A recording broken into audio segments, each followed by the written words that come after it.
guarantees, and I cannot wait to get going on this one. The game's coming up for you then. Well, we already have one game that's covered so far, and that is a game between Real Madrid and Espanyol. That's with Gage Morgan over at the Bernabeu. Real Madrid, it's halftime in that game so far. They are winning 2-1. Espanyol took the lead early on, 8 minutes through Joselu, but then Vinicius Jr. and Militao with 2 goals that now mean Real Madrid are 2-1 up in that game, and what is a crucial game as they are chasing down Barcelona. If it stays like that, they will cut Barcelona's lead to 6 points.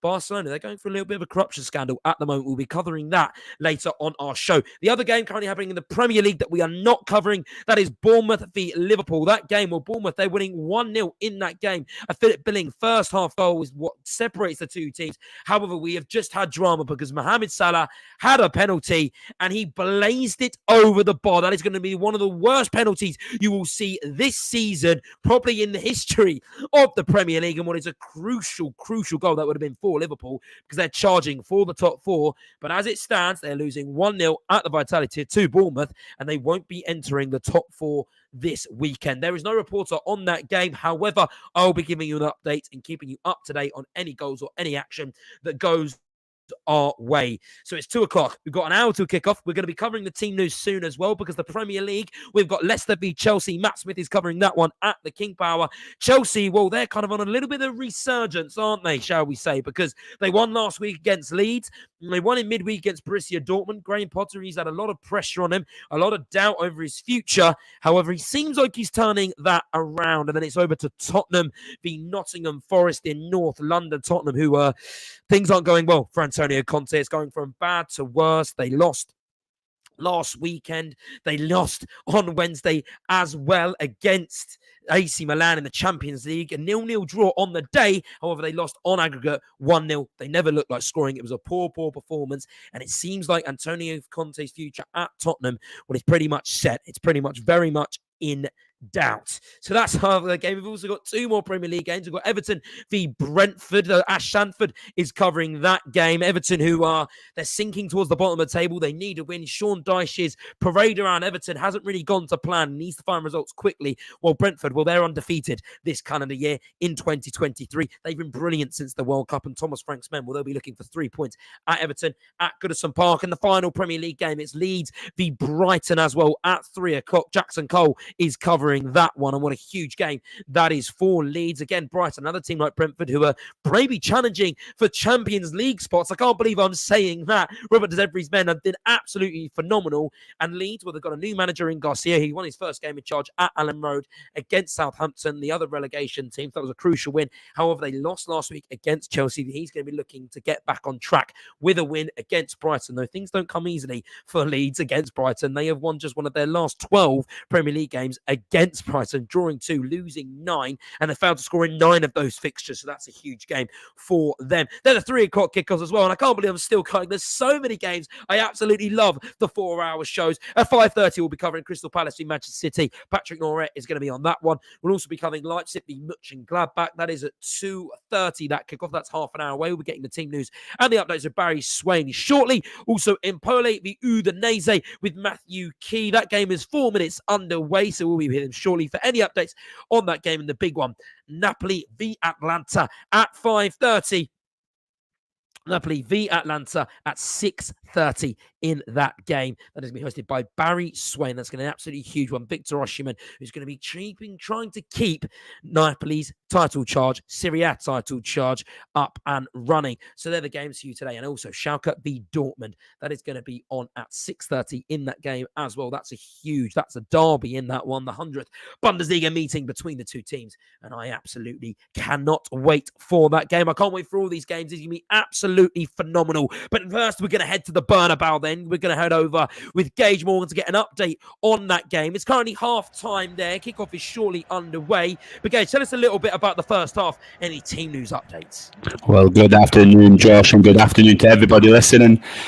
In terms of team news, a few forced changes for Real Madrid. Gage Morgan Morgan, who I think we're having some technical difficulties with him there. So we'll leave Gage shortly now, and we'll try and get back to him in a little while. But shall we start with the team news then for the Premier League? And we're going to start with the first one then, which is Leicester v Chelsea in that game.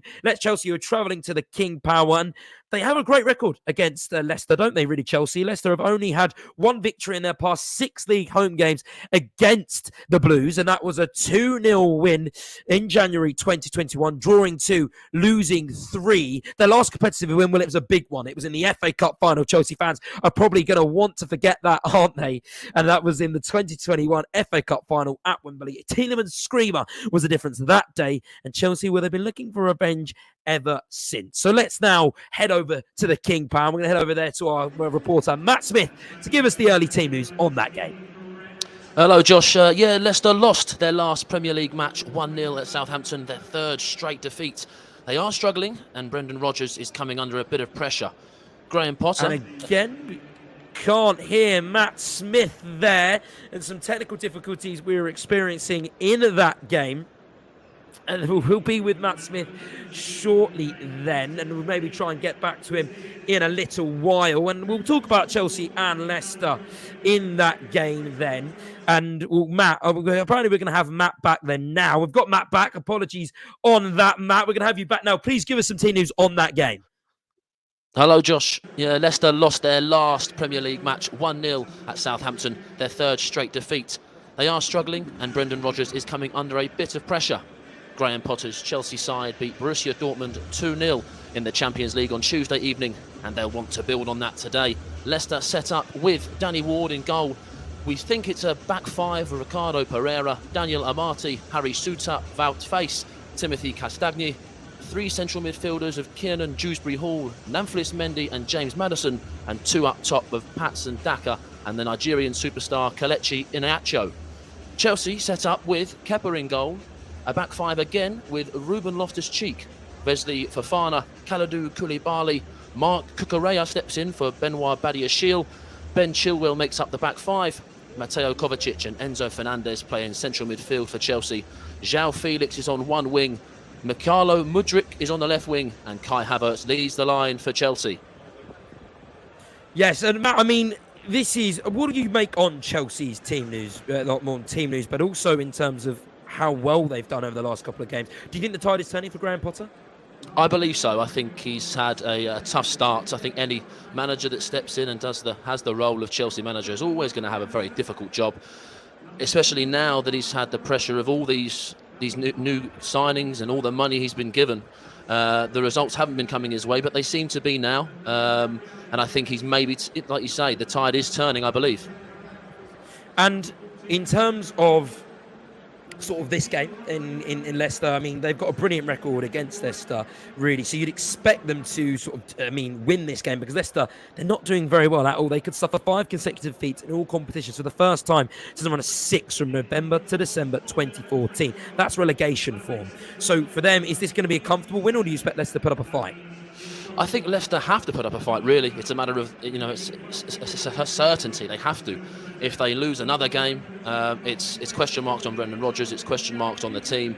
And, with senior players like Jamie Vardy, I think, not starting today, but he must be a figure in the changing room. We need those sort of figures to come forward for Leicester to really push them out of the way of the relegation battle. They're only 2 points off the relegation zone, so they need a win here. They need points. If anything, a draw here would be okay, just about, but I think a win is desperately needed. And on Wednesday as well, the Champions League game against Dortmund, Reece James, Ben Chilwell, they were so huge in that game. Are you expecting the same sort of form from them today? I think so. Yeah, I think it's Ruben Loftus-Cheek is in instead of James. James, I think, is out through illness. But I think what Graham Potter expects from his fullbacks is to be right up and down the wing. He's not expecting them to be very defensive, like a Aaron Wan-Bissaka, for example, or a Diogo Dalot. He wants his fullbacks to get up and down and up and down. And I think Reece James and Ben Chilwell did incredibly well against Dortmund. Ruben Loftus-Cheek was stepping in, and he'll have to do the job that Reece James did so very well. We'll have to wait and see. And I mean, on Reece James, how key will that miss be? Could that be a game-changing miss? I think maybe, possibly, you're looking at the likes of maybe Iniacho coming down the wing, or perhaps Maddison drifting wide when he can't get on the ball. Can Ruben Loftus-Cheek? It's a bit of a different position to what maybe we are accustomed to seeing him in. He's normally a central midfielder playing alongside Kovacic or Enzo Fernandez. He has been playing then, I'm pretty sure, for the majority of this season when he's needed to, but it will be a big miss for Chelsea. Hopefully he can come back ASAP for Chelsea. Loftus-Cheek will have to do a job. Well, we'll see, Matt. Thank you very much for the team news there. We will be with you again shortly to discuss Chelsea, because that is a huge game for all the Chelsea fans in Nigeria, and we'll be keeping you up to date all the time on that game. And Chelsea, well, they have a current 10-match winless away streak in all competitions. That's their longest run since they went 17 without a victory from April 2000 to January 2001. That's pre-Abramovich form. And I imagine Chelsea fans don't want to return to the dark days of pre-Abramovich at all. So in that game, we'll be keeping an eye. But Joao Felix, how about him, hey? Because when he's really going to be a key kind of figure in today's game, and also if Chelsea are going to try and climb and claw their way back into the Europa League places. But it turns out we've been saying his name wrong all this time. Who would have thought? Here's him explaining how to actually pronounce his name.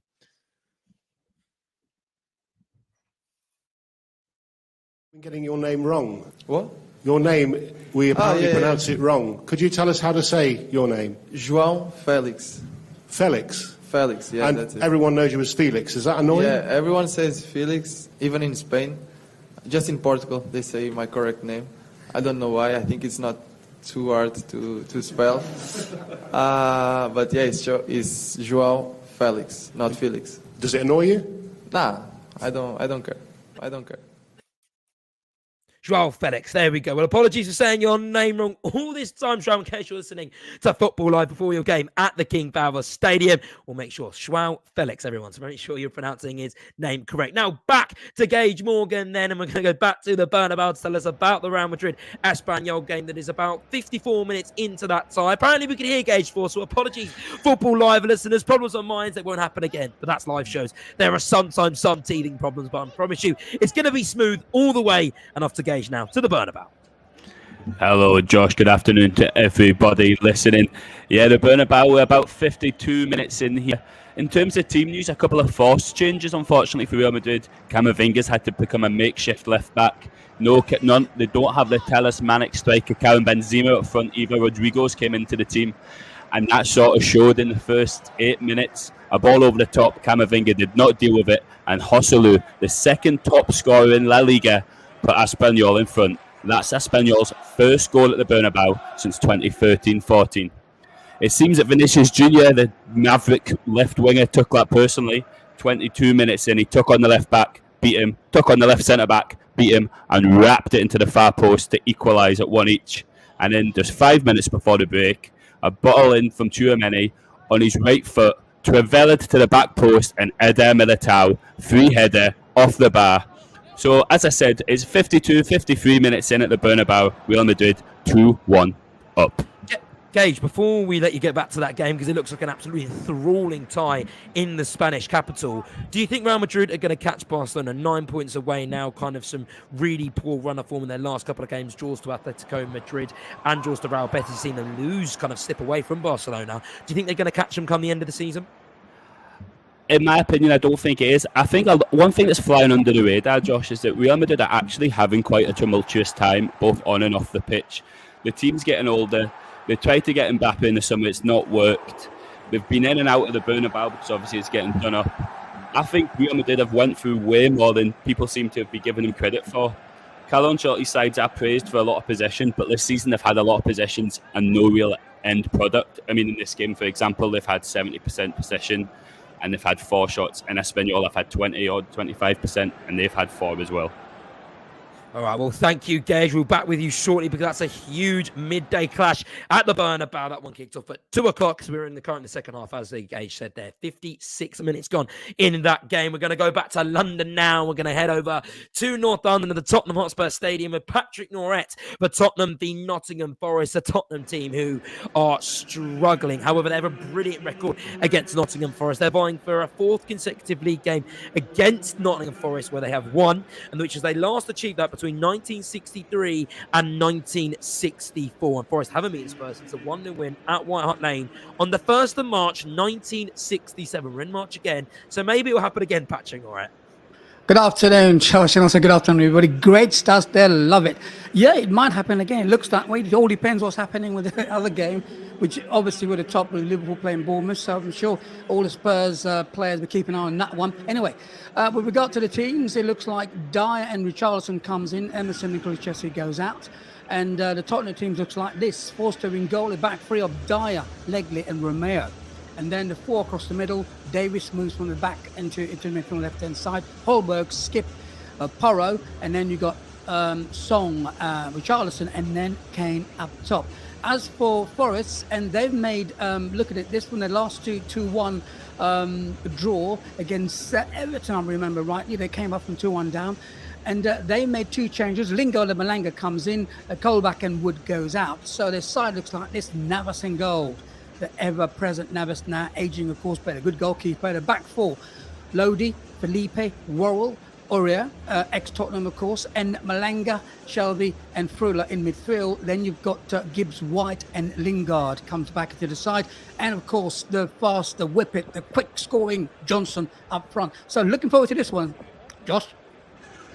I mean, Pat, what would you say on Tottenham? Because if you look at this time last year, 26 Premier League games gone, they're the exact same record as last season and actually went on to win 8 of their final 12 matches. However, I think the issue with Tottenham this year is the fact that not they've got the same record, but the fact that the performances they're giving, and they failed to score in a first half goal in 20 of the last 25 matches in all competitions. That's ridiculous. So what are your thoughts on the situation at Tottenham right now, Pat? Well, on paper, if I look at this side today, right, it's an attacking side.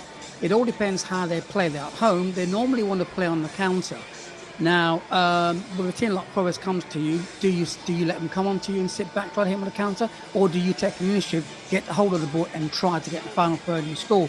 I think for me, their manager Conte has been playing this counter-attacking football whereby they just sit back, they go 1-0 down, and then it all changes in the second half. They go attack. So I think if they take the game to Forest, they should win it. When you've got players like Kane up top and you've got Song and then you've got Richarlison as well, you've got three players there with goals, and you've got Holberg and Skip making a tackle in the middle, then you've got Davis on the left-hand side, Porro down the wings, going to play wing-back obviously today, and you've got a good back three in Dyer, Legley and Romeo, and of course you've got Foster and goal. I think that is the way they're going to play. For me, if they take initiative, then it should win games. That's the way I see it.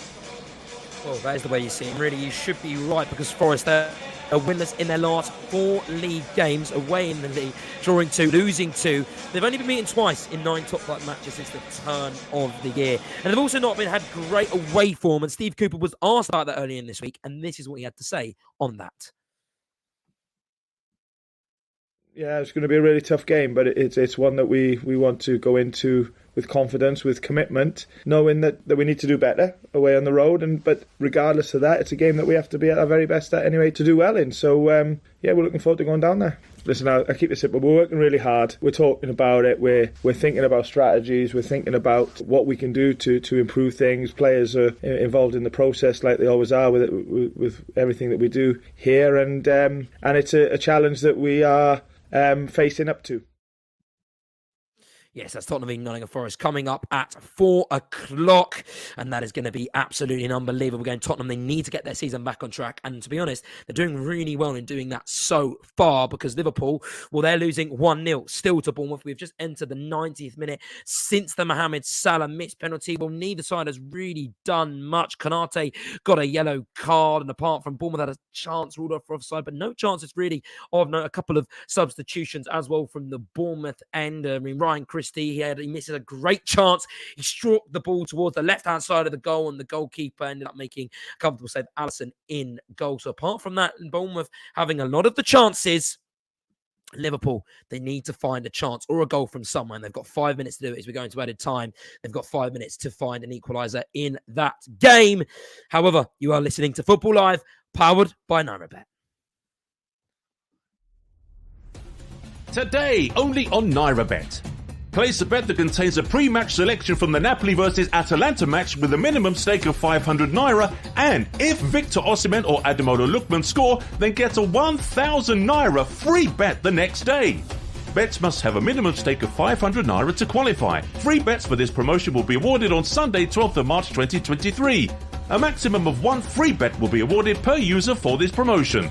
Bets must contain at least one pre-match selection on the Napoli versus Atalanta match playing on the 11th of March 2023. Visit nairabet.com. Have your say on today's action and interact with Brila FM on Twitter at Brila FM 889, on Facebook at 889 Brila FM, and on Instagram Brila FM 889.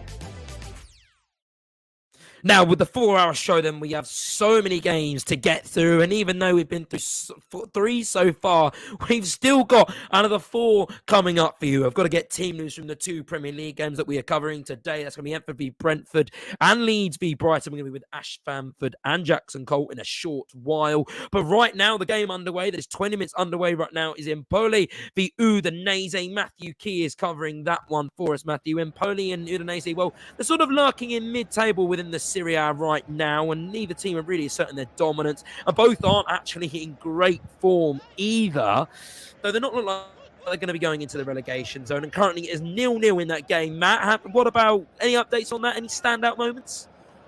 Well, good afternoon, Josh. Good afternoon, Football Live listeners. And yeah, like you say, Josh, when you read out those stats, it doesn't seem like this one is going to be the most exciting of games, and you could be thinking that it would be a bit dull at times. But 20 minutes in, and I have to say, it's been quite a good one so far. We'd say 20 minutes in, and Silvestri in the Udinese goals already had to make a couple of good saves. And Roberto Pereira, you might remember him, former Watford midfielder, went really close with a free kick. So yeah, still 0-0 at the minute, 20 minutes gone, but it's been perhaps a bit better than expected. Maybe both teams mid-table decided they're just going to go for it, see if they can get a few goals. So hopefully that's what we'll get. 20 minutes gone. It's Empoli 0, Udinese 0. Yes, thank you, Matthew. We'll be with you again throughout the rest of the show until the game finishes at 5 o'clock in that game. Half an hour, and as Matthew just said, 0-0 in the game. Right, back to the Premier League then, because that is our main focus, as always, here on Football Live. And we're going to go to Merseyside. We're going to go to Everton v Brentford with Ash Sanford at Goodison Park. Everton, well, they could lose consecutive home league games against Brentford for the first time following a 3-2 defeat at Goodison Park last season. Both teams are in a completely different position compared to last season. Brentford, well, they're climbing the table. They're in the top half and could possibly get Europe. Well, Everton, well, they're in the same position. They're lurking around the relegation zone. Things aren't looking great. And the fact they've only picked up 7 points in their last 6 league fixtures under Sean Dyche, having amassed only 5 in their last 12 games under Frank Lampard. It's a bit better, but it's not good enough, Ash Sanford. Good afternoon, Josh. Good afternoon, everyone. And like you said, Josh, it's not good enough, to be honest with you. Like you said, 7 points in their last 6 point matches under Sean Dyche. So they'll be looking to get themselves in much better form, because they've been a little disappointed. Only 22 points accumulated so far this season. Positive side of things, Nigerian international Alex Iwobi starts his 110th appearance today for the Toffees, so they'll be looking to get him more involved in the game today. They should be setting up into a 4-3-3 formation. No changes at all from that game against Nottingham Forest.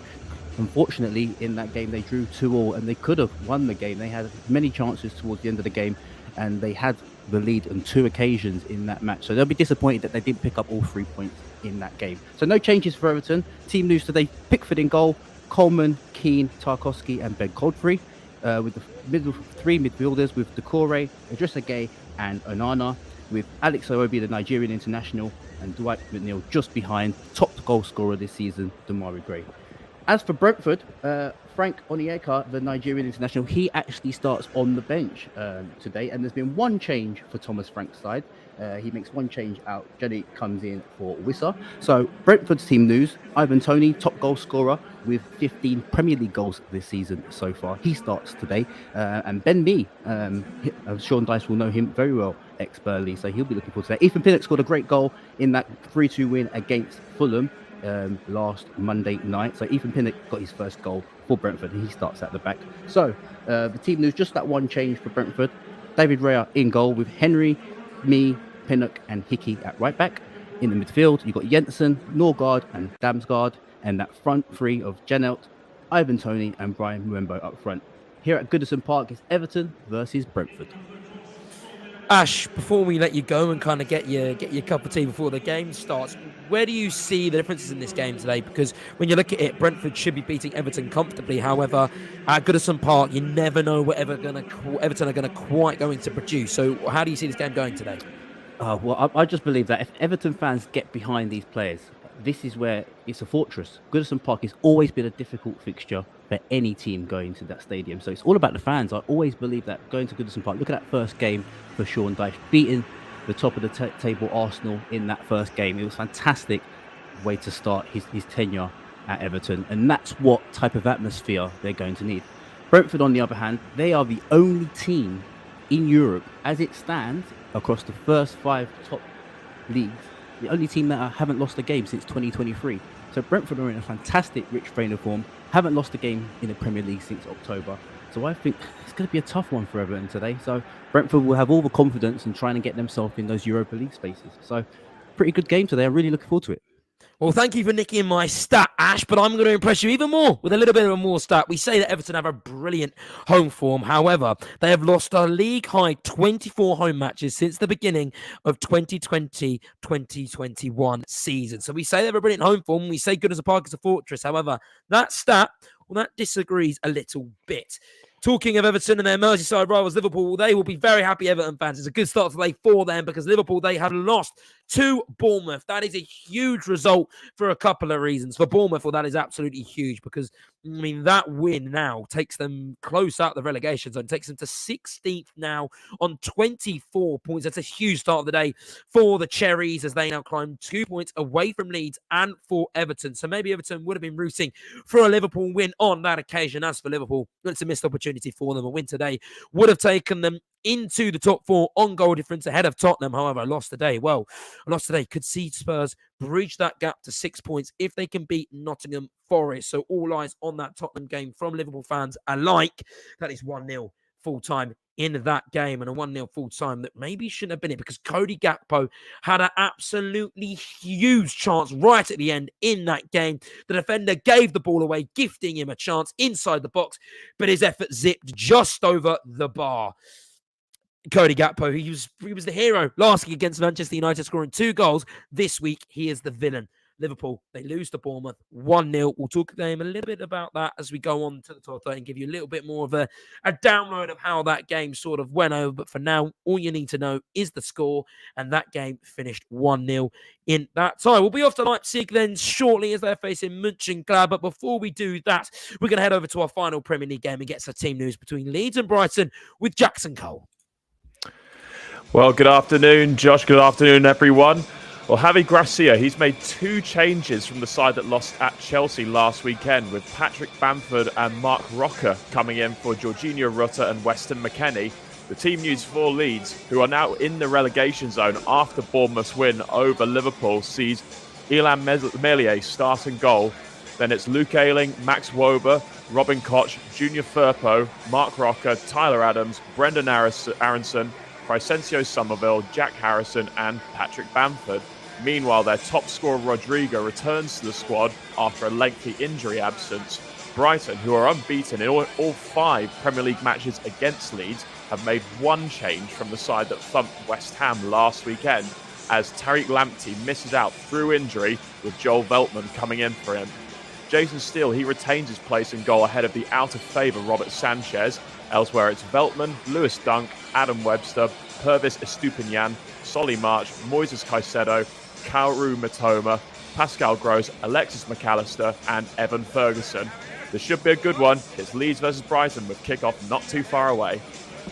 Jackson, I mean, Javi Garcia, let's talk a little bit about him then, because he's coming up against Robert De Zerbi today. De Zerbi, who's been absolutely fantastic for Brighton. But Javi Garcia, 1 win, 1 loss, beat Southampton Ellen Road, lost to Chelsea just, but they did play really well in that game.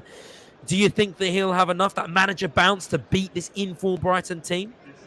Well, I must say, when he did get the job, it didn't strike me as this guy will get a new manager bounce. It seemed like a bit of an uninspiring appointment, I must say. But I suppose in recent times, we've seen great managers like Marcelo Bielsa manage Leeds before, and I think that's what the club is kind of suffering from at the moment. A bit of an identity crisis, almost a Marcelo Bielsa hangover of sorts. I think all people connected with the club kind of miss him, even though he was sacked by the club's hierarchy. So it's a bit unclear about whether Javi Gracia will be able to get the job done. I think it's crucial that their top scorer for the season, Rodrigo, who's got 12 this season, stays fit. He's been out for a little over a month, and if they can keep him fit, then they do have a chance. If he doesn't stay fit, then I think they are bang in trouble. Well, it'll be a really, really interesting one, won't it? Leeds, they need something to turn their way. Hopefully, it turns their way today against Brighton. Like I said, they don't have a great record against the Seagulls, but some things are meant to change, and hopefully it changes for them today. We're travelling another Bundesliga game then as well. We spoke about Leipzig v Mönchengladbach. That game is 1 minute underway. 2 minutes gone in that game so far. So we're going to head over to our commentator over there, Barry Swain, to give us an update on the team news. Anything that's happened in the game so far. Well, the game itself is a slow burner, shall we say, in the first, 90 seconds or so. Leipzig 0, Borussia Mönchengladbach 0. It's March, and the Bundesliga title race is a long way from being wrapped up. It's usually wrapped up by now, isn't it, by Bayern Munich, but the dominant force of German football are top on goal difference, but the likes of Leipzig have offered a far greater challenge this season, albeit the Die Roten Bullen have slipped to 5 points off the pace after a loss at Dortmund last weekend. Dortmund level with Bayern at the top.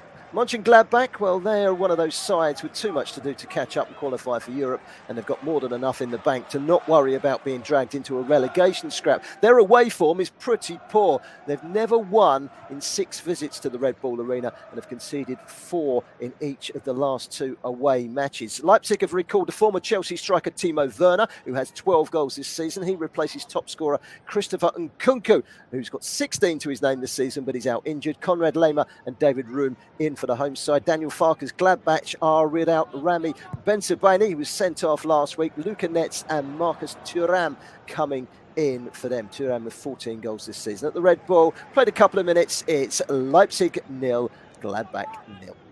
Yes, cheers, Barry. Thank you very much. These are two managers that have, these are two managers and two teams that have had differing ends of the story, really. Leipzig were maybe hoping to go for a title, but the loss to Borussia Dortmund last time out has kind of put those hopes to bed. But they've still got the DFB Pokal against Dortmund in the quarterfinals, and they've still got the round of 16 against Manchester City in the Champions League to fight for. So not hope has lost in that season. And Mönchengladbach, well, there are inconsistencies under former Norwich and Premier League manager Daniel Farke. Well, they've been the undermining of their season so far. It looks like it's going to be another season of mid-table obscurity for them. Only 8 points from 8 matches since the World Cup. But we will be with Barry Swain throughout that game to give us updates. A couple of games that have also got underway in the Bundesliga. Bayern Munich v Augsburg, that is 0-0 in that tie. Again, we've said the Bundesliga, it's really hotting up, isn't it?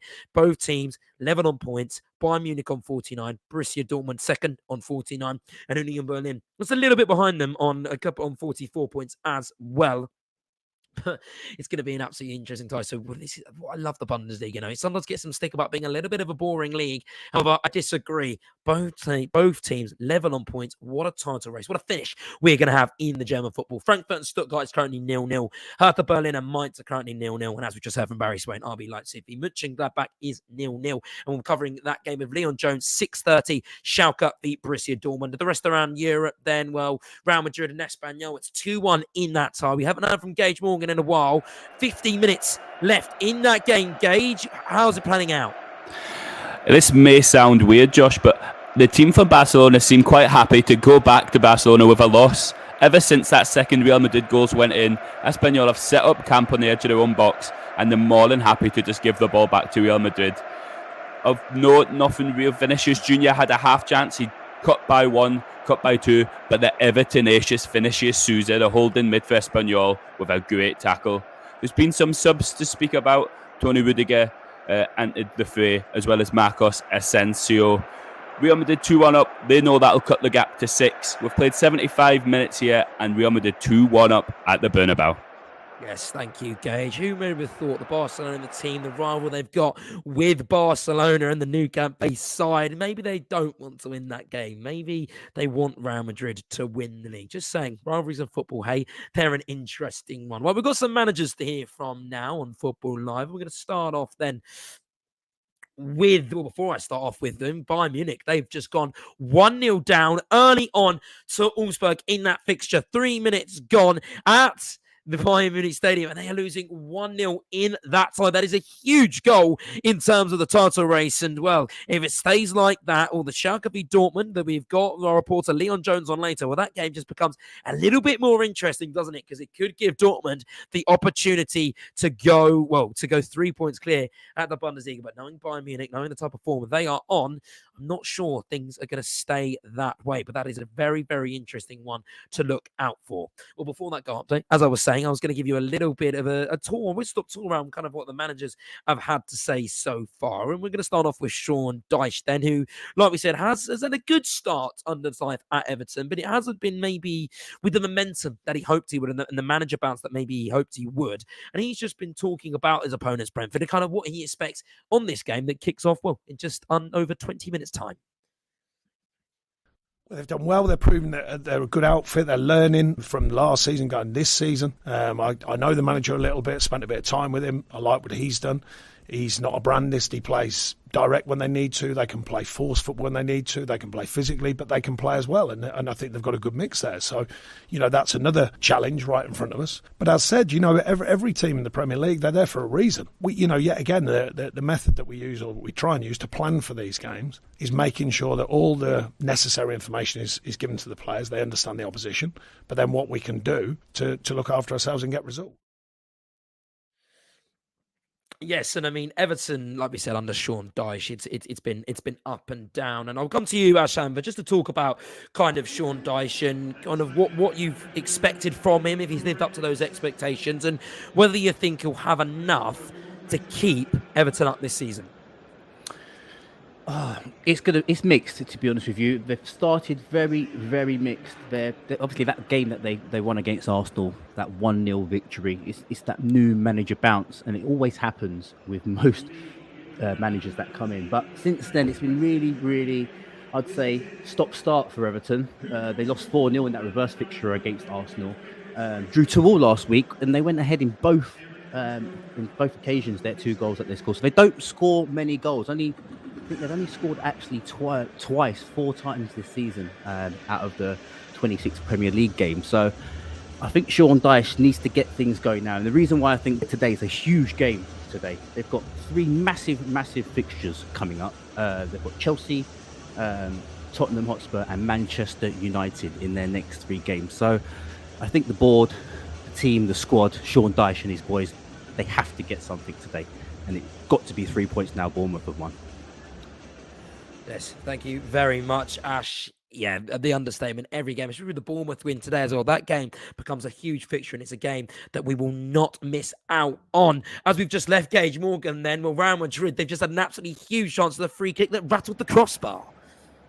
Yeah, I mean, it's almost like a curse. I'm saying that they can't get into the box. They get a free kick. And granted it didn't go in, but if you ever want a textbook technique on how to hit a free kick, find this one from Rodrigo. He barely has a run-up, just whips it ferociously against the crossbar. The new Espanyol keeper, Pichetto, didn't even move. Desperately unlucky. 77 played at the Bernabeu, and it's 2-1 Real Madrid. Yes, thank you, Gage. And now after Barry Swain in Germany, Borussia Mönchengladbach, well, they're taking the game to Leipzig early on, and they've just had a huge chance. Well, they had the best chance of the game so far, Josh. Leipzig 0, Gladbach 0. But the only real chance, they had a storming start, Leipzig, first 3 or 4 minutes where they were putting pressure on without really carving out any opportunity. But ball down the right-hand side, Jonas Hoffmann, 6 goals this season, 6 goals in his career, rather, against Leipzig. So he's a bit of a thorn in the side of Leipzig. Pulls it back and arriving from midfield into the side today, the German international Florian Neuhaus, and he's swept the ball from the edge of the penalty area and he's put it wide. If he hits a target, it's 1-0, but he's put it wide. It remains Leipzig 0, Borussia Mönchengladbach 0.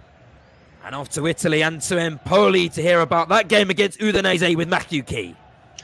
Yes, thank you, Josh. 38 gone here. It's still 0-0. Udinese having the better of the game now, though. And they've just had a really good chance and a brilliant bit of defending from Empoli. It was Beto, Udinese's top scorer. He's got 8 in Serie A this season that went through on goal, went round the keeper. His shot looked like it was heading in, but a brilliant bit of desperate defending from Luperto, the Empoli captain, leading from the front. He cleared it off the line.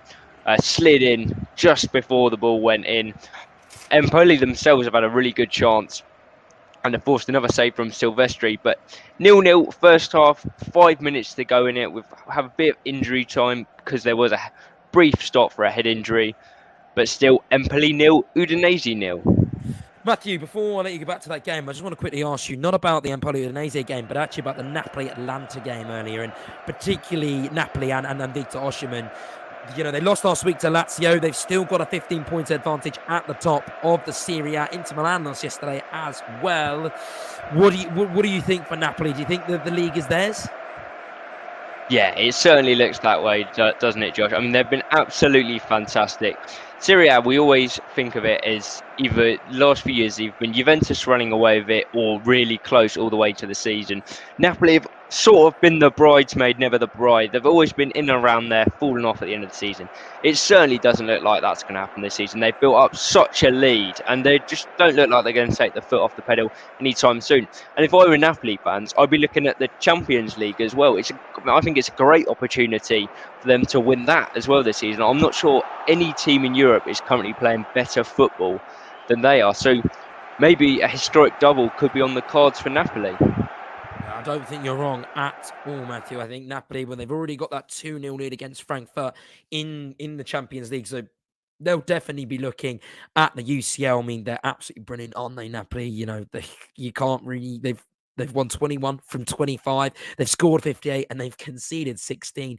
They are an absolute machine, and it's a machine that Football Live will be covering come later on. And this is the preview for everything on that game. Two Super Eagles superstars, both vying for the Golden Boot in Serie A in Italy. This afternoon, it's Victor Osimhen against Ademola Lookman. Napoli taking on Atalanta.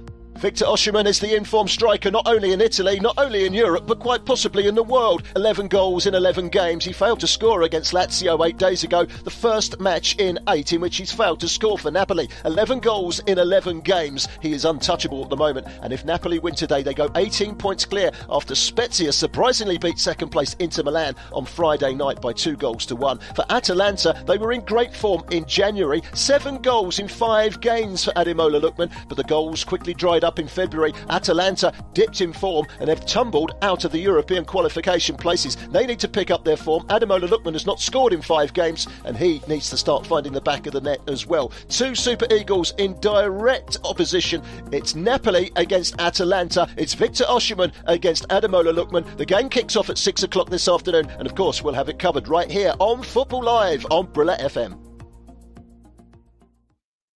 Yes, and that is the real selling point of this game, isn't it? Victor Osimhen, the Ademola Lookman, two Super Eagles, two brilliant Super Eagles, two fantastic attackers in that Super Eagles team. They're probably the best of the best.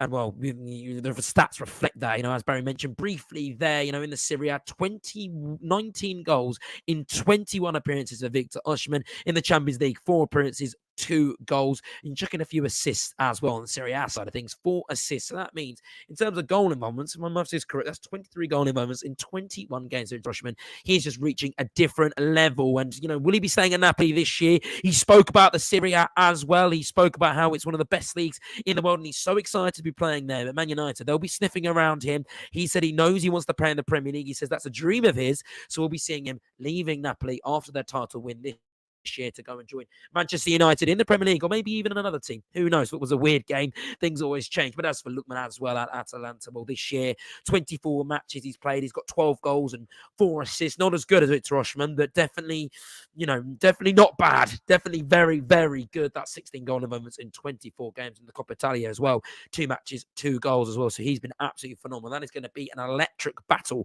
between those two teams, and an Atalanta team who have a fantastic record against Napoli. And actually, the fact that they have won, that Napoli have only won one of their last 4 home matches against Atalanta. The last time these two teams met, it was 3-2 in Naples in December 2021. So don't be too sure on a Napoli win. And maybe Lookman's going to have to say something about that and change the score line. Well, it's a fantastic game in the Bundesliga so far between Leipzig and Borussia Mönchengladbach, because we've had a chance for Mönchengladbach. We've also just had a big chance for Timo Werner and Leipzig.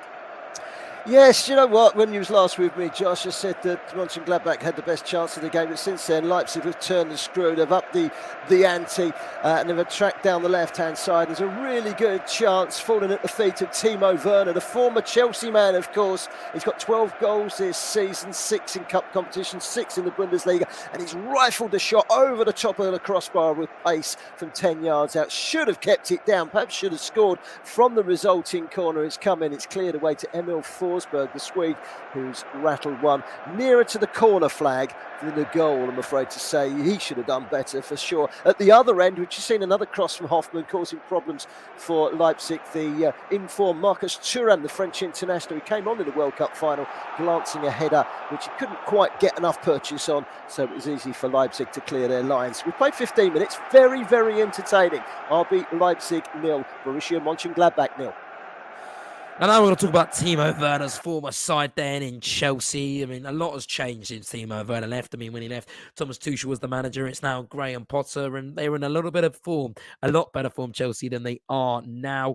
You know, they're on a 10-match winless away streak in all competition, as we mentioned earlier, and they've scored just 4 goals in those 10 games as well. That's their fewest over such a span of an away fixture since 1993.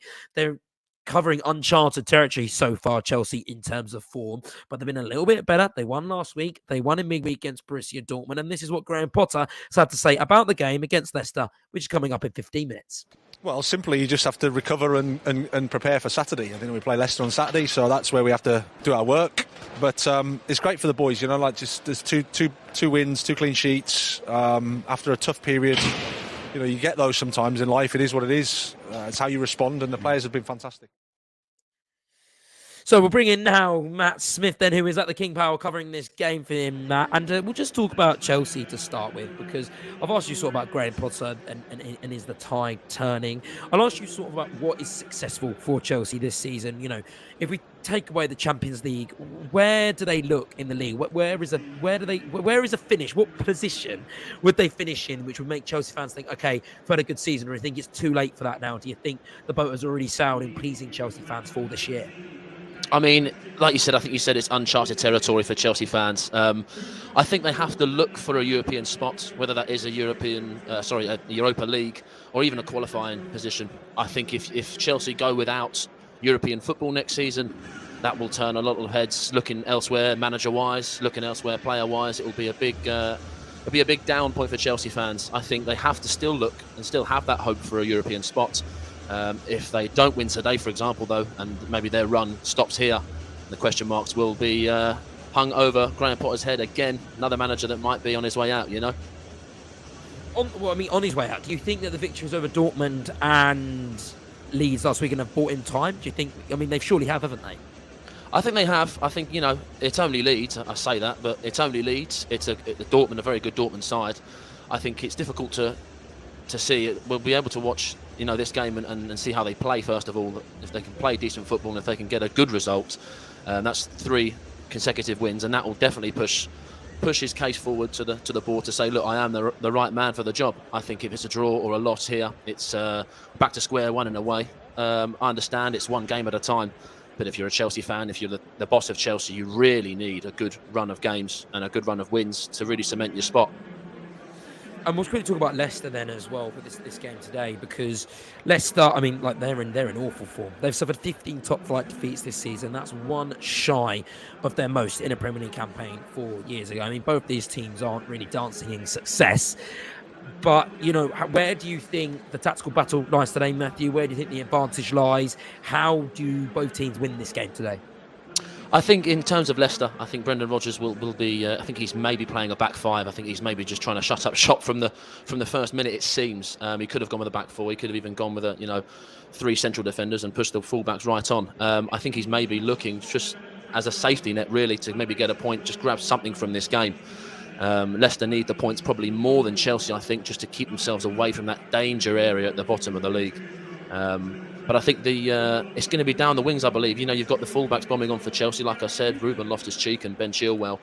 Pereira and Castagni for Leicester will have their hands full, and I think especially when you've got the likes of Mudryk and João Felix that's on the pitch as well, and wingers that will come, and Madueke is on the bench as well, who's lightning fast. It's going to be a difficult matchup on the wings. I think that's where the game can be won and lost. All right, well, thank you, Matthew, so much. But we have our first goal of the afternoon on Football Live. Nairabet, better than ever. I gotta say, I'm loving the new goal jingle. It's brilliant production work, isn't it? I'm dancing in my chair. It brings a little bit more of a celebration when the goal goes in because Real Madrid have scored. They are now 3-1 up in that game. It's Asensio with the goal. That's an absolutely huge one for them, isn't it, in terms of their title hopes. The last time we heard from our reporter, Gage Morgan, over there with Espanyol, felt like they were just lying over Real Madrid. And, well, the Real Madrid, they put the knife to the heart of the Espanyol team and the Espanyol managers and the Espanyol fans because they are 3-1 up in that game, and Espanyol's rotten record at Real Madrid continues. They haven't lost their last 6 of their last 7 games against Real Madrid, conceding 7 times in their last 2 fixtures. And, well, it's not getting any better for them. They don't play well in Madrid. They don't play well at the Bernabeu, and they are losing 3-1 in that tie. Updates around the rest of the grounds, then we'll buy, and they've completely turned it around in the Bundesliga because they are winning 2-1 now there. Yes, we said 2-1. We said that Bayern don't really lie over kindly, do they? And we say we'd probably be expecting them to come back in that game, and they have done exactly that. It is now 2-1 against Augsburg, and, well, they are now 3 points clear at the top of the Bundesliga. This is Football Live, powered by Nairabet.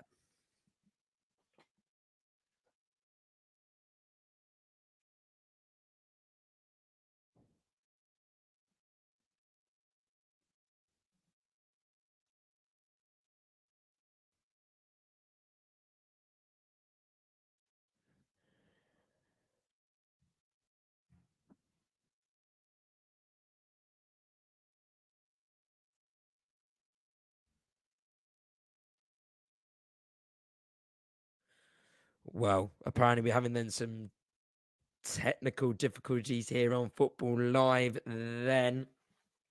The advert is not playing out. Then we'll apologize.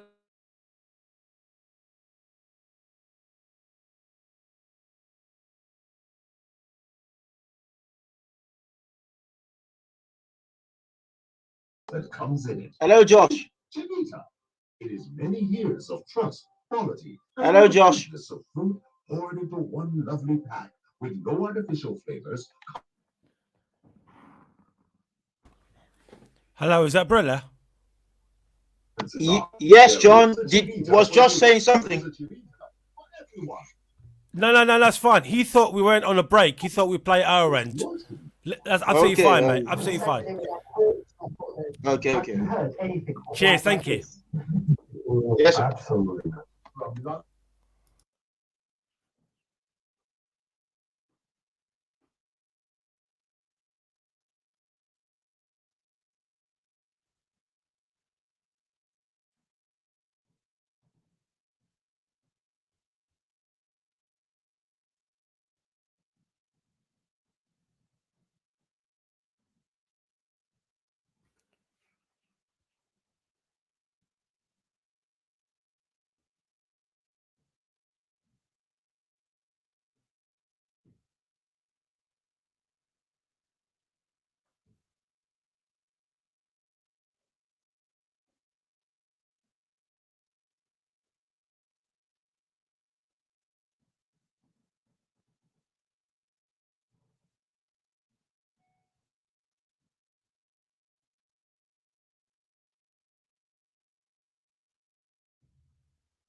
You are listening to Football Live on Brila FM, powered by Nairabet, with Josh Bailey. Yes, hello everyone and welcome back. Apologies for that. I'm just so excited to get the goals and get all the information to you because Real Madrid, as we just last spoke, well, they just scored. They're 3-1 up with that game, and let's get information on that goal with Gage Morgan. Well, yeah, game over here at the Bernabeu. It was the captain for today, Nacho, picked the ball up in his own half, goes by the winger, goes by the midfield and slices the ball into Asensio, and it's a great finish. It looks a lot harder than he made it. He sat the keeper down high into the net. That's 3-1 here at the Bernabeu. 94 minutes to go out of 5 added time, so it's 3-1 Real Madrid. Absolutely huge goal in that game. Absolutely brilliant to see Real Madrid doing well. They're going to cut the gap to Barcelona to 6 points at the top of the Bundesliga. And are they going to get them? Are they going to chase them down? Well, let's wait and see on that one. Well, as we said, we are powered by Nairabet then. And with the Premier League games that are coming up so shortly, we thought we'd give you some odds in a minute about that. So do come with me in a little bit and I'll give you some odds in a short while. And actually, I can give you those odds right now. So as I was saying earlier, for Everton v Brentford, then for an Everton win, it is 2.62. Away for Brentford, it's 2.88 and a draw is at 3.10. For Leeds win, it's a 4.33. A Brighton win, it's 1.85, and then the draw is 3.75. For Spurs in Nottingham Forest, well, a Spurs win is 1.44. A draw is 4.75, and a away win for Nottingham Forest at 7.50. Leicester, well, a home win for them, well, that's 4.00. A draw is 3.60, and a Chelsea win, well, that's 1.91. And then, Crystal Palace earlier. Well, I'll give you those a little bit update, but right now, as it stands, it's 9.50 for Crystal Palace. As a draw, then is 5.00, and a Man City's in is 1.36. But remember, those odds are subject to change, so don't hold us on that. But right now, those are how the odds stand for the Premier League games, the Premier League fixtures that are coming up in 3 minutes' time then. We have got full time at the Bernabeu right now. Real Madrid running out 3-1 winners in that game. Just go to Gage Morgan to get the full-time report from the capital of Spain. Yeah, 3-1 to Real Madrid here in Madrid at the Bernabeu. Pretty comfortable for Madrid at times. As I said in my early report, they dominated a lot of the ball, didn't make many chances, and actually fell behind to former Real Madrid man Joselu's finish around 8 minutes in. Vinicius Jr. and Eder Militao made sure that Real Madrid got the points, and then just right at the death, Asensio finished. That's the gap cut. The pursuit is on. Real Madrid go and play. They welcome Liverpool to the Bernabeu midweek, and they know the gap's down to 6 with Barca still to play. Will they catch it? Who knows? Yes, thank you, Gage, for your time today. Very much appreciated. Yeah, full time at the Bernabeu then. Real Madrid 3. Espanyol 1, that's absolutely huge. Some go around the ground then so far. Well, right now it is Bayern and Augsburg. Bayern winning 2-1 in that game. As we said, Frankfurt and Stuttgart, it's 0-0 currently. Hertha are beating Mainz 1-0. And with Barry Swain, RB Leipzig and Mönchengladbach, that is 0-0 currently. We'll go to Barry Swain right now to the Bundesliga and just get a little bit of update. We haven't heard from you for a while, Barry. Has that game settled down? Well, no, not really. It's a funny old game. What's that funny old game? It's a very intriguing game. And, we've played 28 minutes. It's a bit ding-dong. It's a bit 75% Leipzig, 25% Mönchengladbach. Mönchengladbach looked very, very dangerous on the counter attack. Just as I've spoken just now, we've just seen a chance from a corner. Benjamin Henrichs, the German international, with a header that was comfortably saved by Tobias Sipal in the Mönchengladbach goal. They've looked dangerous on the attack. Thuram breaking into the penalty area just a couple of minutes ago, but once he entered the penalty area, he lost all his bearings and he lost all his balance and seemed to fall over needlessly, when if he'd have kept his feet, he might have been able to get a shot away and perhaps given Gladbach the lead. It's very, very entertaining to watch. It's easy on the eye, it's free-flowing, it's end-to-end, plenty of chances. Unfortunately, Josh, still no goals. Leipzig 0, Mönchengladbach 0. No goals there, and also no goals in the Serie A, the game we're covering right now between Empoli and Udinese. 0-0. It's halftime in that game, so we're going to have it to reporter Matthew Keefe for the halftime report there. Yes, that's right, Josh. Empoli 0, Napoli 0 at the break. Players just about to come out for the second half in about 2 or 3 minutes or so. And yeah, as I've said a couple of times, it's been a decent one. Both keepers been forced into action. A brilliant block, as I mentioned earlier, from Luperto, the Empoli captain, to stop Beto, the Udinese top scorer. That's been the best chance of the half so far. Pretty even one. The possession was 49 to Udinese, 51 to Empoli, so very even. 6 shots apiece for both sides. So yeah, could head either way this one. Hope for a goal in the second half. I imagine I would not be surprised if we got one. Empoli 0, Napoli 0, just about to start the second half. Yes, thank you very much. Half time will be bringing you the second half there, which will be kicking off just shortly, and that game will finish at 5 o'clock.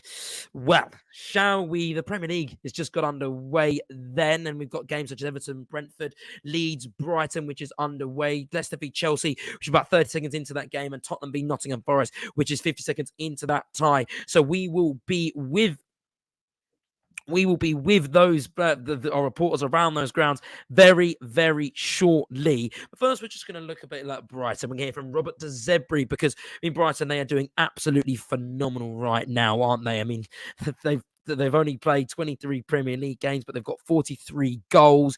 That's their joint highest figure in a top flight season since 1981 and 1982, and they're 11 short of the club record, which they set in 1981. So no wonder De Zebri is going to be proud of his players, and that's him talking about that right now. Tomorrow start a difficult period for us because we play Saturday, Wednesday and Sunday, but we are ready to fight, to try to arrive of our target in Premier League. But we are happy because the people are speaking about our quality of play, and for us is proud. But we have to be focused only of the next games, and we have a clear focus. For me, it's a good moment of my work, of my life. And we have the first goal. That's an early goal on Football Live. Nairabet better than ever.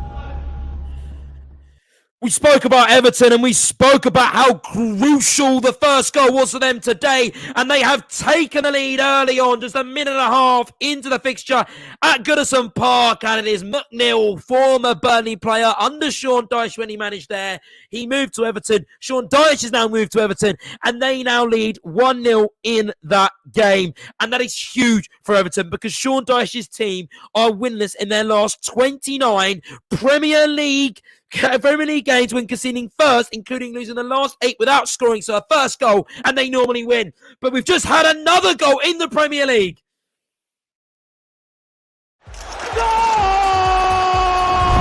Nairabet better than ever.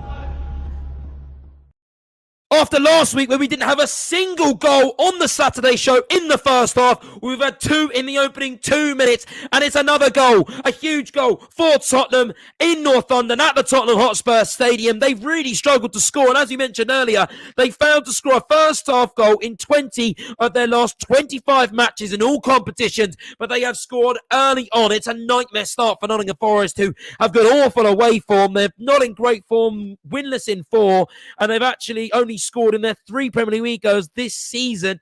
They were hoping for a better start from that. They haven't got that because Tottenham have taken a lead, and that is an absolutely huge response for them. And it was Richarlison, the man, his first ever Premier League goal for Tottenham Hotspur. He spoke out against Conte. He spoke about his lack of playing time when he's responded with a goal. That's a huge response. However, we have a VAR at Tottenham. So maybe the goal won't stand, and that could be absolute heartbreak for Richarlison. I'll keep you updated on that one. For now, though, we're going to head to Ash Sanford because he can give us an update on that huge Dwight McNeil goal. Massive goal here at Goodison Park, and it's Everton 1, Brentford 0. What an action-packed fast start from Everton. It's a great goal. It's an absolute lump up the field from the defenders from Everton. I think it was Tarkowski lumped it upfield, and it's Iwobi is kind of bearing down on goal. He slipped it into Decore. Decore's got it. He's nipped it inside to McNeil. McNeil just chopped it with his left foot, gone across the goalkeeper, back of the net. Fantastic goal from Everton. What a start for Sean Dyche, and it's Everton 1, Brentford 0. What was the reaction like in Goodison Park, Ash? I can imagine that place absolutely rocketed. Well, they're going absolutely berserk. What a fast start, and this is exactly the start that Sean Dyche needed. And the boys, they're really up for it. You could see it in the warm-up. I was watching the warm-up vigorously. Damari Gray, Decore, they're all up for it. Nick McNeil, the ex-Burnley player, they're all up for this today. And the fans have got behind them, like I said, in the build-up. As it stands, Everton 1, Brentford 0. Well, I can't believe actually someone that wasn't Damari Gray scored. I can't believe it's Dwight Mill. Damari Gray has been the man who's been supplying the goals for Everton this season. He's their top scorer in the Premier League with 4 goals. That's the joint lowest tally of any leading scorer, along with West Ham's Jarrod Bowen. They needed help from someone, and well, Dwight Mill has given that help. We can scrap the goal off though at Tottenham because VAR has intervened and it remains 0-0. That is absolute pain for Richarlison. What a huge goal that would have been for him. A huge goal for his confidence. However, VAR has intervened. It was offside. So it is 0-0 at that game. 5 minutes gone. Tottenham 0. Nottingham Forest 0. All right, let's catch our breaths, everyone, shall we? Because that has been an absolutely hectic start to this Football Live show. And we're going to head over to the King Power now just to get the updates, the early updates. 5 minutes gone between Leicester and Chelsea. How has the opening few minutes gone there, Matt? Yeah, it's been a bit of back and forth for the first 5 minutes. I think Leicester started the game very, very sharp. Chelsea were almost caught napping a couple of times. A little bit feisty in the first 2 or 3 minutes, which ended with João Felix on the floor getting a bit of treatment. Leicester came out the cage really, really fast. Chelsea, like I say, were caught napping, but it was only taking them a minute or so later. And now Chelsea are maybe having a bit more control on the ball, a little bit more dominance going forward. And João Felix is pulling the strings, it seems, in behind Kai Havertz. It's still Leicester 0, Chelsea 0 after 5 minutes.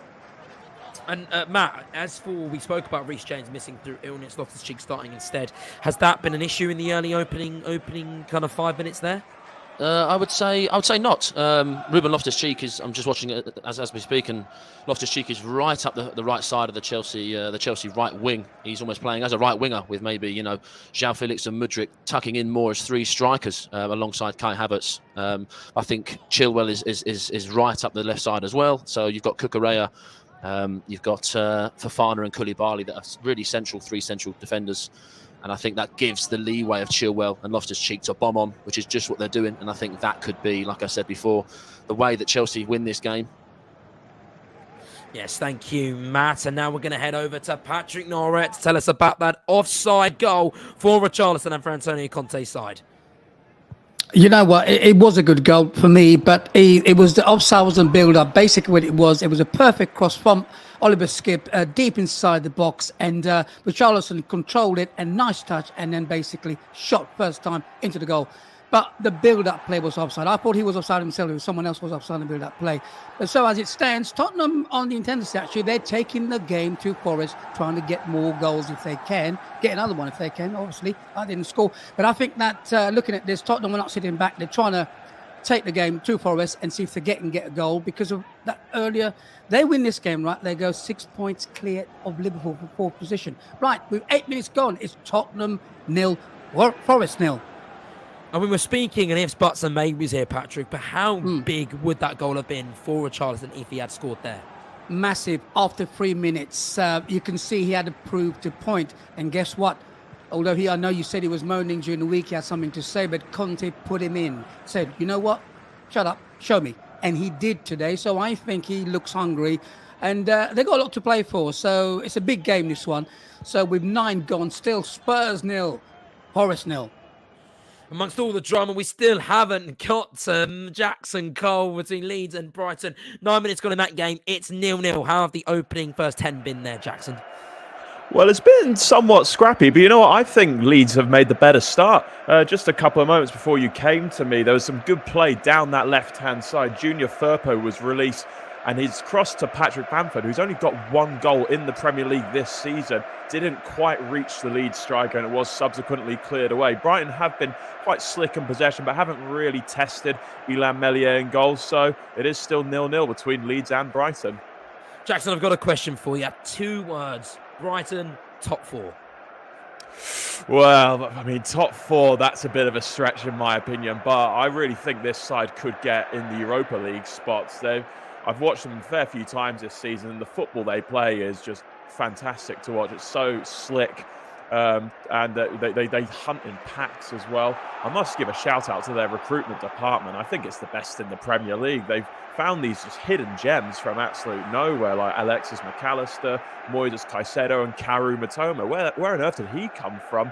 So it's very encouraging time in your life if you're a Brighton fan, but I think top 4 is just a bit too much. I'm not sure, Jackson. I just want to say, I'm really not too sure. Brighton, they have got 3 games in hand on Tottenham. They win those 3 games in hand. They go level on points with Spurs, and they have a better goal difference as well. So who knows? And they've also got the quarter final as well, and the FA Cup to worry about too. So this could be a very, very historic for Brighton. And Rob De Zerbi, who has just taken this Brighton team to absolutely new levels, and it's completely impressive to see he's been actually linked with that Tottenham job. So maybe we'll see him in North London, maybe come the summer. Not in North London, but we're going to travel to Germany now and to RB Leipzig because they've just had a penalty shout. Barry Swain. Yeah, it's a strange one, really, because he's cut in as the former Chelsea man Timo Werner from the left-hand side, and he's come back into the penalty area. He's always heading backwards, and it was a rather silly challenge on him by Joe Scally. It's one of those where the player gets the opponent and gets the ball kind of at the same time, and the referee was standing in close proximity and cleared the ball, and it's gone away, and the referee's waved it away. VAR not interested. Having said that, Timo Werner wasn't too happy. It remains 0-0. It's died down a little bit, this game. Leipzig 0, Borussia Mönchengladbach 0. No goals in Germany, but we have another goal in England. Nairabet, better than ever. And Chelsea have taken the lead at the King Power Stadium. They're continuing that hot form that they are on. They're aiming for a 3rd win in a row. And, well, they're on a brilliant way to do that. And it is Ben Chilwell with the goal. He was phenomenal in midweek. He was phenomenal against Borussia Dortmund. One of the standout performers. And, well, he's standing out once again. But he has got the goal 12 minutes into that game. Chelsea now lead. Things just seem to be clicking for Graham Potter in his men. They say that in football, don't they? We see it all the time with these new managers. Things just take a while. He's had a lot of transfers and a lot of new personnel to deal with, and he seems like things are just starting to gel for him. They're 1-0 up at Leicester, and as I said, it's Ben Chilwell with the goal. That's absolutely huge for them. Goals that don't really come well for Chelsea away on the road. They've scored just 4 goals in 10 away games. We'll make that 5 in 11 away games, and, well, if they can continue any longer on that form, we could see a plethora of goals for Chelsea. Over to Serie A. Well, wait, no, we're not going to go to Serie A because we're going to go to Matt Smith to tell us about the Chelsea goal. Yeah, it's a fantastic goal. It really is. It's come from a corner from Ben Chilwell himself, really.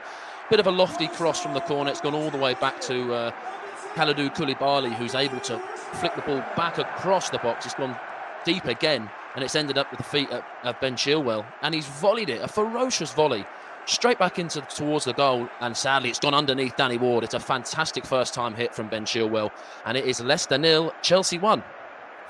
And Leicester, well, we normally say you don't want to fall behind in games. However, they have dropped a league-high 19 points from winning positions this season. So maybe it's good for Leicester that they are trailing in that game because they've got no pressure. And as the stat shows, they don't like being in front. Now we're going to go to Italy and we're going to go to Empoli because the second half is underway against Udinese. We've said both these teams have been in bad form. And the fact that Udinese, they love to draw games. No club has drawn more times across Europe's top 5 leagues. So maybe it's not a surprise that it's 0-0 there, Matt. No, that's right, Josh. We're 7 minutes into this second half now, 52 gone, and it's 0-0. And to be honest, not been the greatest start of the second half. First half was good, but have not quite captured that energy that was in for most of that first half.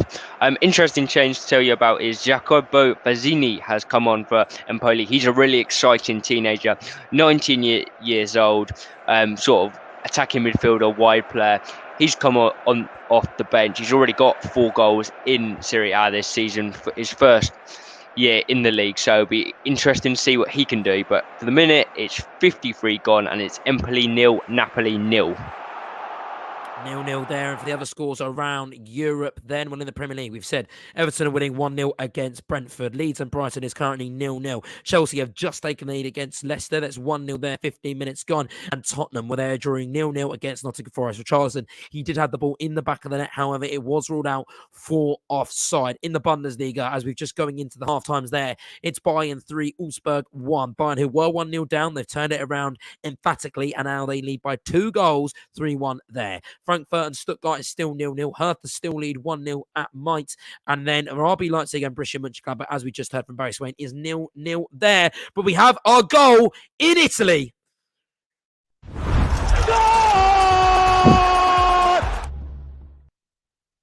Udinese have just taken the lead against Empoli. We said this Udinese team, they like to draw. Well, today, they've got something different in mind because 54 minutes gone, the Italian team lead 1-0 in that game. However, it is going to VAR there.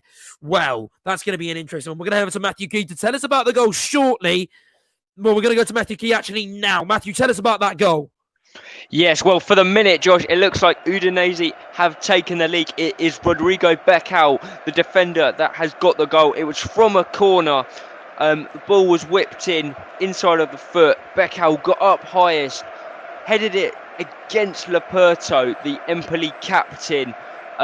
It went in. I think the question will be whether he's fouled Laperto in the build-up. So we'll have to see. Nervous wait for now, but for the minute, Udinese are 1-0 up. The away side now lead. It's Empoli 0, Udinese 1 for now.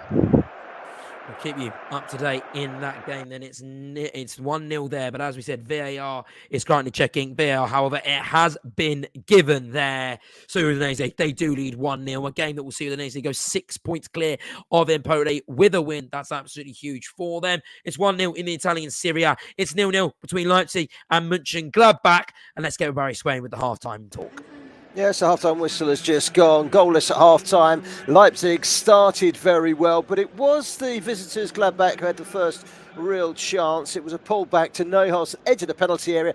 Clean strike, and it's 1-0. He's put it wide. He really should have scored. The best chance for Leipzig, well, there was a chance for Timo Werner, and he blazed it over. He also had a big shout for a penalty, and right on half-time, Emil Forsberg had a header, a free header inside the penalty area, and he's flashed it over the top of the crossbar. Again, he really should be scoring. Don't quite know how there's not been any goals in this. It's been very entertaining. It's Leipzig 0, Borussia Mönchengladbach 0 at half-time.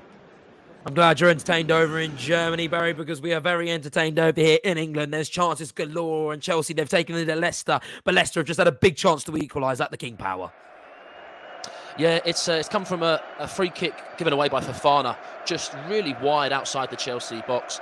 It's when you look at it again, it's potential to be a red card, but it's only a yellow card for Wesley Fofana. It's a high foot on Timothy Castagni. That's extremely wide. The free kick from Maddison has been whipped in ferociously, and it's Daniel Amati from 6 yards out. He'll be kicking himself that he hasn't equalised for Leicester. It is still Leicester 0, Chelsea 1 after 16 minutes. We saw only a month ago Chelsea's London rivals Tottenham going to Leicester, going 1-0 up. They lost that game 4-1, so don't rule Leicester out in that time because they know how to come behind against London teams. Everton, though, they're 1-0 up, and they're not going behind anytime soon because they've just had another chance, haven't they, Ash?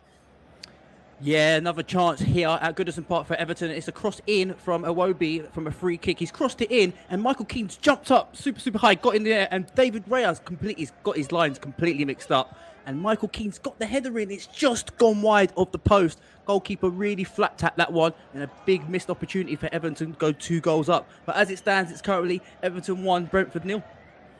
Everton 1, Brentford 0. Absolutely huge time. Before we go, shall we go over some of the Premier League grounds then, just to get a couple of updates before we go there. Before we do, though, Bayern Munich, they have just scored against Augsburg. They're nearly 4-1 up. What a turnaround that has been there in the Bundesliga. The turnaround there, and a turnaround, well, in Tottenham.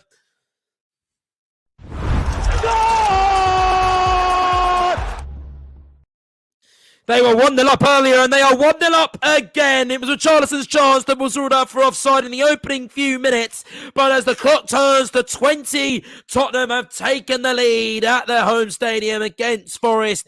We spoke to Patrick Nairabet, who said that they've been bringing all the pressure. They've started in the front foot. They've been searching out that goal and kind of playing completely different to how they were against Milan or how they have been in recent weeks and the whole season in the first half. But they've definitely changed it up because they're leading 1-0. And who else but Harry Kane, who has got on the score sheet. Kane, who with that goal has now scored 20 goals in 6 consecutive seasons. 6 seasons for Tottenham Hotspur. That's a feat only matched by Alan Shearer and Sergio Aguero. He might not have won any trophies, Harry Kane, but he is certainly one of the greatest strikers of all time in the Premier League and the world. And he is now 1-0 up against Nottingham Forest. Huge goal for Tottenham because if Tottenham, they score there, they go a goal there, and if they keep that lead, that means they're 6 points clear at the Champions League. But as we keep on saying, don't forget this is Football Live, powered by Nairabet.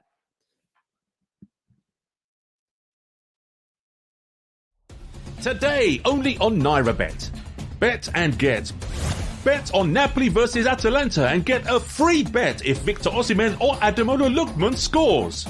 Bets must have a minimum stake of 500 Naira to qualify. Free bets for this promotion will be awarded on Sunday, 12th of March 2023. A maximum of 1 free bet will be awarded per user for this promotion. Bets must contain at least 1 pre-match selection on the Napoli versus Atalanta match playing on the 11th of March 2023. Visit nairabet.com. Have your say on today's action and interact with Brila FM on Twitter at Brila FM 889, on Facebook at 889 Brila FM, and on Instagram Brila FM 889. Yes, isn't this show flying by? 1 hour and 20 minutes gone in that fixture, and we're not done with having fun because this show continues all the way up until 7 o'clock. So we have got so much more action to get through. I absolutely cannot wait. I love these 4-hour shows. There's so much drama, so many goals, because we have so many more games to bring to you. And as we said before, that little advert there, well, Spurs have been leading 1-0, and here's Patrick Nairabet with information on the Harry Kane goal. You know what? This was against a Wenger player, against a Wenger player, I would say. But Tottenham won the ball back in the middle of the park. Nice passing. The ball went wide to Pedro Porro. That's what he's in the side for. He put the ball, a long ball ahead, and guess what? Harry Kane in the box, got hold of it, shot, goal. It was a great goal. And the thing about this is, right, Harry Kane hasn't been in the game. He hasn't touched the ball once at all. This is the first time he's touched it, and he scored with 22 goals. It's Spurs 1, Forest 0. Has that game changed since we last spoke, Patrick? Have Nottingham Forest kind of been the team that have been on the front foot then?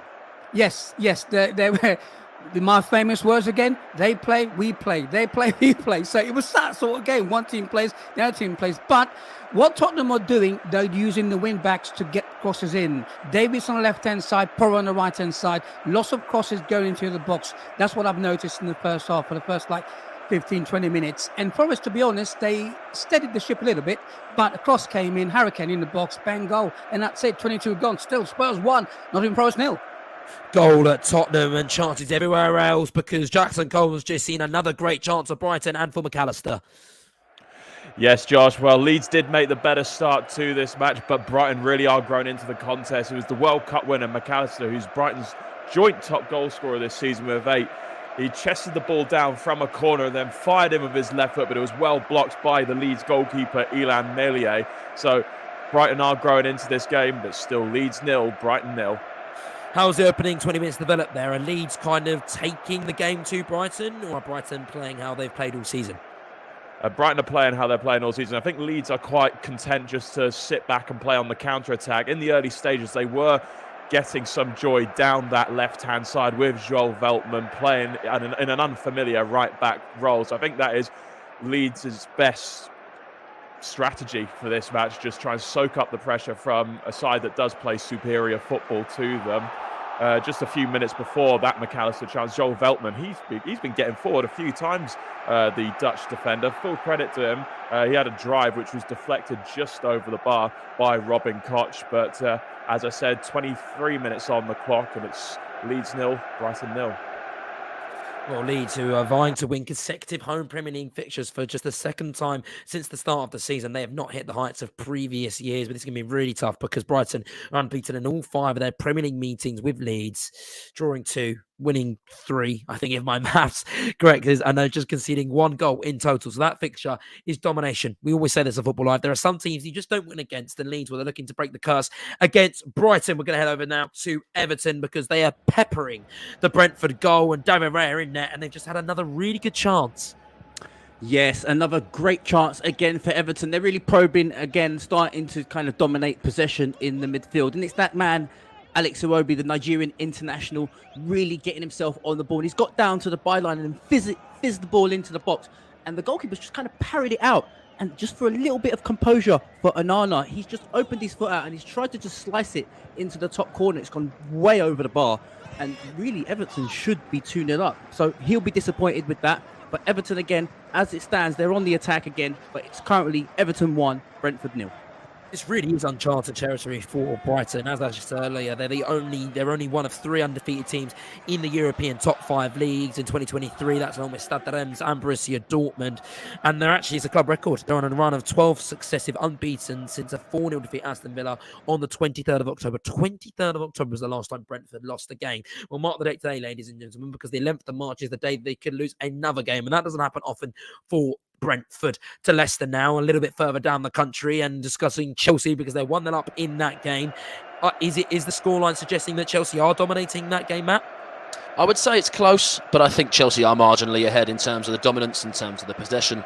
They're doing very well. Kai Havertz has had a couple of half chances, a couple of shots at goal, and just as you come to me there, João Felix has just been one-on-one with Danny Ward, and he's tried to lift the ball over Danny Ward, and it seems as if it's going in, it seems as if time stopped. But I'm afraid it was just a little nick off the post and it bounces back out. It was almost 2-0 to Chelsea. But it remains Leicester 0, Chelsea 1. Pronouncing the name. Wow, Felix, correct there, Matt. I like it. We're all learning on Football Live. Just on Chelsea, how have you are you seeing them playing differently to the way they have maybe done in previous weeks? Are they playing with a bit more confidence, Chelsea? Or is it just Graham Potter's tactics are just clicking a bit more? What is it? I think it's definitely a confidence boost, the fact that they've won their 2 past games, you know. Just want to give a star man shout out really to Ruben Loftus-Cheek. He's really dangerous down that right wing position.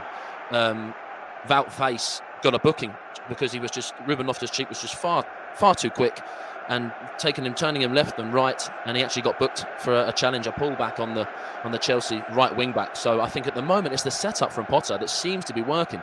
Leicester having their chances, but Chelsea are leading and Chelsea are having the better chances.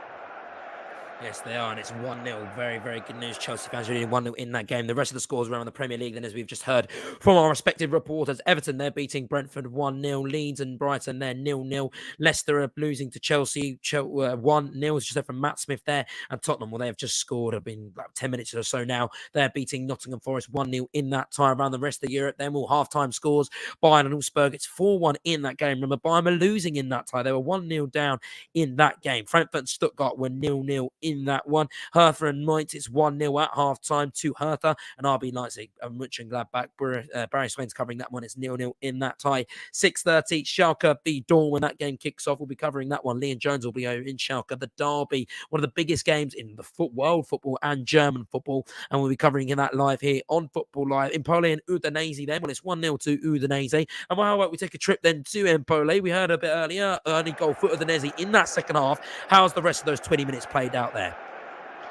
Well, it's been a really good response from Empoli, Josh. They've come close on a number of occasions. The most recent chance was from the young guy that I just mentioned, Fazzini, that's come on, the young winger attacking midfielder.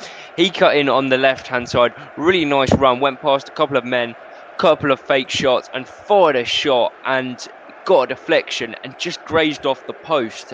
Went behind for a corner, which again they came close from, but it was Silvestri in the Udinese goal made a good save. So about halfway through this second half, and since that Udinese opener, Empoli's response have been really good. Maybe, like you said earlier, Josh, Udinese want to draw like they have been all season.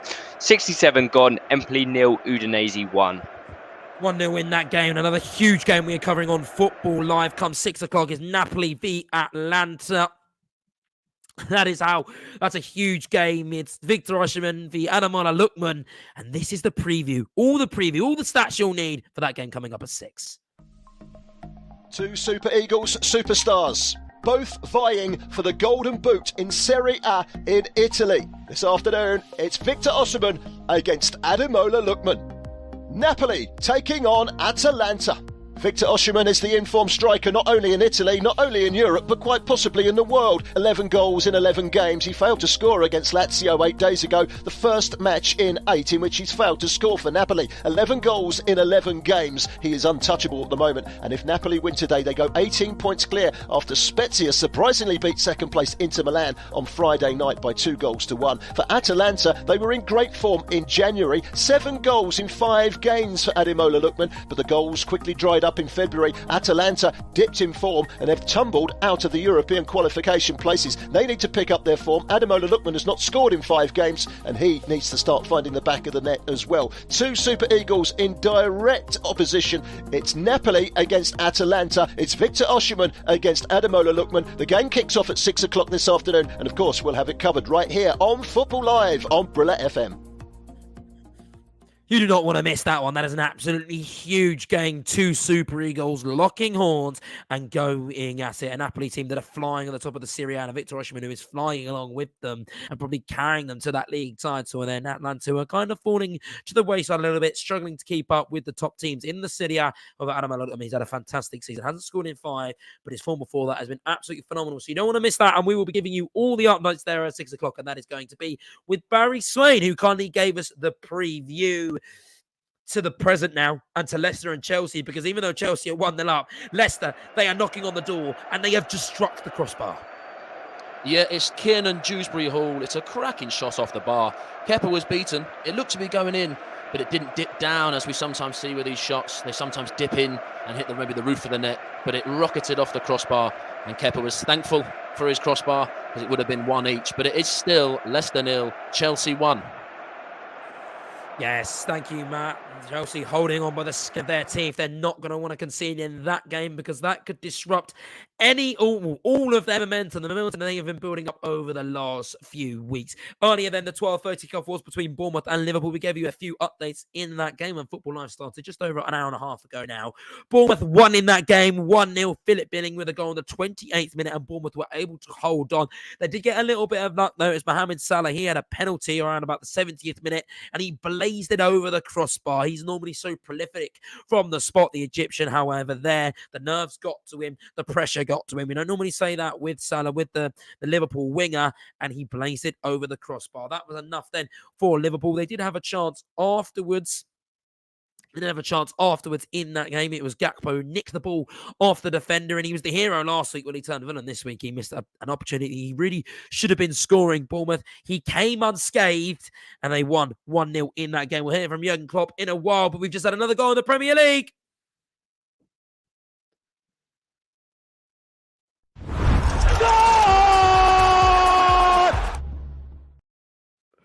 Brighton, well, they've been in phenomenal form all season. We asked the question whether Leeds could disrupt that. Well, they're not doing that so far because they are leading 1-0 as we just tick over the half-an-hour mark. The Seagulls are flying, and the Seagulls have the ball in the back of the net. It is now 1-0. They love to score goals, don't they, Brighton? It is McAllister with the goal, the Argentinian who won the World Cup. He had a chance early, as we just heard from Jackson Cole there. Well, he's found the back of the net this time. They are now leading 1-0 in that game. That's not a surprise. They failed to score in just one of their last 11 away league matches this season and are unbeaten in their last 5 top-flight fixtures on the road. They're better on the road than they are at home, arguably. They love to score goals. They love to score goals in opposition grounds, and they have just done that. 32 minutes gone. It's Leeds 0, Brighton 1, and it's McAllister with the goal. To Jurgen Klopp now, though, because his side, Liverpool, they lost 1-0 agonisingly. That it's an awful, awful defeat for them, especially after the win against Manchester United last week, and this is what Klopp had to say about the result. To face a deep, a compact side, like it's clear you cannot get through with all the balls, but it was like always, okay, we don't get through, didn't work out, stuff like this. So little things which make a massive difference. and then we go 1-0 down. Not helpful, obviously, in a counter-attack. They did always the same stuff, but it was successful enough because we didn't defend it well. And then I thought we started pretty okay in the second half, and then we get the penalty, miss it, and after that we were in a real rush. So we didn't create really enough there, and that's it. Chelsea fans, start celebrating because you were 2 goals up at the King Power.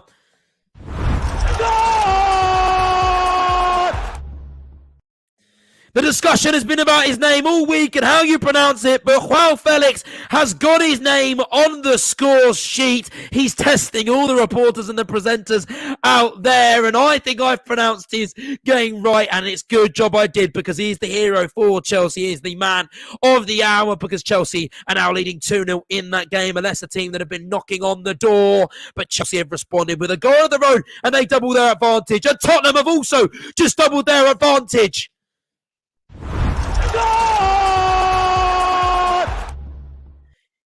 It appears it was a penalty for Tottenham and they converted from the penalty spot, and I'm assuming it was who else but Harry Kane who scored that goal. Yeah, Harry Kane on the penalty spot. He's so reliable from 12 yards out, and well, he got the first goal and he has just got himself the second goal. We spoke about how Spurs don't really score goals in the first half. Well, he scored 2. Wow, Spurs are really responding in brilliant fashion, aren't they, after the disappointment of the last few weeks, and they are 2-0 up. However, we're going to have to reverse a little bit because Chelsea fans, stop celebrating because your goal has been ruled out for VAR. Wow. Oh, wow. That's my catchphrase, a bit like Patrick Nairabet. It's now Chelsea 1, Leicester 0. The Felix goal has been ruled out for offside. That could be monumental. We know how big these offside goals are. We know how big it can be in terms of momentum. If a team just gets a goal ruled out offside, Leicester, the Foxes, they'll be sniffing around. They could smell the bait, and maybe, just maybe, they'll respond in fashion that Chelsea fans aren't going to like and find themselves an equaliser in that game. We're going to go first to Jackson Cole then, because there's been a flurry of goals. Brighton, they started this flurry. They lead 1-0 at Leeds, and here's Jackson Cole with the information on that goal. Yes, it's Leeds 0, Brighton 1, and it's Alexis McAllister. Who else with what was a really simple goal in the end, but it came about. It's so well crafted. It's a lovely ball played to Solly March down that right channel. He was unmarked, and then he did a few skills. Then he just whipped it in with that left foot of his, and then Kaoru Mitoma leapt like a salmon to head the ball back across goal to an unmarked McAllister, who just nodded it home. Leeds 0, Brighton 1. Here's a question for you, Jackson, on Brighton, really, and especially on the work that De Zerbi has done. Do you think that maybe the way De Zerbi has got this Brighton team scoring shows that Graham Potter's system doesn't usually work? Because Brighton, it was all talk about how they don't score goals and how they're going to score goals, and the blame was on the players. However, De Zerbi showed that Brighton have got some players and they do know how to score.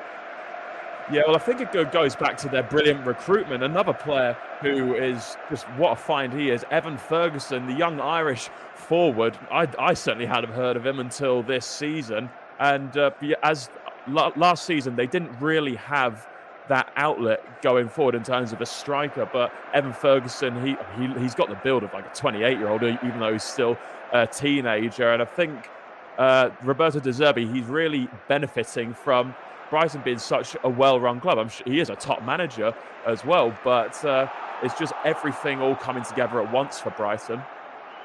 Yes, they are. Like you said, De Zerbi is reaping the rewards. It's all going together for them, and they're now climbing to 41 points, just 7 points off Tottenham in the race for the top 4 and maybe Europe. To Chelsea now, to that goal that was awfully ruled out for the Blues. Tell us about that, Matt Smith.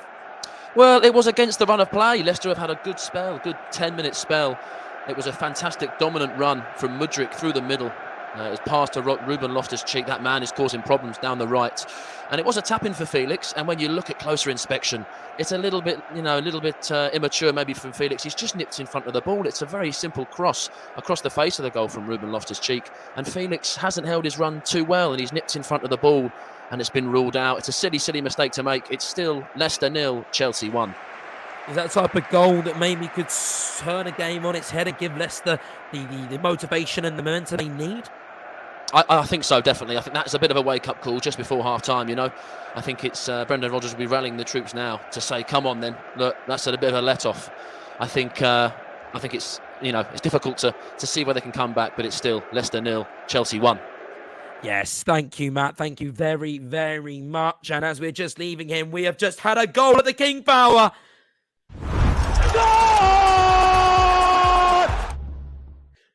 I think I must just have spoken this into happening, because we asked the question whether that Chelsea offside goal would maybe swing the momentum in Leicester's way, and it has done exactly that, because Leicester have levelled the scoreline against Chelsea. It's 1-0. It's Patterson Daka with the goal, and that is a huge goal, not only for Leicester, because they are straggling down the bottom of the Premier League. They're winless in so many games. They failed to actually register a shot on target in the last 2 league fixtures, and they've gone 4 top-flight matches without scoring for the first time since a run of 6 from January to February 2017. However, they've scored now. Patton Zaka has gone on the score sheet, and that's an absolutely huge goal for them and for Chelsea, because Chelsea, they're looking to change the fortunes of Graham Potter's time at the helm of the Chelsea job. And Leicester, well, they're standing in the way. It's Leicester 1, Chelsea 1 in that game. We've also just had a penalty at VAR. It's all happening right now. PAN to Mönchengladbach. The pen has been given. We'll be with the goal in if it goes in, because we've just had another goal at Leeds.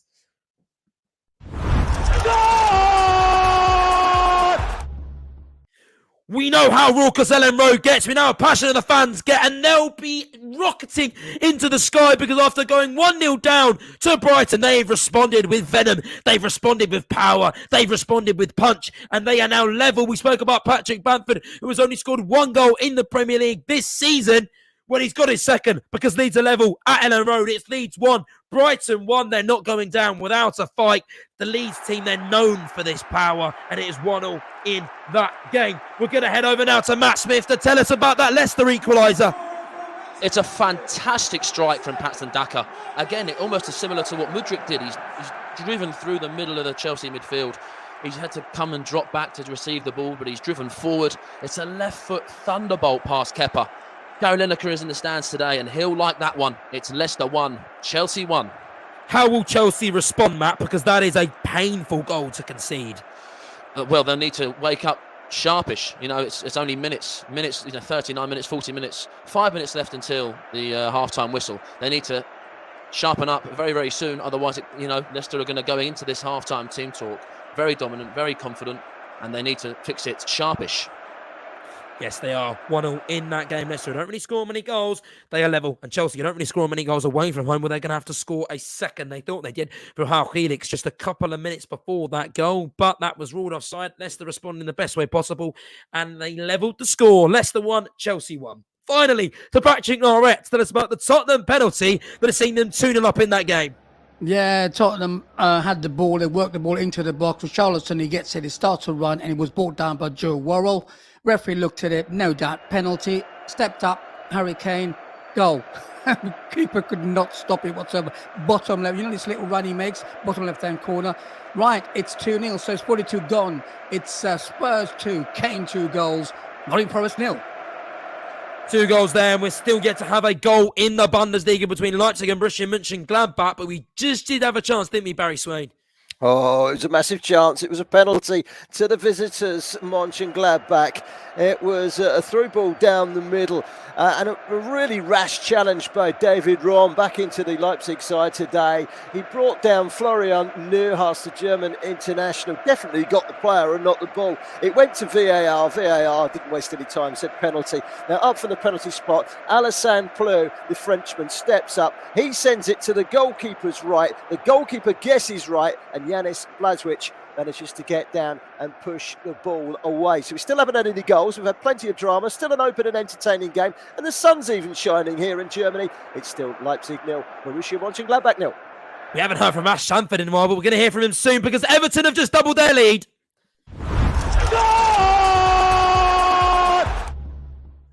Goals are flying in everywhere. I am absolutely in love with this show on this Saturday on Football Live.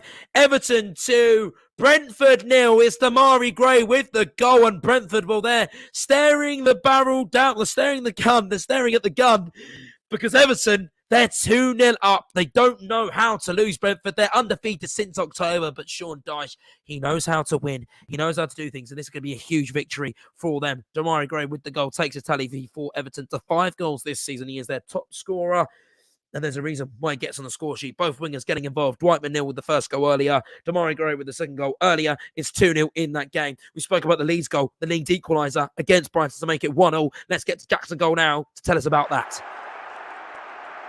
Yes, it's all happening at Leeds. It's Leeds 1, Brighton 1, and it's Patrick Bamford with just his second Premier League goal of the season. He's not had a great slice. He's not had great luck in front of goal this season, but he got a huge slice of it just now. It was his right-footed shot which crashed in off the bar, but it did take a big deflection off Joel Veltman, the Brighton defender. Full marks as well to Jack Harrison, who charged down Veltman's attempted pass to a Brighton teammate, and then he was the one who passed it over to Bamford, who then took the shot and scored the goal. But there have been 2 great chances since that goal happened. Bamford, his tail is really up. He had a cheeky near-post effort which hit the side netting. I think some of the Leeds fans thought it had gone in. And then Alexis McAllister, Brighton's goal scorer, he missed an absolute sitter. It was Karu Matoma, played down that left-hand channel. He found McAllister on the edge of the box, but he skewed his shot wide. It was incredible. It's been an incredible few minutes. It's Leeds 1, Brighton 1.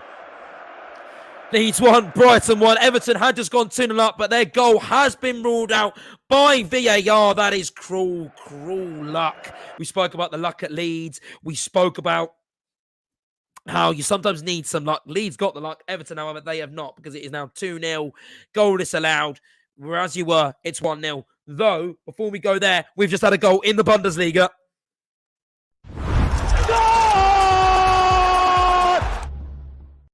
Mönchengladbach had just missed the penalty, and Leipzig, well, the momentum, we're speaking about that a lot here on today on Football Live. Leipzig, they smelled blood in the water. They got the momentum from the missed penalty, and they went down the other end, and they have scored in that game. And we're going to get to Barry Swain and tell us about that goal. Yes, it's kicked back sides of Leipzig into life, that penalty miss, and they've come out all guns blazing. How many times have we seen a goal scored from a goal kick? The defensive side, Tobias Sipel, the goalkeeper, has kicked it out to Manuel Kone. He can't control it. Sliding in Henriks to win the ball back, gives it to the former Chelsea man, Timo Werner, edge of the penalty area, right-hand side, cuts in towards the edge of the penalty area, unleashes an unstoppable drive in between the goalkeeper's hand and the crossbar. It's the underside of the bar, bounces down over the line and into the roof of the net. It's RB Leipzig 1, Borussia Mönchengladbach 0. Yes, 1-0 there. Goals is what happens, isn't it? When you've got a 4-hour show, you have so many more games, you have so much more drama, you have so many more goals, and that's why goals are flying all over the world and all over Europe right now. Whoa, where do we go now? We're going to go to Ash. Tell us about that disallowed goal for Everton. Yeah, still Everton 1, Brentford 0. Really disappointed Everton and their fans. They'll be really disappointed about this. It all started from a big punt upfield from Jordan Pickford in goal. He hoofed it into the Brentford's area actually, and it was James Tarkowski just headed it all the way across the goal, and Pinnock just blocked it. It was a great block actually, and it's hit Demarai Gray, hit his hand, stroke chest. It's gone into the goal. Everyone's celebrating. Demarai Gray's going well. He's scored his 5th Premier League goal of the season. And what happens? It's been ruled out for offside, VAR. I think it's a really harsh decision, to be honest with you. It's kind of hit his chest and shoulder. I would have given it as a goal. But yeah, as it stands, it's still currently Everton 1, Brentford 0. VAR there. We have VAR at the King Power as well. Joao Felix having his goal ruled out offside, and Leicester responding perfect fashion, finding an equaliser. It's been a while since we've been with Matt Smith there. What's happened since that goal, Matt? Oh, what a game this is. It's fantastic. There's just 4 minutes of added time just been put up there. Leicester probably deserve to be in with a shout at this game. The first 10 minutes for them was slow, but as the first half has unfolded, they've had the better chances. They've had the better dominance in the midfield and maybe just about ahead of it out wide. Graham Potter needs, one hell of a team talk to sort this out. The momentum is swaying towards Leicester, and it could get a little bit difficult for Chelsea to bring this one back. They are drawing. It's still Leicester 1, Chelsea 1, with another 2 minutes of added time to play. Yes, thank you, Matt. And London rivals Tottenham, well, they're an absolute dreamland. They're leading 2-0 at half-time. Harry Kane has 2. He's looking for a third, and he just had that little chance just before the half-time whistle went there, didn't he, Patrick? Yeah, just while they're working the ball wide cleverly down the right-hand side to Porro. He crossed it and Kane just headed it. I tell you what, just past the post. It could have been his hat-trick, but it wasn't. As you've said, half-time now. Well, the first half was a cagey affair, I would say, until the 19th minute when Porro again crossed the ball, Kane in the box, shot, goal, and that was it. And then what happened then? Spurs, when they tried to keep hold of the ball, going forward, taking their time, and then the ball was in the box, and Richarlison got the ball in the box, tried to beat his man, couldn't beat his man, and then got a penalty. The referee blew a penalty, and Kane stepped up, as you like, cool as you like, on the 35th minute, slotted it, passed Navas, goal. So it's 2-0, 2 for Kane, and 2 for Spurs. I don't think there's any way back for Forest, but you never know. Half time now, it's Tottenham 2, Nottingham Forest 0. Patrick, how impressed have you been with Pedro Porro? He came on against AC Milan and gave Tottenham a little bit of life down that right-hand side, and he seems like he's doing the exact same today. Yeah, I think it's a plot. I'm trying to work this out, you see, because Nottingham Forest are playing 4 at the back, and they're clever. What they're doing, they're getting the ball wide to the right-hand side, Davis on the left-hand side, and then you've got Davis on the left-hand side, the Porro on the right-hand side. What they're doing, when they get the ball to the right-hand side, they overload with one of the centre-back going forward, to help the right wing back, and the ball crosses in. So it's quite exciting what they're trying to do. A different Conte, this team, right? It's a different way of playing, which I've never seen this from Tottenham, but they're going for it. So I think it's an improvement. They need to keep playing this way all the time. I think if they do, they get more goals. I can see more goals on this, and I can also see Tottenham getting maybe 2 or 3, and Kane getting another one, getting his hat-trick today. Maybe he's on 22nd now. I think 22 goals this season, I think. I think so. 21 goals this season 21. for Okay. Harry Kane. One You out. were close. You were close, Patrick. You were close. Yeah. Thank you, Ryan. Thank you very much, mate. We'll be here with you shortly then for the second half. That seems like an absolutely fantastic game. Say what is a fantastic game, though. The game with the King Power, and we've just had another goal there.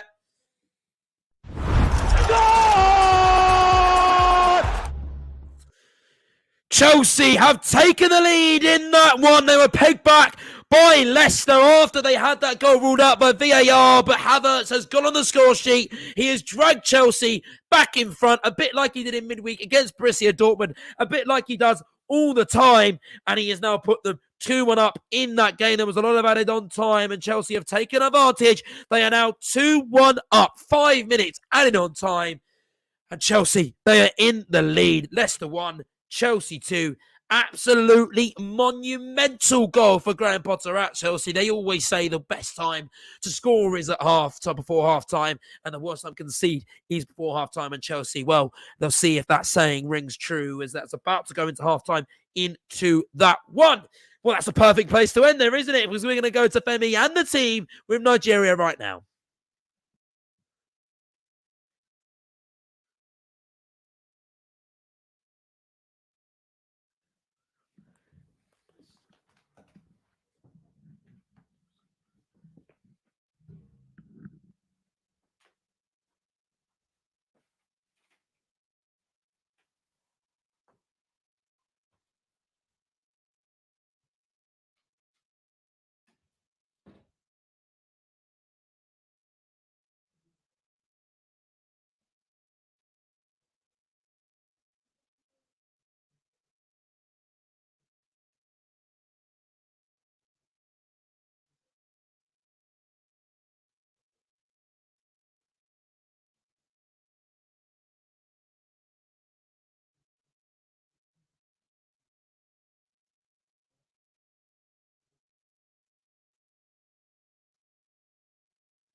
You are listening to Football Live on Brila FM, powered by Nairabet, with Josh Bailey. Yes, thank you to Femi and the team. We'll be with them in another hour on the dot. I think we needed those 3 minutes with Femi there because that was an absolutely incredible first half of football. Goals flying in everywhere. And just to tip off the phenomenal first half that it was, Chelsea, they went in front 2-1 before half-time. It's now half-time with Matt Smith to tell us about the goal and the half, which seems like it was absolutely brilliant. Yeah, Chelsea at one point were begging for that half-time whistle to come. Leicester were piling on the pressure in the back half of that first half, but it was right before half-time when the goal came. It was just what was needed for Graham Potter's men. It's Endo Fernandez with a very clever flick over the Leicester defence, and it's Kai Havertz who then lobs it over the reach of Danny Ward to make it Leicester 1, Chelsea 2. It's been a good first half. 3 goals in 45 minutes, I can't complain, but I think Leicester may be feeling a little bit hard done by. Yes, thank you, Matt. We'll be with you shortly just to discuss the half-time. But before we do that, we're going over to Matthew Key now to tell us about Empoli v Udinese, because Udinese are winning 1-0 and they've just got a couple of minutes to go in that tie. Yes, that's right, Josh. We've got a minute to go here. There's been 6 minutes of added time due to various injuries, and there was a VAR check as well for an Empoli penalty. They felt like there was a foul. Nothing was given by the ref on the field, and the VAR agreed. No decision. The Empoli players were incensed about that decision. They feel like they should have been awarded a spot kick. So Udinese holding on for now. It's not been pretty at times, but they've just about managed to keep hold of their clean sheet for now, and they've offered a lot on the break as well, to be fair. They probably had the best chances to make it 2-0, despite Empoli's huff and puff. We've got about 30 seconds to go. The ball's exactly where Udinese will want it at the minute, right in the corner flag. So it looks like they're going to hold on, end their streak of draws, and get a big 3 points today. Empoli 0, Udinese 1.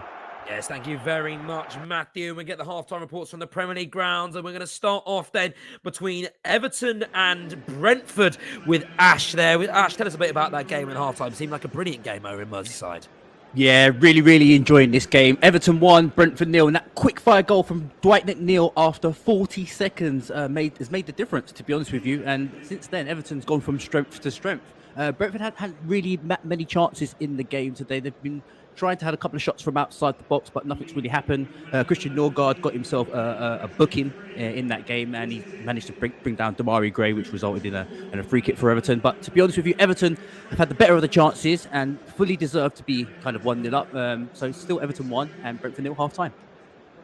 Goals there, and also goals between Brighton and Leeds. Leeds-Brighton, shall we say. 1-1 there, and again, another brilliant first half of action. It's been enthralling, Josh, at Ellen Road. Leeds 1, Brighton 1. The visitors took a deserved lead just after the half-hour mark through Alexis McAllister's header from close range after some very slick build-up play. Roberto De Zerbi's men, they're in cruise control and playing their usual football that fans have come to love, but Leeds fought back just before half-time as Patrick Bamford's right-footed drive crashed in off the crossbar, although the strike did deflect in off Joel Veltman. It was great closing down by Bamford's teammate Jack Harrison in the build-up to the goal. McAllister should have got his and Brighton's second moments later with such a good chance, but he skewed his shot wide, the World Cup winner. I cannot wait for this second half. It's Leeds 1, Brighton 1. Yes, 1-1 there, and we have just had the goal in the Bundesliga.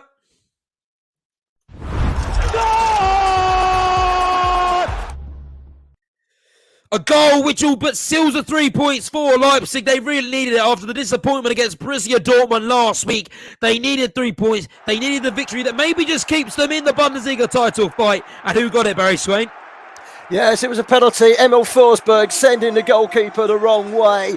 Tobias Sapal decided to go to his right. The ball went the opposite way. It's a called penalty. It was won by the Mali international Amadou Hadara after excellent work down the right-hand side by Benjamin Henrichs. And this is setting up Leipzig very nicely for the second leg of their Champions League game this coming Wednesday away at Manchester City. Remember, they drew 1-1 here a couple of weeks ago in the first leg. They're still in that tie. If they play like they've played in the last 20 minutes, they'll stand a chance. They've played very well since they've taken the lead with a brilliantly finished goal goal from Timo Werner. It's went straight into the top corner. Since that's gone in, it's been one-way traffic. They've been exceptionally good, Leipzig, and Borussia Mönchengladbach, who've conceded 4 in each of their last 2 away games, don't have any sort of response. They're dead and buried now. This looks like 3 points to Leipzig. Leipzig 2, Mönchengladbach 0. Yes, thank you, Brian. That's a huge goal for Leipzig. Absolutely huge for them. And a penalty that Borussia Mönchengladbach missed. They missed the opportunity from 12 yards out to go 1-0 up in that game. Leipzig have punished them. They've scored 2 goals since then. They lead 2-0 and they've got 17 minutes to hold on in Germany. We're going to get a full-time report now from Napoli v Udinese. Udinese, who normally draw their games, but not today because they ran out winners against Napoli. Yes, that's right, Josh. It's full-time here in Italy, and it's Udinese that have got the 3 points today. As you say, ending their streak of draws with 3 points today. It was a singular goal that won it for them. Rodrigo, the centre-back, the goal has been credited to him. Took a deflection, but it's his goal for the Brazilian centre-back. And look what a win does for a team. Udinese now up to 9th place. And would you believe it? Level on points with Juventus in 7th. Maybe they could sneak into the European places. Who knows? We'll have to see what that win does for them. Full time in Italy, it's finished Empoli 0, Udinese 1. You are listening to Football Live on Brila FM.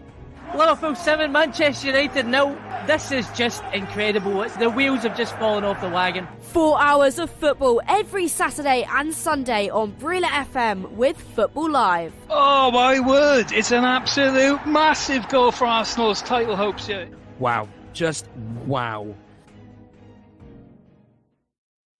Yeah, it's the show that you never want to miss. It's on Saturdays and Sundays. We return for 4 hours tomorrow with our presenter, Chris Baldwin, I want to say. So, yeah, we'll be with him tomorrow. So it's absolutely brilliant. I love this show. I love presenting it to all you people, all the listeners here. And what a first 2 hours it has been. We've got 2 hours to go, though, so don't go anywhere because I think the drama is only going to increase as we go into the second half, and it's only going to increase at the King Power between Leicester and Chelsea. We'll bring in Matt Smith there for a chat about Chelsea. I mean, we'll start off. How big is that goal before half-time for Graham Potter?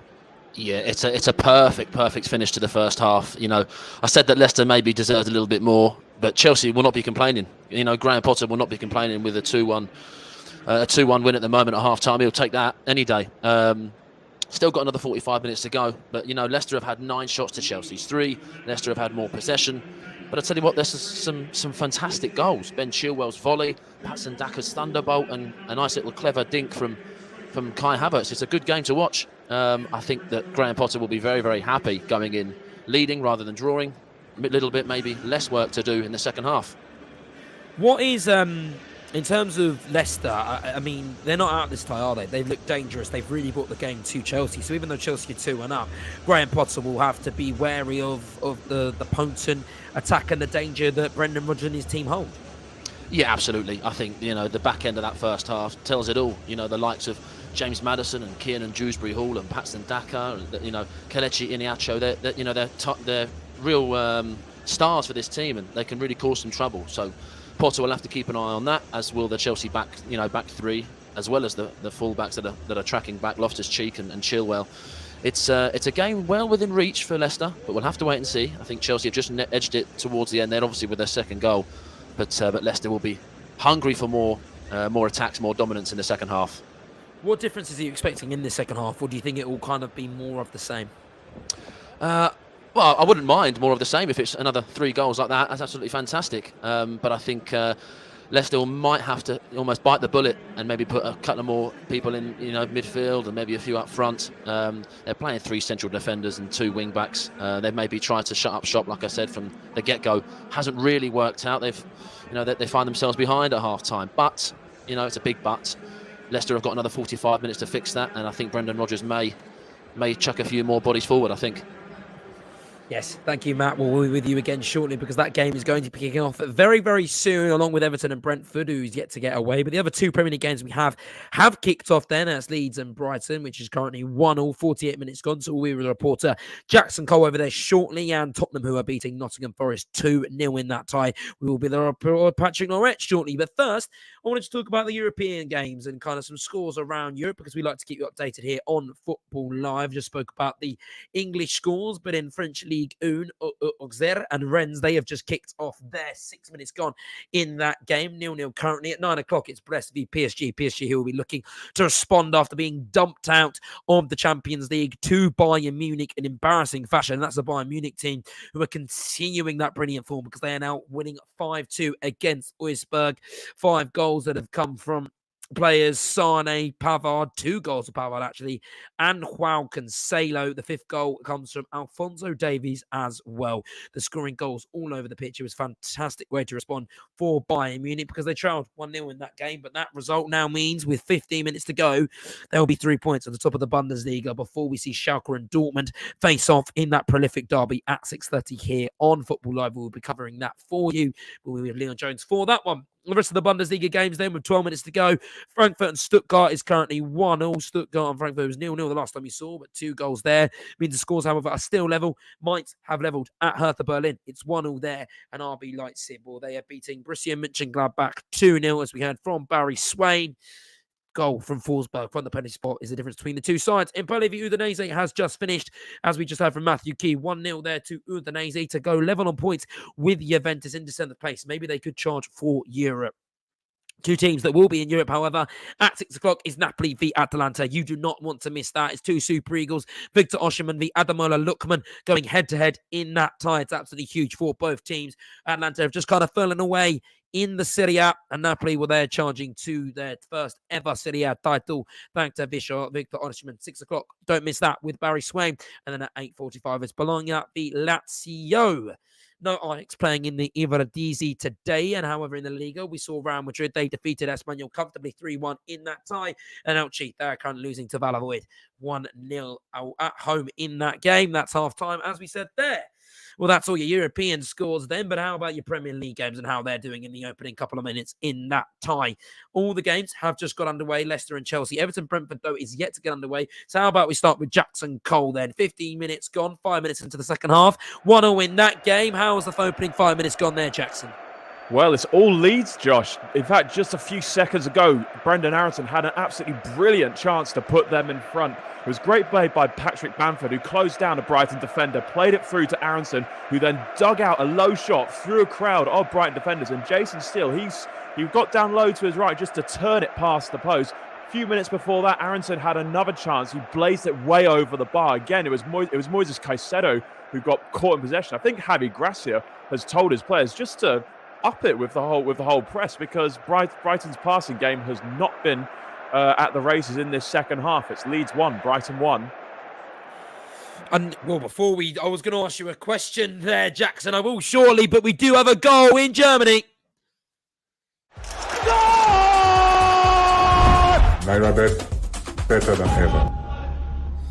Back to Jackson Cole shortly, but for now, Leipzig have taken the lead again. They are 3-0 up in that game. They're running away with it. Mönchengladbach, who had a chance to score from 12 yards out, they missed it. And since that point, well, Leipzig, they have really grabbed the game by the throat. They have suffocated Mönchengladbach, and they are now leading 3-0 in that game. That is 3 points that are absolutely huge for their season, for their Champions League hopes, and also maybe for their Bundesliga hopes. They climbed to 3rd in the league currently. They're 1 point now ahead over the Union Berlin with this win on 45 points. They're 7 points off Bayern Munich, and they're about 4 points off of Leipzig, off of Borussia Dortmund. So that's a huge 3 points for them, and now they've opened the cover to 3 points to FC Freiburg and to Barry Swain now. Tell us about that goal. Yes, Josh. Yeah, it was a simple corner. Flicked on at the near post. It was delivered brilliantly. He's been outstanding today, Emil Forsberg. Scored from the penalty spot, the 31-year-old Swede. 9 goals now this season. But his corner was brilliant. In towards the substitute, Yusuf Poulsen, who flicked on. He's on for the last 10 minutes or so. On for Timo Werner, who's being rested now for the rest of this game. He's flicked it on. And the big defender up from the back, the Croatian international, Josko Gvardiol, bundling the ball home. It was a scrappy kind of finish to what was a very good build-up. They've absolutely set this place alight since they managed to save that penalty. Mönchengladbach could have perhaps nicked it if they put that penalty away. They missed it, and Leipzig have not looked back. Nearly 50,000 here today. It's now Leipzig 3, Borussia Mönchengladbach 0. Gvardiol, who is one of going to be the hottest properties this summer. He's wanted by Bayern Munich. He's wanted to be with Real Madrid. He's an absolutely brilliant player, and he's going to be a player to watch this summer wherever he moves to. It's probably going to be Bayern Munich, isn't it? They dominate the league. They're not dominating this year, though, but however, they kind of they cherry pick from the best talents, and Gvardiol could be very much heading to Munich this summer. Not to Munich, but to North London, the capital of England. And we're going to go to Patrick Nairabet now. Tell us about Tottenham v Nottingham Forest, how the opening few minutes in the second half have gone there, Patrick. Well, opening few minutes, I would say my famous words, you play, we play. But what's happening now is Tottenham are sitting back, letting Forest have the ball. A couple of changes for Forest. They had to really. Malanga comes off for Andre, and you up front. And Jesse Lingard didn't look fit anyway, so he's come off. So Emmanuel Dennis has come on. So maybe we might take a change. So I think Tottenham are going to sit back, and they don't have to chase the game, do they? They're 2-0 up, and it's comfortable. So they're going to invite Forest onto them, see if they can hit them on the break. What Forest have done, they've matched them. They've gone 3 at the back, so now they're not going to get so many crosses in the box. But it's interesting to see if Kane can get his third goal, get a hat-trick. With 53 gone, it's Spurs 2, Nottingham Forest 0. Do you see a way back into this game for Steve Cooper and Nottingham Forest, Patrick? If he gets the first goal, maybe. If they get they've got to score in the next 10 minutes. If not, then I think they'll get hit on the break. And Tottenham are very good at that. They don't have to chase the game. They sit in 48 points now. The next game away to Southampton, all their fixtures. So all they've got to play for. I know all Tottenham fans say, "What? No, they're out of all the cups, out of Europe. Play for top 4. Just manage the game. Wait for the next game." So it's looking rosy for Tottenham for top 4 place at the moment. So. Still, 53 gone, Spurs 2, Nottingham Forest 0. It's been a while without any sunshine at Tottenham. However, the clouds have opened and the sun is shining down on Antonio Conte and the Tottenham Hotspur Stadium. They lead 2-0 in that game. And maybe it's going to be a little bit of a cakewalk for them in this second half. That's not a statement you've said about Tottenham and second halves for pretty much all this season. Tell you what's not going to be a cakewalk, though. It's the King Power with Chelsea. They're leading 2-1 away at Leicester today. However, it's goal before the end of the first half. Makes the difference between the two teams. Over 5 minutes gone in that second half. How's the opening gone there? Yeah, it's been, again, there's just sort of trading blows at the moment. I think Chelsea are maybe nudging it again. Conor Gallagher has just been subbed in for João Felix. Maybe, a result of that knock he took quite early on in the game. And that maybe signals to me that Graham Potter wants to shore up the midfield a little bit more. He's only got Mateo Kovacic and Enzo Fernandez in the centre of midfield, so he's added Conor Gallagher into that, and that potentially frees up a little bit more space as well for the strikers, the likes of Kai Havertz and Mudryk. I think Chelsea will maybe want to try and take advantage, of the chances they have. 2-1 up at the moment. They want to make it 3 and 4. They really do. They're really trying to sort of assert their dominance. But it is Leicester 1, Chelsea 2. Yes, thank you, Matt. And I mean, what about in terms of tactics in that game? Are you noticing any kind of tactical changes to the eye and kind of any tactical differences than we had in the first half? I can see the likes of, Ricardo Pereira bombing on more for Leicester, as well as Castagni. They're really trying to put some pressure on the fullbacks for Chelsea. But I think, like I said, Potter's maybe trying to shore up the midfield. The midfield was maybe getting lost. That's where the area is. I think that the game can be won and lost. Kovacic and Fernandez could have done with a little bit of help, and they've got it in the form of Conor Gallagher. So that might see Chelsea dominate a little bit further now with that extra man in midfield. Yes, well, there we go. Cheers, Matt. Thank you very much. Chelsea are 2.15 to score next in that game, and that's really not a bad play to place your bets because Brendan Rodgers has suffered 16 league defeats That is the wrong stat, but I mean, you can have that one. You can have that one for free, however, because Ronald Reynolds has never suffered 16 league defeats as a manager in all competitions. And he's only ever beat Chelsea twice in 21 attempts as manager in all competitions. Drawn 9, lost 10. As you remember, he was actually assistant at Chelsea under Jose Mourinho a very long time ago. So he has a bit of a bond towards Chelsea. And right now, when he's going to try and forget all the niceties and forget all the niceties and forget all the kind of love that he might have to Chelsea, because they're trying to chase that down. I remember those odds as well are from Nairabet, who are sponsoring Football Live today. So there we go. That are the odds. Leicester 1, Chelsea 2. Brentford, well, they are still losing away at Everton. However, they've just had another chance there, Ash Sanford. Yeah, early exchanges here at Goodison Park, and it's still Everton 1, Brentford 0, and a great chance for Brentford, to be honest with you, popping the ball around in the central of the park and got the ball out wide to the right back, and right back just crossed it in, and it's Rico Henry just got on the inside of Seamus Coleman, diving header, and it's just Pickford's just tapped it round the post. So it's a really good chance for Brentford to get on the score sheet early on in the game and try and equalise. But so far as it stands, it's still Everton 1, Brentford 0, 51 minutes gone. How do you expect the second half to go, Ash? Because, I mean, like we've said, Brentford have been absolutely brilliant this season, haven't they? And especially since the change of the World Cup. Ivan Toney, we haven't really heard much from him today. He scored 15 goals and assisted 3 in 22 Premier League appearances this campaign. What do you expect from Brentford in the second half? I'm expecting a lot more pressure. I'm a better possession in possession with the ball, to be honest with you. Ivan Toney will be looking to get himself on the score sheet and score his 16th Premier League goal of the season. And also, Brentford at the moment, they're just worried about Everton on the counter attack. So that's the only thing that I think that Brentford need to relax, keep the ball a little bit better in possession, and just try and get some crosses into the boxes. You know, Ivan Toney in the air is very strong in the air. So I just believe that Brentford just needs to take their time a little bit and just be a bit better in possession. But I think Everton can hold on to this lead if they do well enough. But it's still Everton 1, Brentford 0. As the game goes on, well, it's worth keeping out an eye for this statistic. Everton have conceded an unrivaled 8 goals from fast breaks in the Premier League this season. When I talk about fast breaks, I talk about when, they have a break in the play, when they're having a drink quickly, and, then after that. So Everton's conceded 8 goals after when they've done that. Brentford, however, they've scored 5. That's only better than by Manchester United 6. So that's something to keep out as the game goes on, and maybe players get a little bit more tired, and that could be a way Brentford are going to find a way back into this game, especially if Ivan Toney isn't to get on the score sheet, but he normally does. So again, don't rule Ivan Toney out in this game. From Everton to London, because Spurs have just had a chance. They're 2-0 up. They're not listening on their laurels and looking for that third. Yeah, they're looking for the third. What it was a bad clearance by Navas, and Human Song got hold of it in the box, took a shot, but it hit the defender, just went wide. Better pushing, trying to get the third goal so they can rest more players for the next game. So at the moment, with 59 gone, Tottenham still trying to get the third goal. It's Tottenham 2, Nottingham Forest 0. Brighton have registered 136 shots on target in the Premier League this season compared to their 75 face. That's a difference of only 61. Only Manchester City boast a higher positive difference. Well, today, they didn't know they're threatening the Leeds goal, but they're getting absolutely peppered on it in this second half, aren't they, Jack?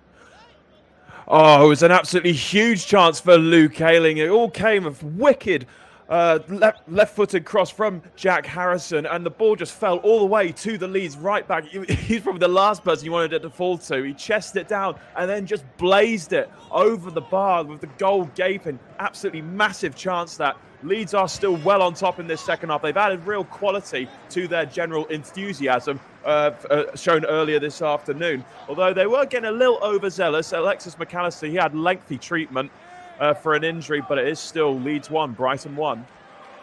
Yes, thank you very much, Jackson. That's going to be a game to keep a very big eye on. And as I say that, yes, there has been a goal at Ellen Road. Nairabet, better than ever. A goal that sees Brighton take the lead. Leeds have dominated in the second half, and since that equaliser from Patrick Bamford, they have been the team that have looked like scoring in that game. But Brighton, against the run of play, against the way the momentum was going, well, they have scored. They have taken the game 2-1 up there. They just love to score goals, don't they? I mean, it's not really a surprise.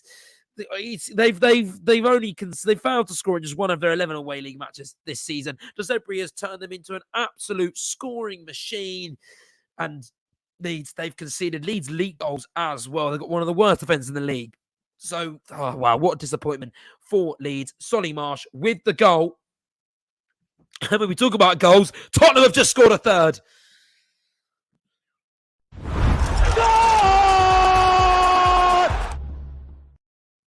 We just heard from Patrick Lorette, the Forest have just had a chance. However, Tottenham have gone down the other end and they have scored their third and they have sealed that game off. There's going to be no way back for Nottingham Forest in that tie unless there's the comeback of all comebacks. However, I very much doubt it. Tottenham have dominated from start to finish in that tie and they now lead 3-0 there. Off to Ellen Rowe now and off to Jackson Cole. Tell us about that Brighton goal.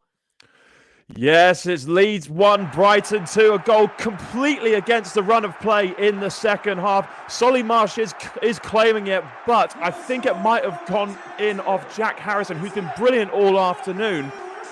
In the end, it was Karu Matoma. Great play down left-hand side, low cross in. And I think I'm just looking at the replay now. Yeah, it's Harrison who's just completely miskicked that clearance on the 6-yard box, and it's gone straight into the top corner. It's Leeds 1, Brighton 2. Brighton, well, I'm absolutely in love with this team. I'm not a Brighton fan, but the football they play, the goals they score are absolutely incredible. How can you not love this team? And I've got a feeling, I say it every week on Football Live, Brighton and top four, I wouldn't rule it out. I wouldn't rule it out, even if they don't get top four. Well, European spot would certainly be good for Robert De Zerbi and the Seagulls. But once again here, remember, you are listening to Football Live. And remember, well, we are now powered by Nairabet. Today, only on Nairabet. Bet 500 Naira or more on Napoli versus Atalanta and get a 1,000 Naira free bet the next day if Victor Osimhen or Ademola Lookman scores any time in the match. Bets must have a minimum stake of 500 Naira to qualify. Free bets for this promotion will be awarded on Sunday, 12th of March 2023. A maximum of one free bet will be awarded per user for this promotion. Bets must contain at least one pre-match selection on the Napoli versus Atalanta match playing on the 11th of March 2023. Visit nairabet.com.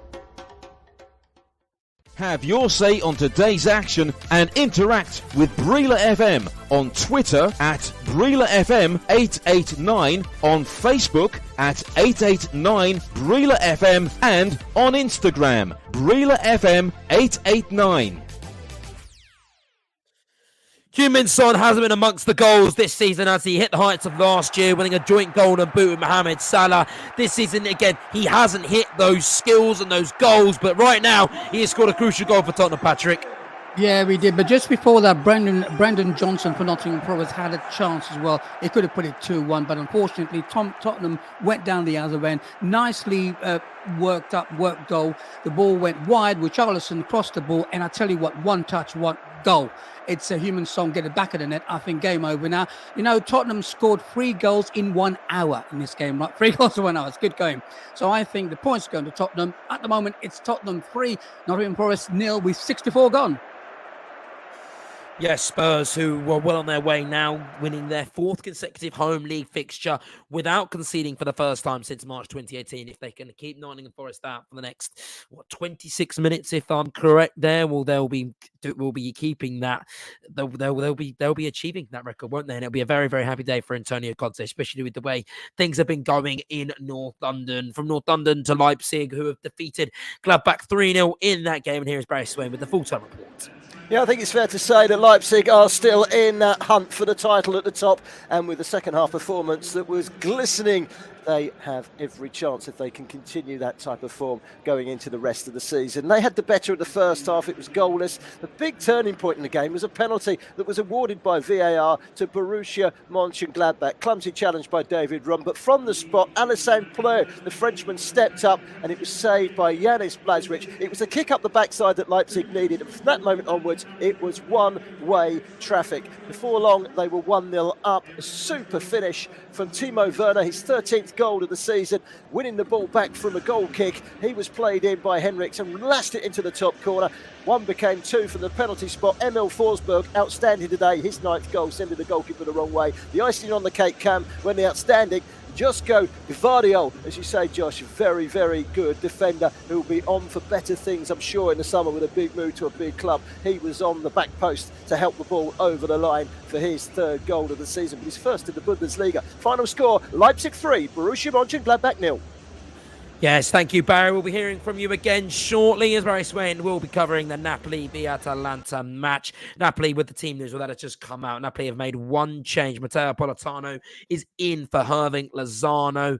And as, well, I'm absolutely gutted reading this because as for Atalanta, we build it up all week. It's Victor Osimhen v Ademola Lookman. Well, Lookman, he'll be starting on the bench today at Zapata and Pasalic in for Atlanta. And that means there's no place for Lookman in the starting 11. He will have to get warm and comfortable on the bench, but hopefully he'll come up. And hopefully, well, if Atlanta need him, he'll be getting amongst the goals in that game. Barry Swain will be covering you. And that game will be kicking off at 6 o'clock. So in just about 26 minutes. Well, there we go. So we've got half an hour left for the Premier League game, and we've got half an hour between Leicester and Chelsea at the King Power. Chelsea, last time we heard from Matt Smith, well, they made a change. Conor Gallagher coming on for Joao Felix. But since then, how's that game gone? Has it been a Leicester dominating, or is it been Chelsea looking to double their advantage, Matt? Well, the game has gone a bit quiet for both sides. A few stoppages have really stopped the flow of the game. Ricardo Pereira's been booked. Now, Mudryk has been down receiving treatment. Maddison's been down receiving treatment. Enzo Fernandez has been down as well. Leicester are maybe, coming back into it marginally. There's nothing in the second half, or the first 15 minutes anyway, to match the action of the first half. It's still Leicester 1, Chelsea 2. How do they keep the win here, Matt? I mean, that sounds like a simple question. You just got to keep Leicester from scoring. But in terms of tactically, in terms of keeping the momentum in this game, how do Chelsea go about that? I think I don't think they should shut up shop just yet. Leicester are capable. They've got the dangerous strikers, dangerous creative players in the midfield and attack. I think Chelsea have to get a third, if not a fourth, to really cement the 3 points. I would certainly not recommend to Potter saying, "Oh, do you know what? We'll stick with this 2-1. We'll hold on." Still got half an hour plus added time. I think it's a case of Potter going for a third, going for a fourth to really, quench the hopes of Leicester fans and Leicester players. Well, thank you, Matt. We'll be with you throughout the rest of this second half because we're going to keep our eye on that game because it's Chelsea, and Chelsea are an absolutely huge team as it stands right now, subject to change. However, it's over 3.5 goals. So over, we've got 3.5 for goals is 1.53. So repeat that again. So for over 3.5 goals, it is 1.53 for the Chelsea game, and that is obviously powered by Nairabet, a bit like Football Live is. It is also powered by Nairabet. So Ash now went to Everton and Brentford because Everton, well, they've just had another chance. How are they not 2-0 up in that game? It's unbelievable, to be honest with you. Another chance for Everton and another great chance for Demarai Gray. He's really dictating the game today. Demarai Gray is in every single attack that Everton get. And it's another ball in from James Tarkowski. He gets the ball into Demarai and he just drops his shoulder and cuts it back, and it's hit the goalkeeper and it's just gone out for a corner kick. So another chance for Everton, another chance for Everton, and another opportunity for them to go 2 goals up, but still 1-0 here. A couple of changes for Brentford, 2 substitutions. Damsgaard and Jensen have gone off. Kevin Shade and Josh Da Silva has come on. So as it stands currently, Everton 1, Brentford 0. I mean, Ash, how big is this win going to be for Everton today? Because it's been a day where teams all around us kind of in the Premier League are picking up points we're seeing right now. I mean, Leicester are drawing, but Bournemouth won earlier. Leeds have got a point right now. So this is a huge 3 points for Everton. I mean, it currently takes them 2 points away from the relegation zone. Oh, it's massive. After Bournemouth winning earlier as well today, it's a huge importance to win this game. And like I said earlier, they've got Chelsea, Spurs and Manchester United in their next 3 fixtures. So they will be going out today to really try and keep this clean sheet. So it wouldn't surprise me that Sean Dyche, probably in around 10 to 15 minutes time, starts shutting up shop and maybe bring another central defender on. Yes, thank you very much there. Thank you, Ash. We'll be with you throughout the next couple of minutes because Football Live is absolutely heating up here. The Premier League games, all of them are well and truly in the balance. It's 1-0 there. It's 2-1 to Brighton against Leeds. It's 2-1 to Chelsea against Leicester at Leicester. It's Leicester 1, Chelsea 2, Leeds 1, Brighton 2, and Nottingham Forest, well, they're runaway leaders. Oh, sorry, Tottenham. They're runaway leaders against Nottingham Forest. Steve Cooper wish he was a runaway leader. However, he unfortunately is not. It was UCL Champions League action then this week. week, wasn't it? And what was a huge game, a huge competition that is renowned all around the world. And well, Chelsea and Tottenham are both involved in that tie, and also Bayern Munich PSG. The first game up then was Bayern Munich. They beat Club Brugge 5-1, meaning that they won 7-1 on aggregate. And because of that, well, Scott Parker, he was sacked after just 12 games in charge. A lot of people were surprised how the former Bournemouth and Fulham manager, who got sacked from his respective jobs there, managed to land a job at Club Brugge. Well, he did, and he didn't hold it on for very long. Just 12 games in charge of the Belgium club, and when he was sacked after 12 games, absolutely incredible for Club Brugge as well. They won they won the 3 opening games in the Champions League in a group with Real Madrid in, and they somehow got knocked out in the round of 16, and they somehow ended up losing to Benfica. But Benfica obviously had a brilliant team, and they're definitely a dark horse to watch for in this tie. As for Chelsea, then we spoke a little bit about them earlier and their win against Borussia Dortmund, but Sterling and Havertz both got on the score sheet. It was Havertz who had 2 penalties in that tie. He actually missed the first one, but he was retaken for encroachment on the Borussia Dortmund side. They weren't too happy about the handball and the encroachment. Jude Bellingham called it a joke. And then when the play was retaken, well, you can't give Havertz 2 chances, can you? He scored on the second attempt. But for Chelsea, they did deserve it. They absolutely battered Borussia Dortmund. It's the start. It really felt like the flame, the match that lit the flame for Chelsea, and the fact that they're now winning 2-1. It was a real statement win for Potter. It kind of relived some of the pressure a little bit for him, didn't it? And because of that, well, they're winning now, and maybe he's going to buy himself a little bit more time. As I said, they battered Dortmund. Should have won by more, should have scored 3, 4, even 5 in that game. And now Potter probably has a little bit more time. As I mentioned, James and Chilwell were the star performers in that game. James hasn't started against Leicester, missing out from illness, but Chilwell has, and he scored in that game. As for Bayern Munich, PSG, we talked about, well, Bayern Munich, they were winning 3-0 on aggregate. They won 2-0. They absolutely battered PSG, cruising to victory, and this is inexcusable for PSG with a team with Mbappe in it and a team with Messi in it. Well, they should be doing a lot better. This PSG team is built to win Champions Leagues, and they keep falling at the first hurdle. For some reason, there is a curse that falls over Paris and falls over the Mbappe and Messi team. And, well, they were absolutely battered across the 2 legs. Bayern Munich should have won by more. Choupo-Moting and Gnabry were the scorers in that game. And, well, there's got to be questions for PSG now. And where do they go? Because this super team that they formed of Mbappe, Messi and Neymar, well, it hasn't done its job. And now where do PSG go from here? And Mbappe, who could be on his way out potentially to Real Madrid in the summer, is worth keeping an eye on that. And finally, Tottenham v AC Milan. Tottenham have responded in fantastic fashion, haven't they, really?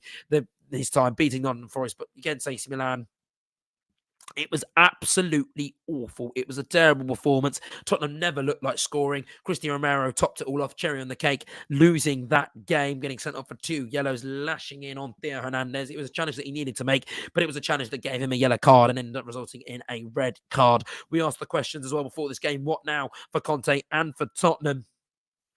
Well, they've responded in great fashion against Nottingham Forest. Now they only have top 4 to focus on. Maybe they can just finish on top 4. Let Antonio Conte finish on a happier note than what it is after what was an awful week. Losing to Sheffield United, losing to AC Milan, knocking out all the cup competition. They only have top 4 to focus on now. But let's see. Let's hope that Antonio Conte and Tottenham can just send on a little bit of positive note than the way it has gone. And, well, let's just talk about also Antonio Conte's awful UCL record as well. It's a terrible one, isn't it, really? And he was pointing the fingers at Tottenham. But his record, when he hasn't won a Champions League game in over 10 years, you have to go back for his first stint at Juventus for that one there. Well, here we go. We've had a little bit of a lull in all the Premier League matches so far. No chances really of note. The only chance we had really was with Jackson Cole, and that is for Brighton at Ellen Road as they look to make it 3-1. Yes, and it fell to Solly March, who it looked like he'd got Brighton's second goal. It was a wonderful volley from him into the ground, but Illan Meslier did well to push it around the post, and that would have been good night Leeds, who just seem like they've run out of ideas since that Brighton goal, because it did very much come against the run of play, but it's Leeds 1, Brighton 2.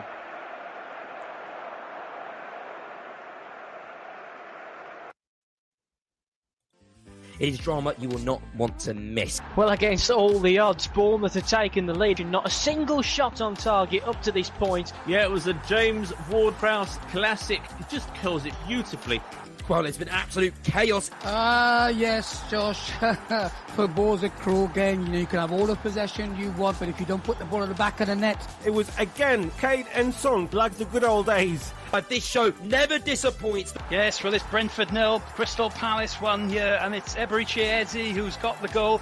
Oh my word, Josh. I cannot believe how Phil Foden has not made this 2-0. Yes, Barry, it's a second goal for Borussia Dortmund, and the Dice Watch go on are running away with it now.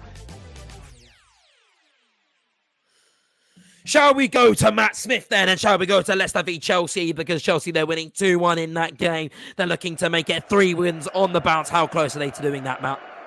Yeah, they had a very good chance. It was crossed in from the left from Ben Chilwell, and it was Kai Havertz that rose like a salmon, forcing a fantastic reaction save from Danny Ward. It was just before that attack on goal. There was 3 Leicester subs, and it seemed to be an attacking move from Brendan Rodgers. The last 20 minutes was really looking for a push from his players. Namphlys Mendy has come off. Babukare Soumare is on. Patson Daka is off. Harvey Barnes is come on. And there's the attacking change. It's Daniel Amate off, and a winger, attacking-minded player, Tete, is on. So this might be the push that Brendan Rodgers is after, but it's still Leicester 1, Chelsea 2. We have an equaliser at Ellen Road.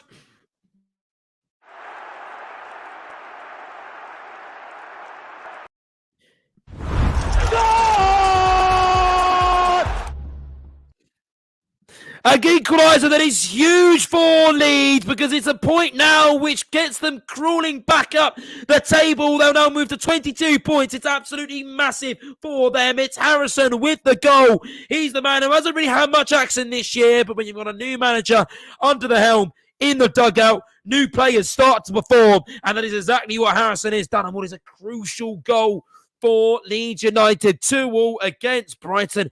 Javi Garcia, he's working his magic. He's sprinkling a little bit of that winning dust over Leeds, and they have now got the goal that puts the goal that scores 2-2. Brighton Leeds, they're cancelling each other out, and they've got 20 minutes both sides to find an equaliser. Will we find an equaliser in that game? Well, we'll be with Jackson Carr if we do find a goal that puts either team in front at Ellen Road. Leeds 2, Brighton 2. Oh, wow. Well, just wow. Right, 2-2 there. Another goal in the Premier League, as we've just said. We're going to kind of catch our breath now, and we're going to head over to get some team news from around Europe then. And the big one, Napoli v Atalanta with Barry Swain. Ademola Lookman isn't starting in that game. Victor Osimhen is, however. What's the rest of the team looking like, Barry? Yeah, I feel a bit down with that team news, don't you, Josh? I do. Certainly, just one change for Napoli. We didn't expect them to recycle it too much. Of course, they've got that big game in the Champions League against Frankfurt here in just 4 days' time. But they make just the one change. Lozano dropping down to the bench. Matteo Politano coming in to join in the attack, along with Kavica Kvaratskhelia. Looking forward to seeing him again. He's a real talent, the Georgian international. And, of course, Victor Osimhen, with 22 appearances for Nigeria, 15 goals. He's done brilliantly well. For Atalanta, just quickly going through, Zapata coming in, Pasalic coming in, and at the back, they've got Scalvini coming in. 4 changes in total. Ederson also into the midfield. Kickoff is around about half an hour from now. It's Napoli against Atalanta. Cheers, Barry, and off to Jackson Cole now. Tell us about the equalising goal for Leeds.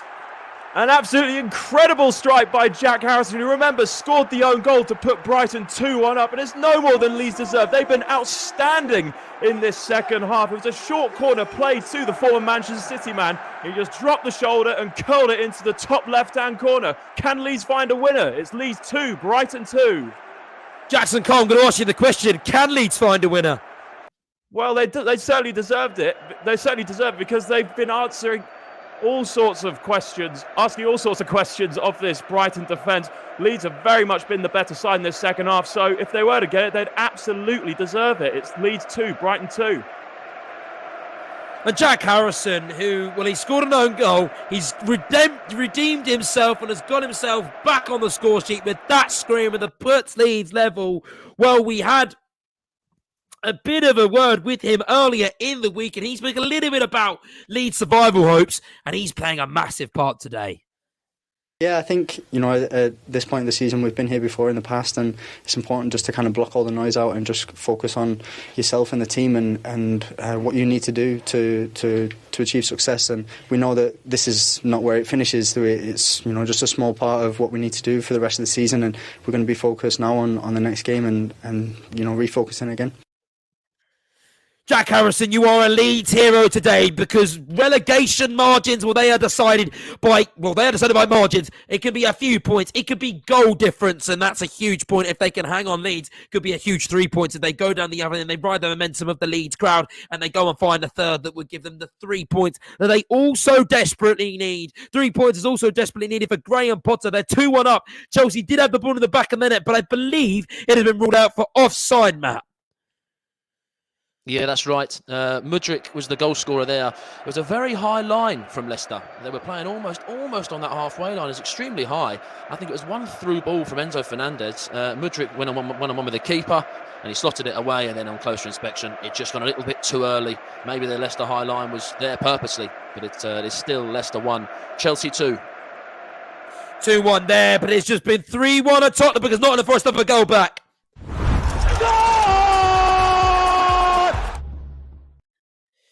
Nottingham Forest have a goal back, and as soon as we have just left Matt there, Chelsea have just scored their third.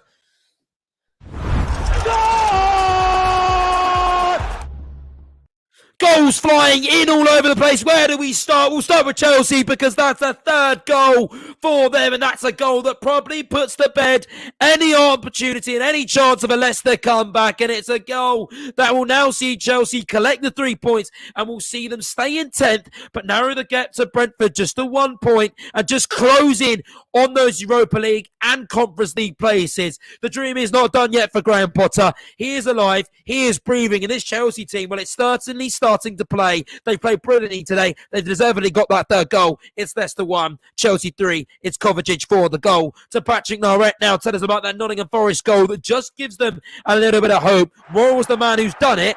Could Nottingham Forest find a way back into this game, Pat? You know, before that goal came in, they had 2 chances to score. It could have been 3-3 now. The last time which Tottenham let 3 goals in was against West Ham. And after 15 to go, could they do it? First had a corner, ball came in. Guess what? Worrell at the back post was not marked. No one was near him. Forster came out, missed the ball, header, goal. So with 82 gone, it's Spurs 3. Nottingham Forest on the comeback 1.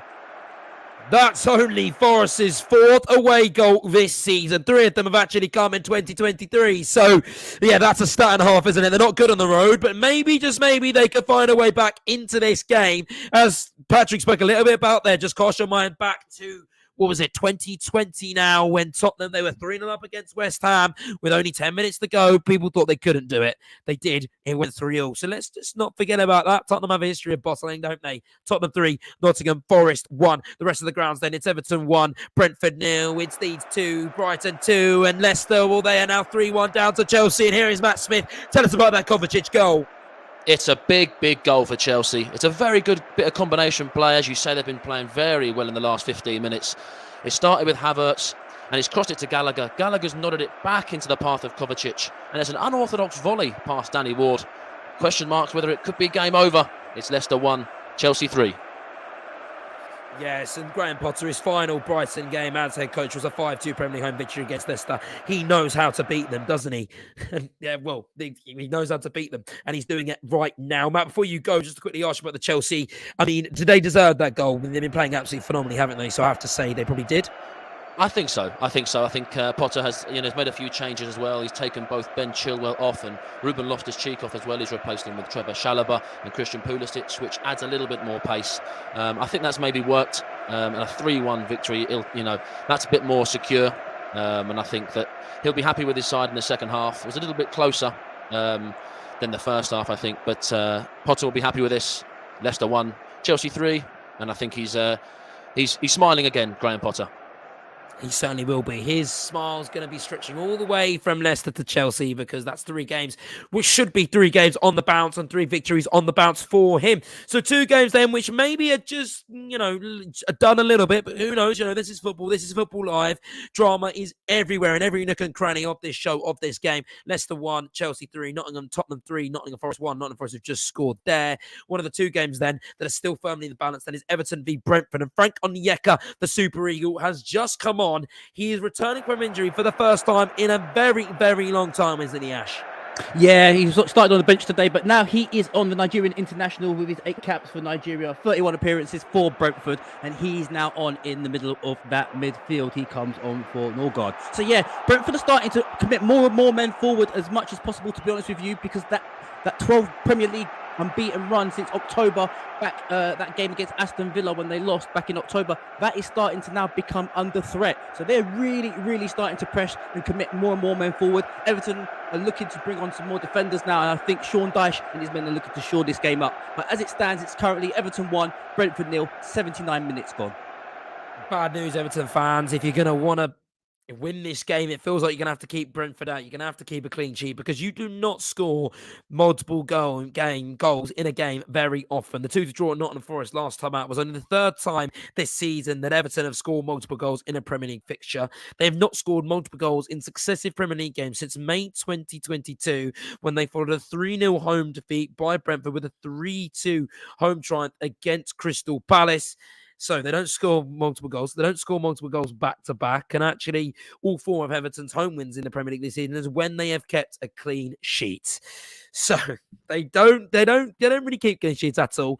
But when they do, they win. So if they keep a clean sheet here, you've got a feeling they probably will win. But if they concede, well, they're going to draw, obviously, because that is how football works. So it's 2-1 there. Then that game's definitely one to keep an eye out. There's been substitutions, though, for Tottenham as they look to keep Nottingham Forest out and keep them from scoring a couple more goals, Patrick.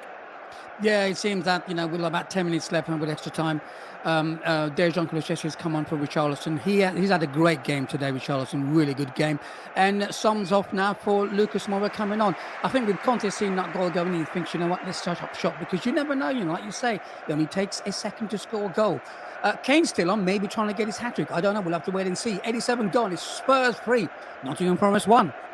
You got a feeling Harry Kane's going to want that hat-trick. He hasn't a hat-trick in the Premier League this year yet, and he normally loves them. I remember that season where he scored about 3 or 4 in one, so he doesn't score them as often anymore. So, now he's got the opportunity to. He'll definitely be sniffing around and hoping that he does get that hat-trick. We're going to go then to Schalke v Dortmund, then this derby that is, dates back to 1925, but it's one where Schalke, well, they haven't been great in recently. They've lost their last 4, which is their worst run since 1960s, and their last win in this fixture against Borussia Dortmund was in 2019. They won 4-2 that day. They're in good form, though, now, aren't they? But equally, so are Borussia Dortmund, Neil.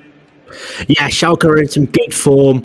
They're unbeaten in the last 6 games. They've won their last 2, but Dortmund is not the team they wanted to face this weekend. Schalke, they haven't won a derby since 2019, and they haven't scored in one in the last 4 either.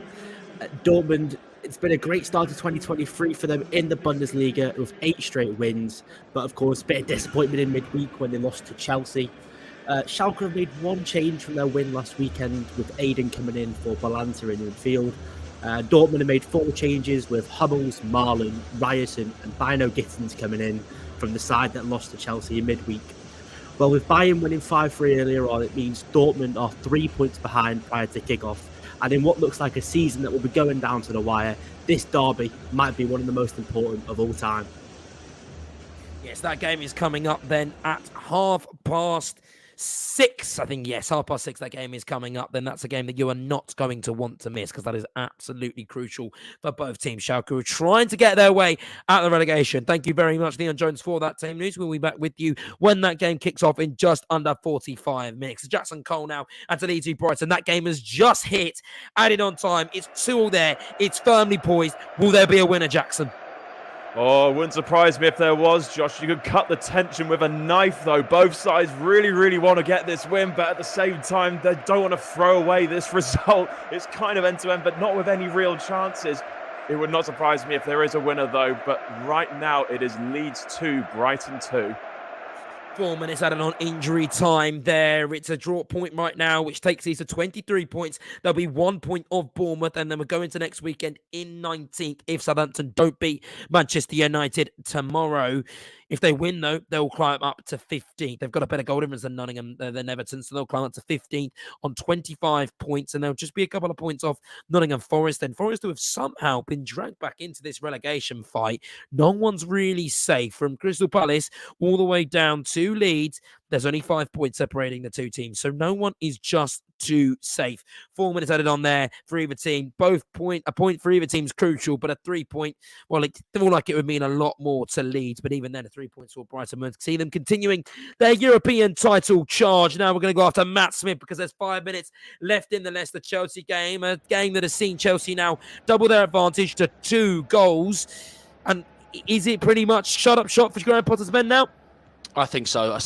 Despite that, since the third goal has gone in, Leicester have upped it yet another level. It's a little bit frantic at times going forward. Vardy's on instead of Iniacho. He's come off. But if it works, it works. And I think that's what Brendan Rodgers is trying to do, is just trying to throw the kitchen sink at this point. We'll have to wait and see.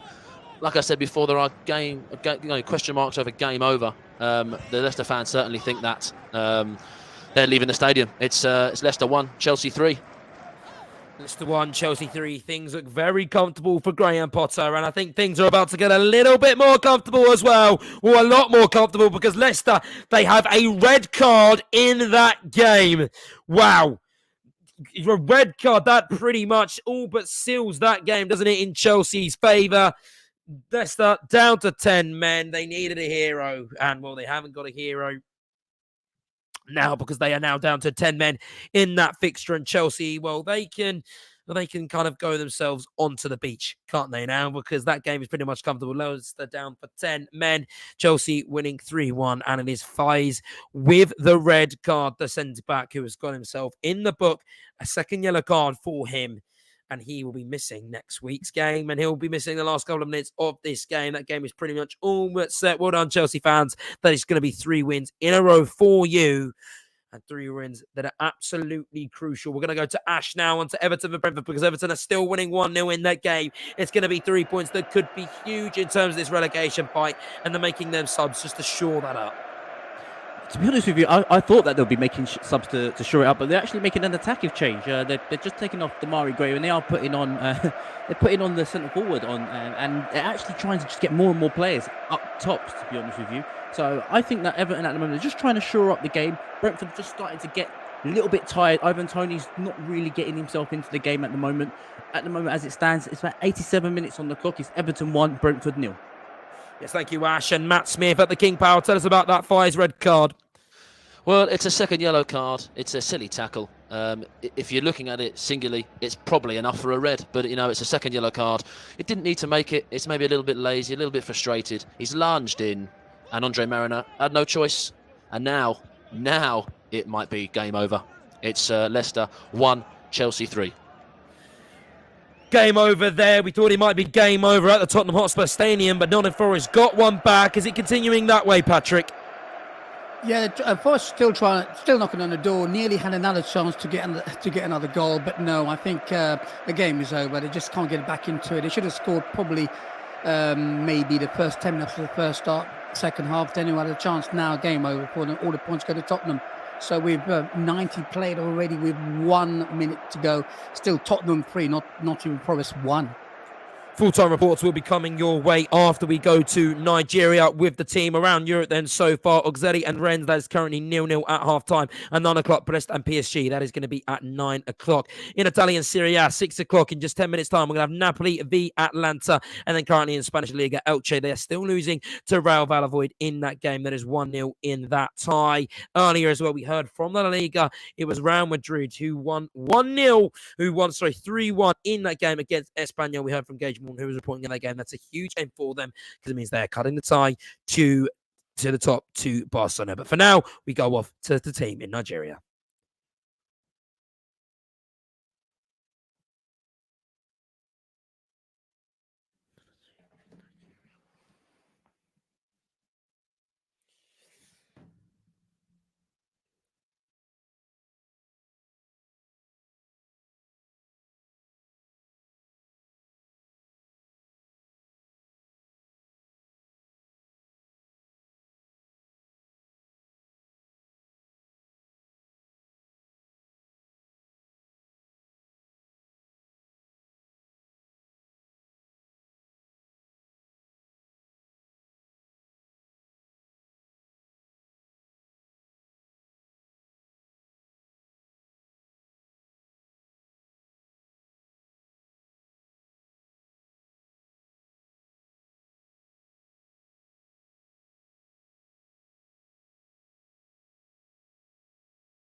You are listening to Football Live on Brila FM, powered by Nairabet, with Josh Bailey.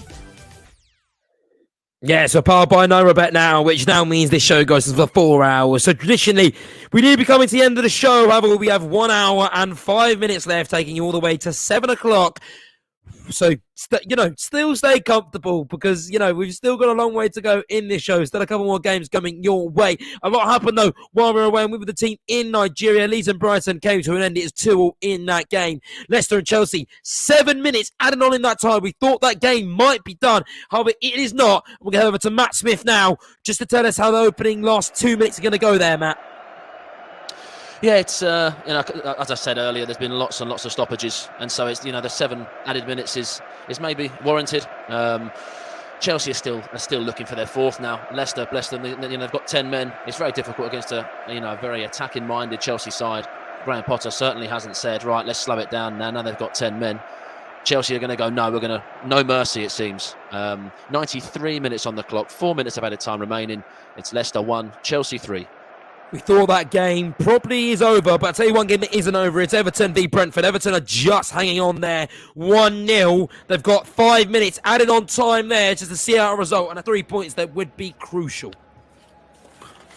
Well, what an end to the game this is, by the way. I can't believe what's just happened. A great corner crossed in from Brentford, and it's the goalkeeper's come up in the last minute. David Raya has headed the ball, just gone wide. The goalkeeper's tried to score a goal. He's just headed it wide of the post, and that could have been a fantastic end to the game to make it 1-1. But as it stands, there's about 2 or 3 minutes of injury time left. It's still Everton 1, Brentford 0.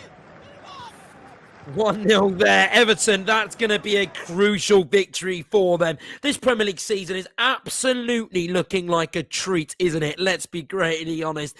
There is going to be competition everywhere. We've got a title fight between Arsenal and Manchester City. We've got a Champions League battle between Tottenham and Liverpool and Newcastle and maybe even Brighton, but did unfortunately draw 2 leads earlier in that game. We've also got relegation as well, and 3 points here for Everton and for Sean Dyche. That would be absolutely huge. 25 points. Everton are currently sitting on 2 points from safety. However, West Ham do have 2 games hand in hand on them. And everyone else, Leeds, have also got a game in hand. Leeds who did pick up a point that may be on today with Bournemouth and Everton picking up wins just isn't that great for them. Full times ringing around everywhere then. We've got Tottenham and Nottingham Forest. It is still 3-1 in that game. Leeds and Brighton ended 2-2. Obviously, Bournemouth, that ended earlier in that game. We're going to quickly then over to Leicester v Chelsea with Matt Smith. Just anything else as we go into the dying embers at the King Power.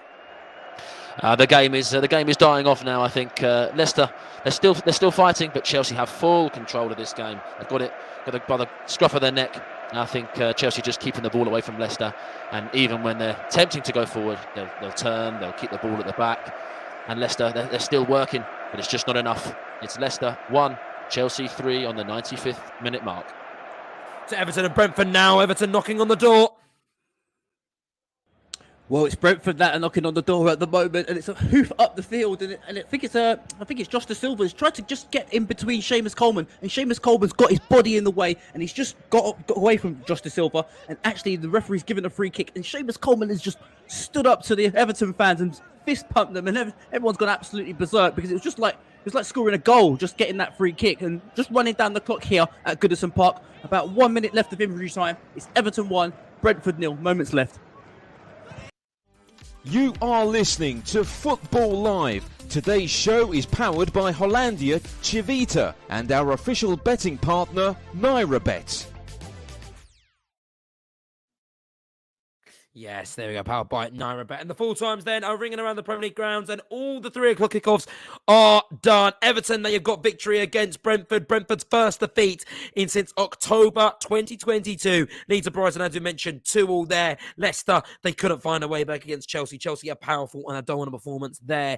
3-1 there. And also Tottenham and Nottingham Forest. Tottenham, they won that game 3-1, but there was also a missed penalty right at the end, which could have seen Forest back in that game while we're away in Nigeria. However, they didn't. But first, we're going to go to Leicester and Chelsea then, because it's full time there, and it's full time with the 3 points that is going to sit very, very pretty with Graham Potter and West London.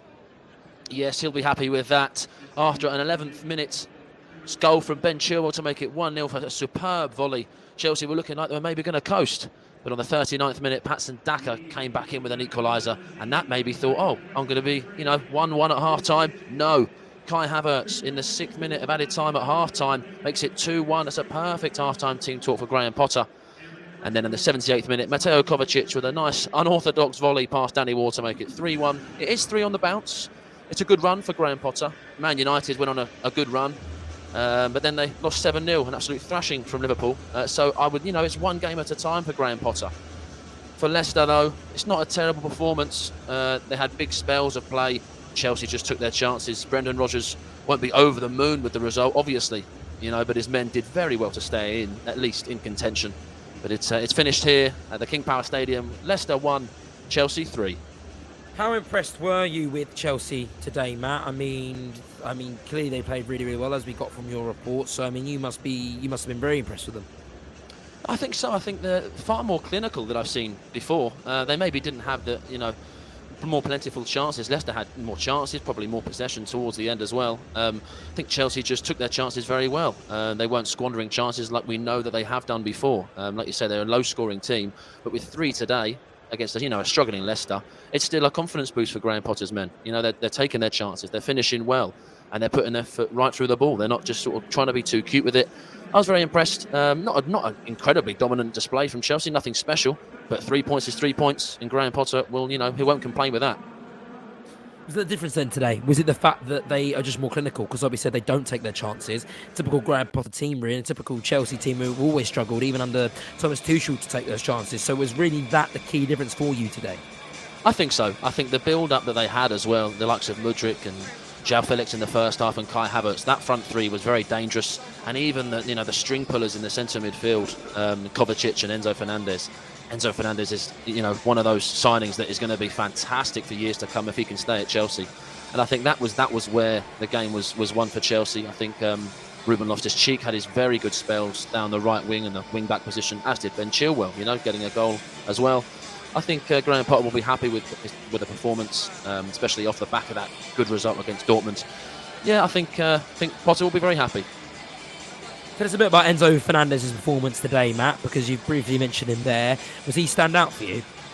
He did stand out, yeah, absolutely. It's he's as a leader, it seems, as well. He's demanding things from his players around him. He's demanding orders. He's pointing left and right, and as I say, pulling the strings. If he's able to pick the ball up from the 3 centre halves and dish it out left, dish it out right, try and find the feet of Kai Havertz, he's oozes class, and that just goes to show he's a World Cup winner, and he really showed it today.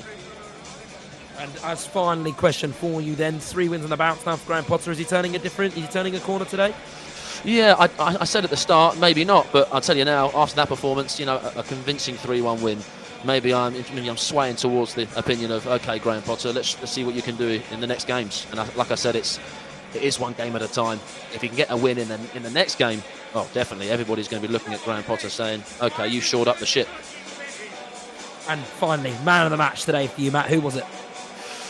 Difficult one, but I think I'm gonna give it to Kai Havertz. I think just because of it, mainly because he scored the goal that maybe put them in the lead, but also think his dominance in the air as well, both with the goal and then in crosses, and his hold-up play as well. Not the sort of the biggest striker, the likes of Lukaku, bigger as well, and Weghorst, the bigger. But Kai Havertz has the height, and he has a little bit of dominance when he's put his back to goal. So I would give it to Kai Havertz today. So thank you very much, Matt. Brilliant as always. And Chelsea running out victory there, 3-1. And is there a little bit of sun on the horizon for Chelsea with that victory over Leicester, and 3 wins on the bounce for Graham Potter. Leicester 1, Chelsea 3. Over to Tottenham now and to Chelsea's London rivals. Tottenham, who desperately needed a win after some horrible weeks. And they got that with the victory today, Pat. Yeah, you did 3-1 victory outright, and they had more shots on target, and Forest didn't really trouble their goal. But they got a disallowed goal for offside in the first 4 minutes. And then on the 19th minute, Kane from a cross from Porro inside the box, bang, goal. Wonderful goal that was. On the 35th minute, 2-0. I think it was Richarlison was brought down in the box and Kane stepped up again. 2-0 at 35. So basically, I think the game was done then. Forest tried to get back into it, but on 62 minutes, Richarlison on the left-hand side, a nice cross, and Song first touch goal. So basically, good winners. We have 3 bookings, Skip, Dyer, 2 bookings to stay for Tottenham, Skip and Dyer. But Forest had a chance to get back in the game with 5 minutes to go. Anu had a penalty. He done his little skip. Guess what? Foster saved it. So ended with Spurs 3, Nottingham Forest 1. What was the difference for you today, Pat, in terms of Tottenham's performance? I mean, from our report, it seemed like they just played with a bit of energy. It took the game to Nottingham Forest today. Yeah, they did, on the front foot all the time. I mean, it was quite clear what the message was. Get the ball wide, get the full-backs in, win-backs in. Davis on the left-hand side and Porra on the right-hand side. Porra is very good. Loads of crosses coming in. To be honest with you, I don't know how many crosses they got in the first half. It was loads. In the second half, Forest decided to go free at the back, match them. So basically, there wasn't many crosses coming in. I don't know why they didn't do that. I think on the front foot, keep the ball, try to get the goals, and they did it today. So that's how they should play all the time. Not to sit back and try to hit people on the counter. They've got the players to do it. So for me, that's the main change. On the ball, keep the ball. Can we get to the final third and get a goal? And they did. 3 goals today. Penalty and 2 goals. And who's your man of the match today, Pat? Who are you giving it to? Richarlison. He was brilliant today. He showed, he made a noise during the week. Put him in. He showed the manager, look, this is what I can do. When I watch him, he plays with anger. If I was a defender, right, I want to kick him. I'm sorry, because he's really annoying in the box. He's really fighting for that ball. It reminds me of an old Ian Rush back in the day. You probably don't remember this, but Rushy was like this at Liverpool, always chasing down defenders, not giving him a chance to move around. But it took him off today. I think would have been booked. But he's, for me, man of the match, definitely his best game for Spurs. Thank you, Pat. You have to travel quickly because you're going to be doing Crystal Palace in Manchester City. On my bike. Bye-bye. Get on it. See you later, Pat. That's a huge win for Tottenham, isn't it, today? I mean, Harry Kane scored 3 goals, 3 appearances for Spurs against Nottingham Forest. Make that 4 goals in 4 appearances. And the fact now that they're no surprise they won today. They've won 20 of the last 31 Premier League home games against newly promoted sides. Their only defeat came at Wolves at Wembley in 2018. And yeah, well, there we go. Tottenham going to be very, very happy. Antonio Conte going to be happy. Tottenham fans going to be very happy. Over to Napoli now and to Italy because it is Victor Osimhen v Ademola Lookman and it's opening 7 minutes and they've gone there. How's that gone, Barry? It's all the home side at the moment. Napoli have just forced a corner. Best chance of the game so far. They've only made 1 change, Napoli. Matteo Politano coming into the side. He's just played a little 1-2 on the right-hand edge of the penalty area and latched onto it. He's hit it first time, left-footed towards the near post. And the goalkeeper for Atalanta, Juan Musso, got down to his left and pushed it around the corner. Has come in and has been cleared away. It has been all Napoli in the opening stages of this match so far. Atalanta have been very much pinned in their own half. They'll be pleased to have got to the 6th minute without conceding. All Napoli, but still Napoli 0, Atalanta 0. From the sun of Italy to Merseyside as Everton, who will be very, very happy today. They got a victory against Brentford, and this is Ash with the full-time report. Yeah, it's finished here. Everton 1, Brentford 0, and Sean Dyche will be absolutely delighted with that performance. Another clean sheet there, Everton's 5th Premier League home clean sheet of the season. And another fantastic win to propel them into 15th in the league. So they'll be really, really happy with that performance. Dwight McNeil scoring a goal after just 40 seconds with a great little left foot strike in the bottom left-hand corner. That beautiful little Burnley connection that Sean Dyche has got with Tarkowski and Dwight McNeil is really starting to play into effect and really help Everton kind of establish themselves in the Premier League. As for Brentford, to be honest with you, they didn't really have many clear-cut opportunities. Ivan Toney looked very, very quiet today. They looked a bit leggy after that game, that 3-2 win against Fulham back on Monday night. So I just feel that they looked a little bit tired today, Brentford. So I was a little bit disappointed with them, particularly in the second half. They did try and kind of knock the door down a little bit, but there was no real clear-cut opportunities. And Jordan Pickford was really had nothing much to do. So that 12-match unbeaten streak in the Premier League for Brentford has now disappeared, and now they have lost their first game since October, back when they lost 4-0 to Aston Villa. So yeah, full time here. Everton 1, Brentford 0. Ash, I mean, you pretty much summarised everything beautifully there. How did Everton win this game today? Where were the areas in the pitch they exploited, and how did they get the 3 points? It's that midfield 3. It's that midfield trio, that trio of midfield players: Decore, Idrissa Gueye. They just look so strong in the midfield. They're really, really at it. All three of them, really athletic, box-to-box midfielders. And I just love the way how they really get, especially at Goodison, they really get the crowd behind them, because Everton fans want to see their players play with passion, desire, commitment, and just lots of enthusiasm. And when you've got three players like that in the centre of the park that can just put pressure on the opposition from the word go, it really gets the Goodison faithful going. And I think that was the difference today, to be honest with you. If that midfield can play like they did today, do you think they'll stay up?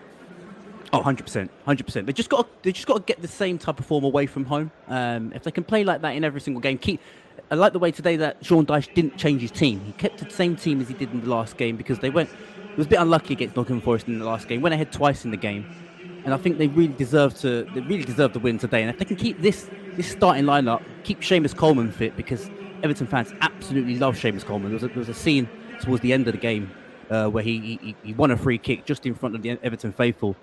Fist pumped the crowd, and the crowd went absolutely wild. I mean, full house at Everton today. So I think it's really important that they keep the main squad of players fit. Everyone that played today, if they can get everyone starting in every game that everyone played today, I think 100% Everton will stay up. No doubt about it. And your man of the match for today as well. Ooh, tough one there, Josh. You got me. But to be honest with you, I've got to get it to Dwight McNeil. You know, he hasn't scored many goals for Everton. That's his third goal for Everton. You know, he's not a prolific goal scorer. He didn't score many at Burnley, but he was brilliant today.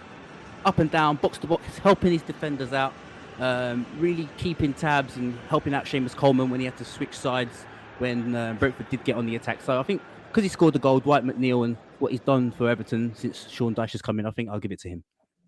Yes, thank you, Ash. Brilliant as always. We will see you next week. Everton 1, Brentford 0. 3 points that takes Everton out of the relegation zone and looking upwards instead of below them. Finally, then, to another team that's in the relegation zone, Leeds and Brighton today ended 2-2. Here's Jackson Cole with your full-time report. Yes, Josh, it's finished Leeds 2, Brighton 2. A game full of drama, passion, quality, tension, and, of course, goals. A brilliant advert for the Premier League, this. Alexis McAllister, he headed Roberto De Zerbi's men in front following good play from Solly March and Kaoru Matoma, but Bamford got Leeds level as his deflected strike crashed in off the crossbar. McAllister missed a huge chance to restore Brighton's lead just before the break, while Luke Ayling left his shooting boots at home as he spurned a brilliant chance of his own in the second half. The Seagulls then retook the lead as Jack Harrison put the ball in his own net when trying to clear it away following a scramble inside the 6-yard box. But Harrison got his team back into it in some style with a wonderful curling effort following a short corner. This came after substitute Danny Welbeck squandered a great chance to put the game to bed for Brighton as he blazed the ball over the bar with the goal gaping. Both sets of players gave everything this afternoon and have earned a well-deserved rest after that. I certainly need one too after watching it. It's Leeds 2, Brighton 2. Who will be more disappointed today, Ash? I mean, who will be happier? It kind of works both ways, double-edged sword. Both teams really needed 3 points, but I guess they'll also be happy with the points. So how do you assess that? Well, I'd say Leeds would be the most disappointed with this because they're obviously fighting for their right to stay in this division, and well, I know they've dropped down into the relegation zone through results elsewhere, but it was an encouraging performance from them. But they did really have a very informed Brighton side on the ropes in that second half, and I do just wonder if this could be quite a crucial result in that relegation dogfight. Brighton, although they'd have come here expecting to get the 3 points, I think they'll leave here thinking we've got away with it a little bit because, as I said, they were very much on the ropes in that second half. Yes, so we'll give you your final man of the match as well. Jackson, I won't call you Ash again. Who is your man of the match, Jackson? You can call me Ash if you want to, but anyway, I'm gonna give it to Jack Harrison. He scored an absolutely brilliant goal, and that came after he scored the own goal. It would have been so easy for him to just let that own goal affect his performance, but he stood up and made himself count and scored an absolutely brilliant goal. You should definitely give it a watch later on this evening. So Jack Harrison, my man of the match. I don't need to give it a watch, Jackson. You described it perfectly. Thank you very much for today. Absolutely brilliant, as always, like all the team reporters are today. Thank you all to them so much. They're the best team of reporters in the land. So, yes, that game ends 2-2 to Leeds and Brighton. As a recap on the Premier League scores then for you today. It was Bournemouth 1, Liverpool 0 in the earlier kickoff. Everton 1, Brentford 0, Leeds 2, Brighton 2, Leicester 1, Chelsea 3. Leicester, who obviously went down to 10 men late on, and it was Tottenham 3. Nottingham Forest 1 in that game, and now at 5:30. Well, sorry, at 6:30, we have got Crystal Palace in Manchester City coming up with Patrick Nairabet, who's got on his bike. He's travelled over and is there to give us some team news from Selhurst Park. Let me get my breath. Right. Selhurst Park, of course, Crystal Palace take on Manchester City flying high, and they're trying to catch Arsenal. Right, with regard to Palace team, they made 2 changes from their last game. Nairabet, I hope I said that right, probably did get up because my French accent gets in the way, you see, and Sloop comes into the team. So looking at Crystal Palace team, it looks like this. Getier in goal, Mitchell left back, Gear, Anderson and Klein right back, ex-Liverpool, I think, remember that. Sam Bilotongo, of course, on loan from Arsenal, is in midfield alongside Milosevic. The three on top in front of them is Zaha on the left-hand side, Elisa in the middle playing the 10, and Sloop on the right-hand side is a left foot to play on the right-hand side. And then you've got Jordan Ayew. And for Manchester City, 2 changes from them. Stone comes in for Walker, and it looks like De Bruyne is off, and Bernardo Silva comes in. That's a change. I've checked this on their substitute. I've checked that. Their team's like this. The 4-2-3-1 formation. Anderson in goal, Aki, Diaz, Akanji, and Stones right back. Gulligan and Rodri. And then you've got Grealish on the left-hand side, Bernardo Silva in the 10, Foden on the right-hand side, and you've got the man himself, Haaland, up top. And that's the side. And kick-off's in about, about 10 minutes' time. Patrick, this is a really kind of tough game for Manchester City. You know, going to Selhurst Park is always really tough, especially kind of at a kickoff of 5:30. So what would you say for Manchester City in terms of, is this a slip up? Is this a banana skin? If they do lose today, could it spell goodbye to their title hopes? It could do. But if Palace play the way they played the last game, then they're going to lose this game. What I would say, they'll come to play football. So if they try to outpass City, they'll get into trouble. So I think what they'll probably do is try to soak up the pressure and see if they can hit City on the break. But they've got players in there who are very good on the ball. So they've got Sloop that can play. You've got Elisa in the middle. He's very good. And, of course, they're playing Ayew up top now. The last game, they played Zaha as a centre-forward, and they played Ayew on the right-hand side. This time, they're playing him as a striker. And he's quite annoying up top as well. So it'll be interesting.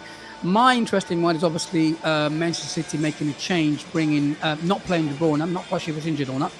And it's the same back four that started the last game, same goalkeeper as well. Rodri was in midfield with Gulligan. And you've got just 1 change for them, 2 changes with Stone going right back. So there might be a side which I think maybe Zaha could attack that side. I don't know, we'll have to wait and see. So I don't think they're going to slip up. They're nice all-engine, they'll pass the ball around. And can Crystal Palace hit on the break? We'll have to see. But as you know, Selhurst Park does rock. So it is a small, tight ground. Lovely ground in South London. So I'm looking forward to this one. Class, cheers, Patrick. We will be with you within 12 minutes when the game kicks off at 6:30. Thank you very much, Crystal Palace in Manchester City. Crystal Palace are in terrible form. They're on the longest current winless run in the Premier League, taking just 5 points from their 5 games in 2023, drawing 5, losing 4. They haven't had a longer run without victory since a 14-match streak between December 2015 and April 2016. Patrick Vieira has done a phenomenal job at Crystal Palace, but he has not done great things this year. And a loss today, well, there could be a danger of them being sucked in to the relegation fight. To Napoli now and to Italy with Barry Swain. It's still currently 0-0 there, but how's that gone so far? Do you know what? As a game, I was expecting so much, but it's been a rather drab affair so far. Napoli have shown little glimpses of what they're capable of doing, but Atalanta's game plan has worked quite well. They had a good start to the game, Napoli, but Atalanta have just calmed it down, and they've started to dictate the pace of this game. The best chance of the game was just before you came to me last. Matteo Politano in today for Napoli. Little 1-2 on the edge of the penalty area with Labolka, and then he dragged a shot towards the near post with his left foot, which was pushed around the post by Juan Musso. The same player, Politano, has just spun a free kick in from the right-hand side edge of the penalty area. Up from the back, Amir Rahmani, the Kosovan, with a little flick that just landed on the roof of the net. They've not really looked at an attacking threat so far, Atalanta, but they've set their stall out. They're winning a lot of the battles in midfield, and they'll be pleased with the way that they have gone in this game so far. Victor Osimhen has just managed to kick an opponent opponent in the face. Poor old Ederson has been caught in the face, and as a result, Victor Osimhen has just picked up the first yellow card of the game. It was a high foot as he took the ball down out of the sky, took it on his chest, and it just bounced up, and as he went to kick it with those long legs of his, he caught the jaw of the Brazilian Ederson, who's one of the 4 changes for Atalanta today, and he has been given a yellow card. Victor Osimhen, no sign or sighting of goal so far for Osimhen. Of course, Ademola Lookman on the bench for Atalanta. We've played just coming up to 19 minutes. It's Napoli 0, Atalanta 0. Follow Nairabet on Twitter @Nairabet and on Facebook @Nairabet Online to take part in our infamous giveaways, and you too can win big. Nairabet, the home of sports betting and fast payments in Nigeria.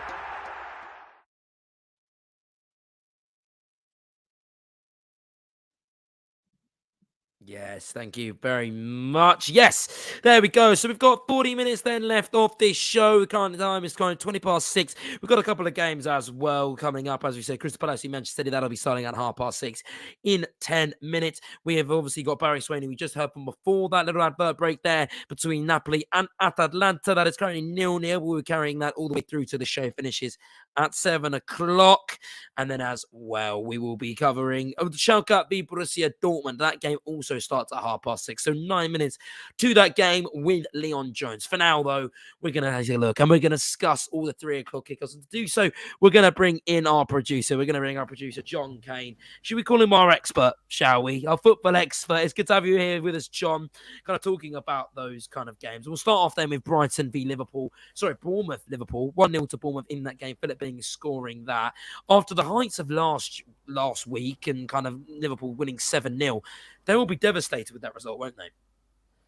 They will be, absolutely. It's not the results that Liverpool were looking for. Of course, a win is always vital, but when it's actually people probably look at that game on paper, and we said that so many times, never look at that paper.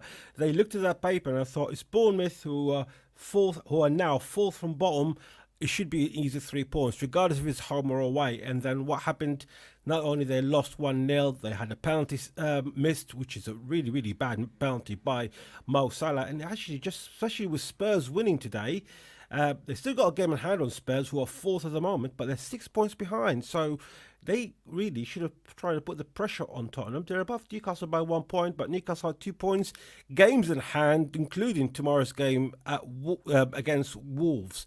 It's definitely not the game that Liverpool want, especially that they lost to Madrid, and it's mounted to climb, isn't it, in the Champions League for them to progress for the next round. So the only route for them to go back to the Champions League will be the league. So you would think that game would have been like a final for them today, but unfortunately for Liverpool, it wasn't meant to be. However, for Bournemouth, fantastic win, isn't it? And they are 17th now. They're only 1 point above relegation, who are West Ham, who again are playing tomorrow, due for playing in the Conference League on last Thursday. And Gary O'Neill will be absolutely pleased with that win. How do you explain his Liverpool inconsistency, John? How do they do that? How do you go from beating Manchester United into losing to Bournemouth? Is it lack of motivation? What is it? It's been one of them seasons for Liverpool, isn't it? I mean, it hasn't been the best of seasons, considering like they are Liverpool. They brought on quite a few good players, Nunes, Gakpo, who more recently started to adapt more to the Liverpool style of football after starting very slowly. I think he didn't score a goal or have an assist for the first 7 games since his arrival to Liverpool. You think maybe they've turned a big turning point? I mean, beating Manchester United 7-0. It's definitely the results of the year. You know, you can't get any bigger than that. And you would think today, you know what, we're coming on the back of that. We will get the 3 points, but it's just not meant to be. And it has been a very, very inconsistent team this season. It's not just over the last 2-3 weeks. It's been the whole season as a whole, and hence why they actually, at the moment, they sit 5th with 6 points adrift 4th place. And that's something that Klopp definitely need to address to his own players. And I'm actually always, right from the beginning of the season, I always thought that losing Sadio Mane is going to have an effect on the club. I just did not realise it's going to have that much an effect on the club. You would have thought they'd probably be coming 2nd or 3rd, but to lose out on the Champions League's place altogether is something that Klopp and definitely the Liverpool board and most definitely the Liverpool fans would not be happy about. I mean, that's one team that probably miss out on top four. The other one's going to be Chelsea, isn't it? However, they're turning a corner. They won today. They beat Leicester 3-1. That's 3 wins on the bounce for them today. I mean, this run of results is crucial for Graham Potter. Is it a case of it's been a long time coming, or is it a case that they're just kind of understanding what Graham Potter wants now? I think Chelsea, under Graham Potter, they just needed to gel a bit more. They went and bought loads of good players over January's transfer market. I mean, they spent about £500 million on players. I think the only problem that Chelsea had, which it made me scratch my head a bit, is they never brought in a number 9. That is the big problem. You look at the Chelsea squad; they've got players who are so creative. People like Modric, the new guy, Havertz, and a few others who are actually in the team, but none of them is actually a number 9, like someone like Haaland, up front, who can actually score goals for fun. And you think, if you spend £500 million on players, you would think out of the 5 that they got brought in would be someone who will convert these transfer goals, because they've not been playing badly. They've been playing quite good football, even throughout when Chelsea were losing a few of the games. It's just there was no one to pass the ball to in that box to convert these crosses or passes into goals.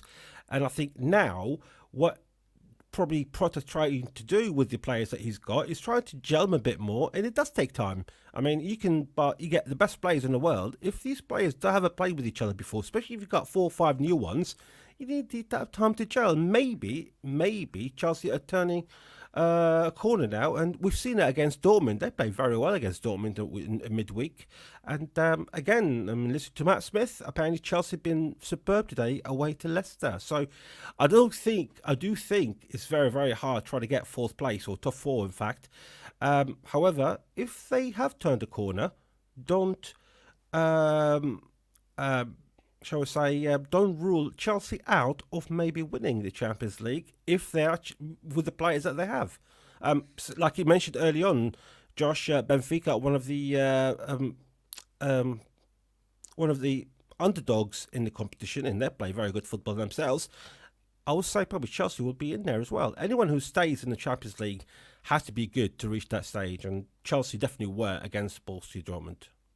Saying that is going to put some smiles on the Chelsea fans' faces, isn't it, John? There's going to be maybe potential Champions League, a third. I do try.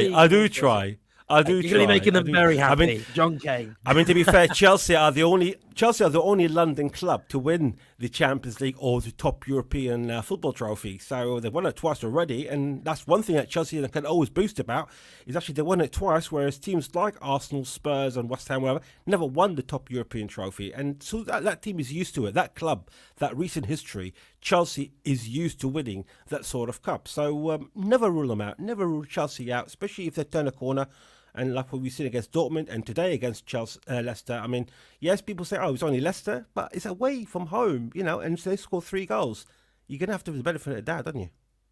Where is a good season for them in terms of the league? We're finishing now. Because Chelsea fans are so used to success, and really what they probably will deliver will be disappointing. But what is a good season for Chelsea in terms of league finishing here? It's a very good question, because at the moment, I mean, there are 4 points behind Newcastle, who won 6. Liverpool, they're behind Liverpool 42, Spurs at 48. And it just does look hard, doesn't it? I mean, Spurs is a hit and miss at the moment. Liverpool, likewise. We've seen it in the last week in 2 different games that they came out with. Newcastle, you can't rule out Newcastle being in there. And Brighton, they're 39 points. They're only 2 points ahead of Chelsea, but if you look at it, they've actually got a game in hand, Brighton, so they can go up to 5 points ahead. So it's going to be very hard, isn't it? And I think as far as Chelsea is concerned, if I was the Chelsea board, I'd say, you know what, we're not going to get top 4 unless some miracle happens when it comes to the league, when teams like Tottenham, Liverpool, Newcastle and Brighton and even Fulham dropping big points in the next few games. And let's take it as a learning curve. Let's take it as a season to all these players to gel, ready for next season to challenge for that English Premier League title. John Kane, thank you very much. Always insightful as usual. Before you go as well, quick thing, Tottenham performance today. Give me a couple of words on that.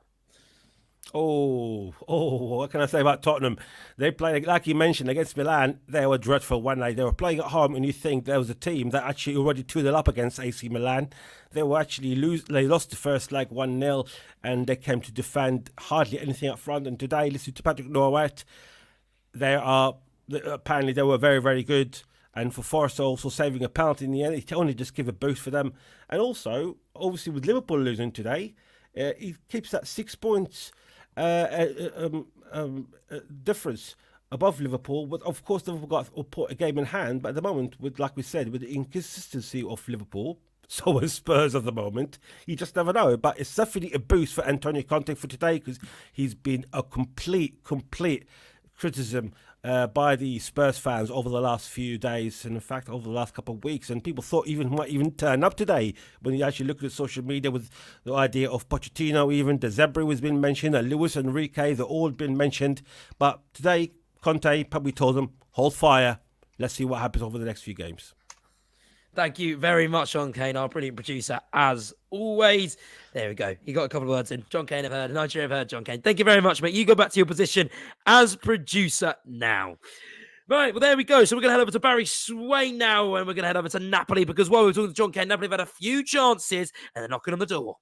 I said to you, Josh, this is a game that was very dry and very drab. Well, I tell you what, the last 5 minutes, it has kicked right into life. We've just seen the first yellow card for Atalanta. Scalvini chopping down Politano. Big chance for Atalanta just a few minutes ago. Højlund with a cross from the right-hand side. Pasalic out jumping Romani, but he couldn't really get any power and purchase on the head. It was underneath it, and it kind of looped onto the roof of the net. That kind of triggered Napoli back into life. They had a free kick that was sent into the box. Didn't clear it properly, Atalanta, and it fell to Anguissa, who snatched at it, and it was blocked, arguably, by the hand of a defender. There were a few faint appeals to the crowd, and 1 or 2 Napoli players didn't even go to VAR, that one. And then we saw a moment of magic from that man, Kavica Kvaratskhelia, from the left-hand side. By the way, Victor Osimhen has just this moment headed over. A really good chance for another great ball in from Politano on the right-hand side.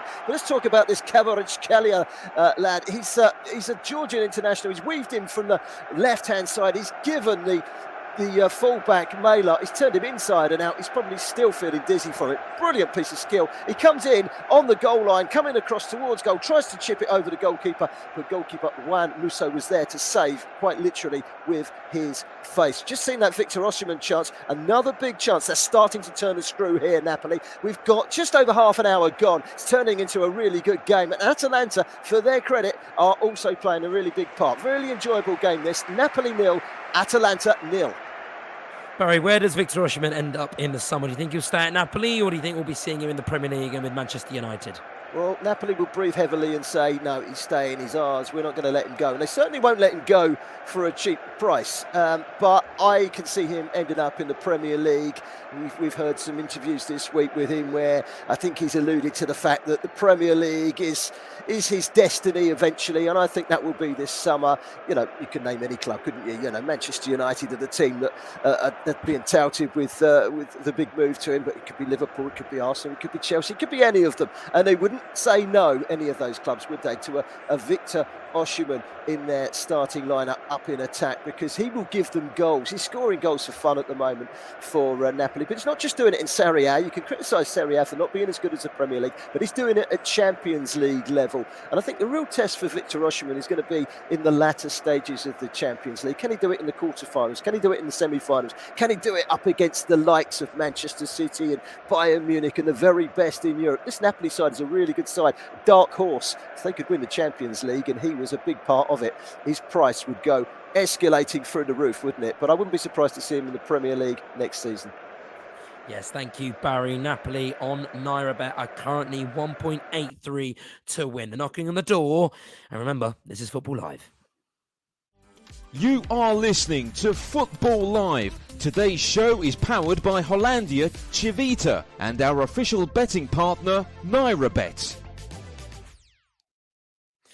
Yes, there we go. Official betting partner, powered by Nairabet, which means we've had a 4-hour show today. I have been sitting in this chair for 3 hours and a half, but it has gone so quick because we're having so much fun. There's been drama, there's been goals all across European leagues, all across the Premier League with brilliant reporters. But we've still got one reporter here. We've still got two reporters here, really, who haven't covered yet. Crystal Palace v Manchester City. That is currently 4 minutes into that game. Pep Guardiola's side, who are travelling to Selhurst Park, and you said it's one-way traffic, Patrick.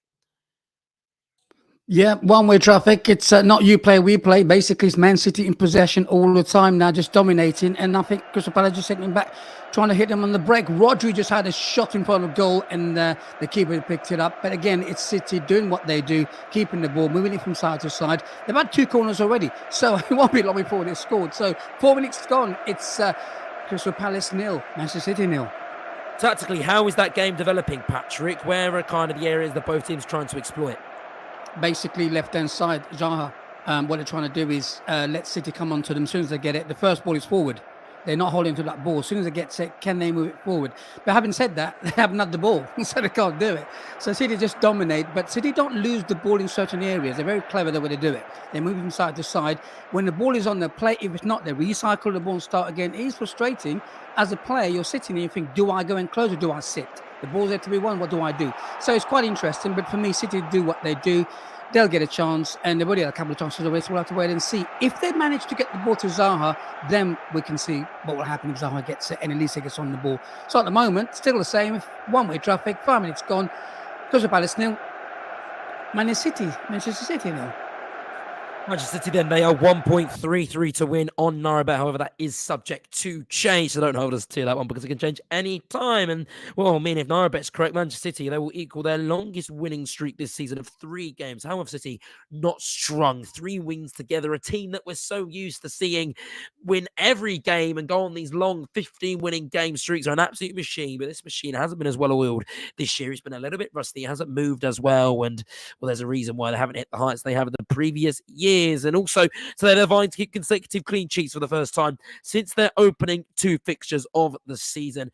They don't win consecutively. They're not keeping clean sheets consecutively, but this is the time and they need to change it because if they don't, well, they won't win the league this year. And the league will be going to North London to a little club called Arsenal.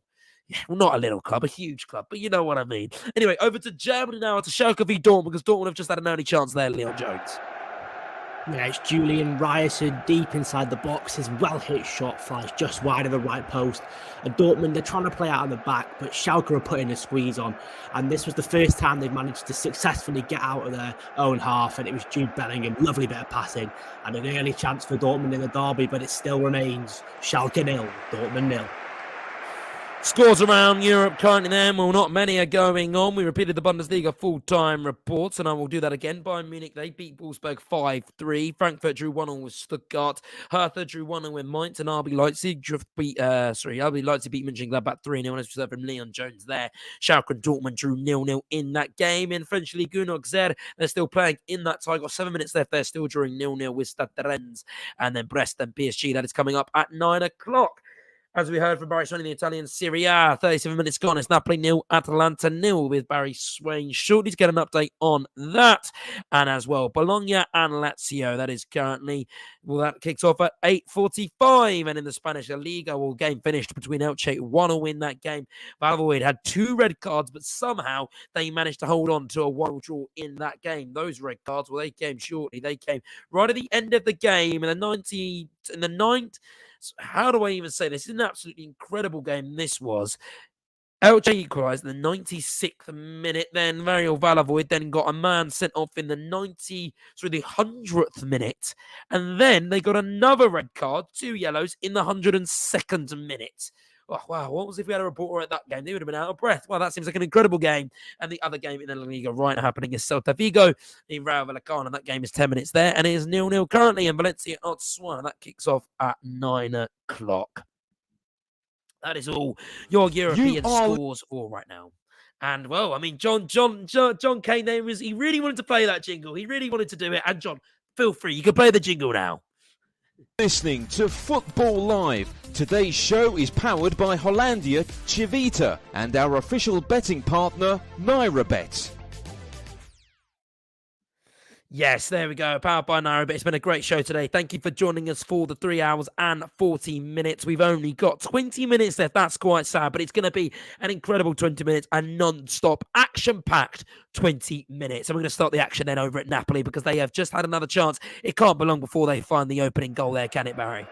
Well, I'll tell you what, Josh, you know what? You come to me last time, you asked me a question about Victor Osimhen and will he end up in the Premier League? Well, I tell you what, this man, Kavica Kvaratskhelia, I can't wait for him to, because I think he is Premier League bound as well. I love this player every time I see him. He's a kind of gangly 6'4", very tall winger, but he's broad and he's just chased back 3/4 of the length into almost in his own penalty area. He's slid in, he's won a brilliant tackle, got himself back up, run the length of the field, put a through ball through, and he's very nearly found Victor Osimhen, who was racing in behind the Atalanta defence, but it was just a little bit too much pace that took it through to Juan Musso in the Atalanta goal. But it's a breath of fresh air for me, Kavica Kvaratskhelia. He's the Georgian winger on the left-hand side, lovely player. He's got his ankles, he's socked around his ankles, the shin pads the size of mobile phones, tiny little shin pads, but you know, it looks like an old-fashioned footballer. Lovely touch on him. He's a really hard-working player.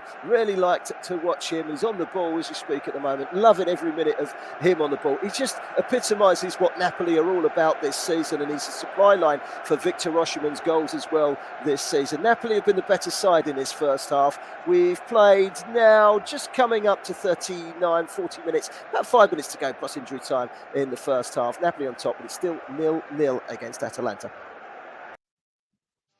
Here is what is coming up tomorrow on Football Live. Join Chris Baldwin tomorrow afternoon from 3 o'clock through until 7. We've got 8 featured matches throughout the show, including Fulham against the leaders Arsenal in the Premier League. Manchester United look for a response after last week's drubbing at Anfield against Liverpool. They host struggling Southampton at Old Trafford. It's West Ham United in need of points against Aston Villa, and the late kick-off in the Premier League tomorrow evening is Newcastle United against Wolverhampton Wanderers. That's a big afternoon of football tomorrow afternoon, 3 until 7 with Chris Baldwin.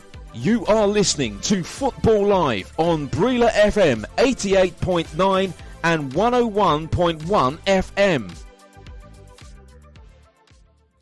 Big day tomorrow. Title fights to decide, Champions League fights to decide, relegation battles to be decided.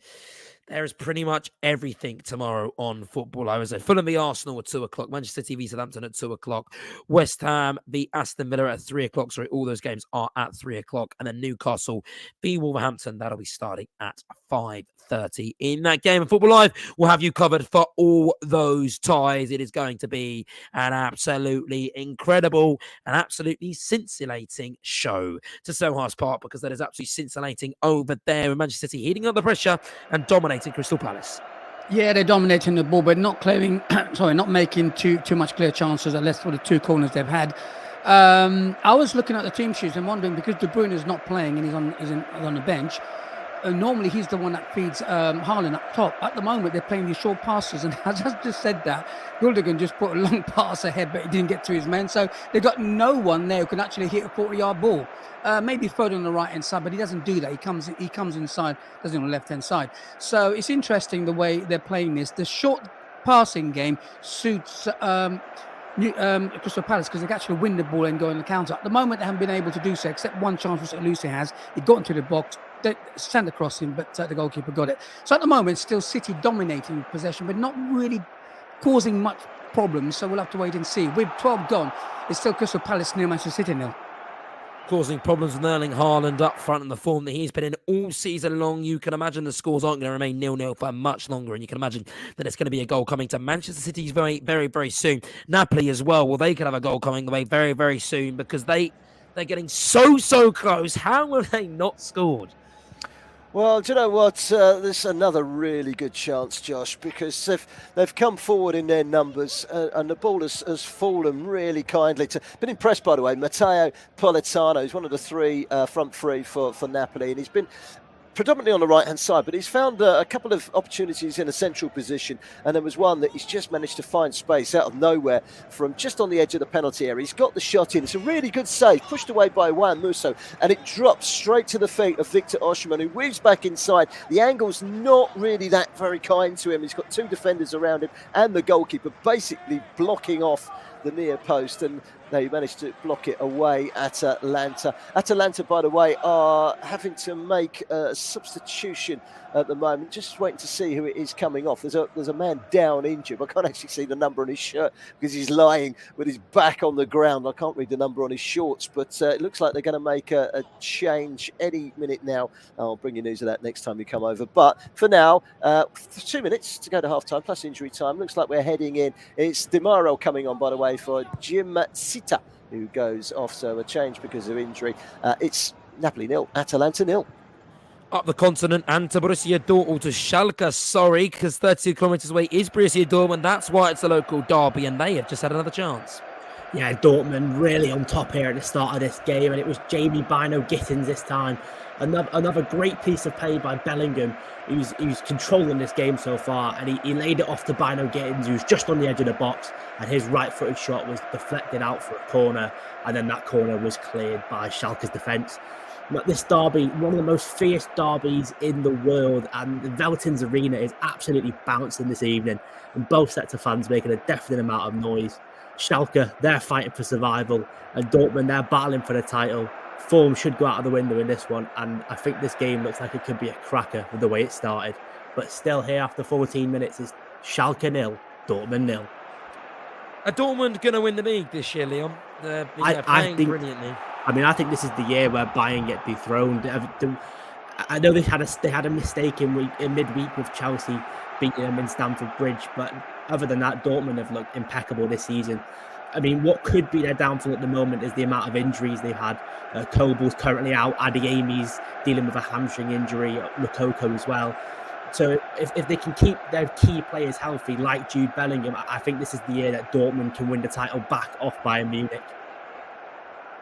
Well, Dortmund fans are going to really hope you're right, Leon. They are going head-to-head with them, and that is going to be an incredible battle all the way to the end, and at least that's what the Dortmund fans are going to be hoping. But they need to beat Schalke first.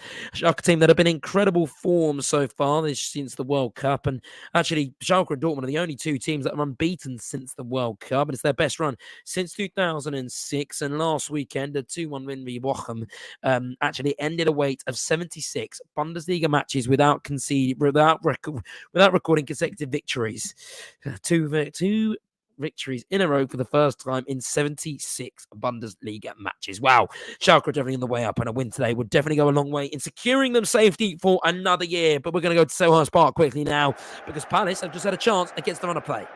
Yeah, Manchester City were doing a little passing game. The ball came into the midfield.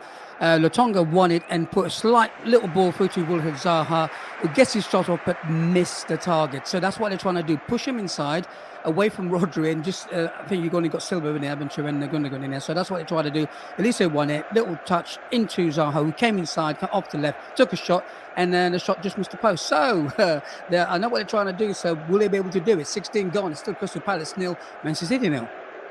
Where are the goals, everyone? That's what I'm wondering here. Where are the goals? Because we've had no goals so far in our second lots of games in the last hour of this show. Manchester City Crystal Palace, we just heard, is still 0-0. Napoli v Atlanta is still 0-0. And then also, it is also 0-0 between Borussia Dortmund and Schalke. So it's disappointing. It is disappointing. But hopefully we will hear that goal jingle very, very soon. I'm going to try and speak it into existence. We have got 12 minutes to hear that goal jingle. We've got 2 minutes to our next advert as well. So, I mean, what are we going to do for the rest of the show? I think we should have a look at some of the news this week as well, because a big development from this week is Barcelona. And even though they didn't play today, they're kind of the center of everyone's news because they are facing some corruption charges. And these are corruption charges that are very serious. Apparently, the club made payments to Jose Maria Enriquez Nigeria, a former vice president of Spain's referee committee. They accordingly paid $8.4 million between the years 2001 and 2008 Now, to be precise, those Barcelona made the payments to the company, his company, totaling a reported 1.4 million euros between 2016 and 2018 as well, and about 7 million euros between 2001 and 2018. And that was the year he left his role with the referees committee. Barcelona has acknowledged the club paid the company.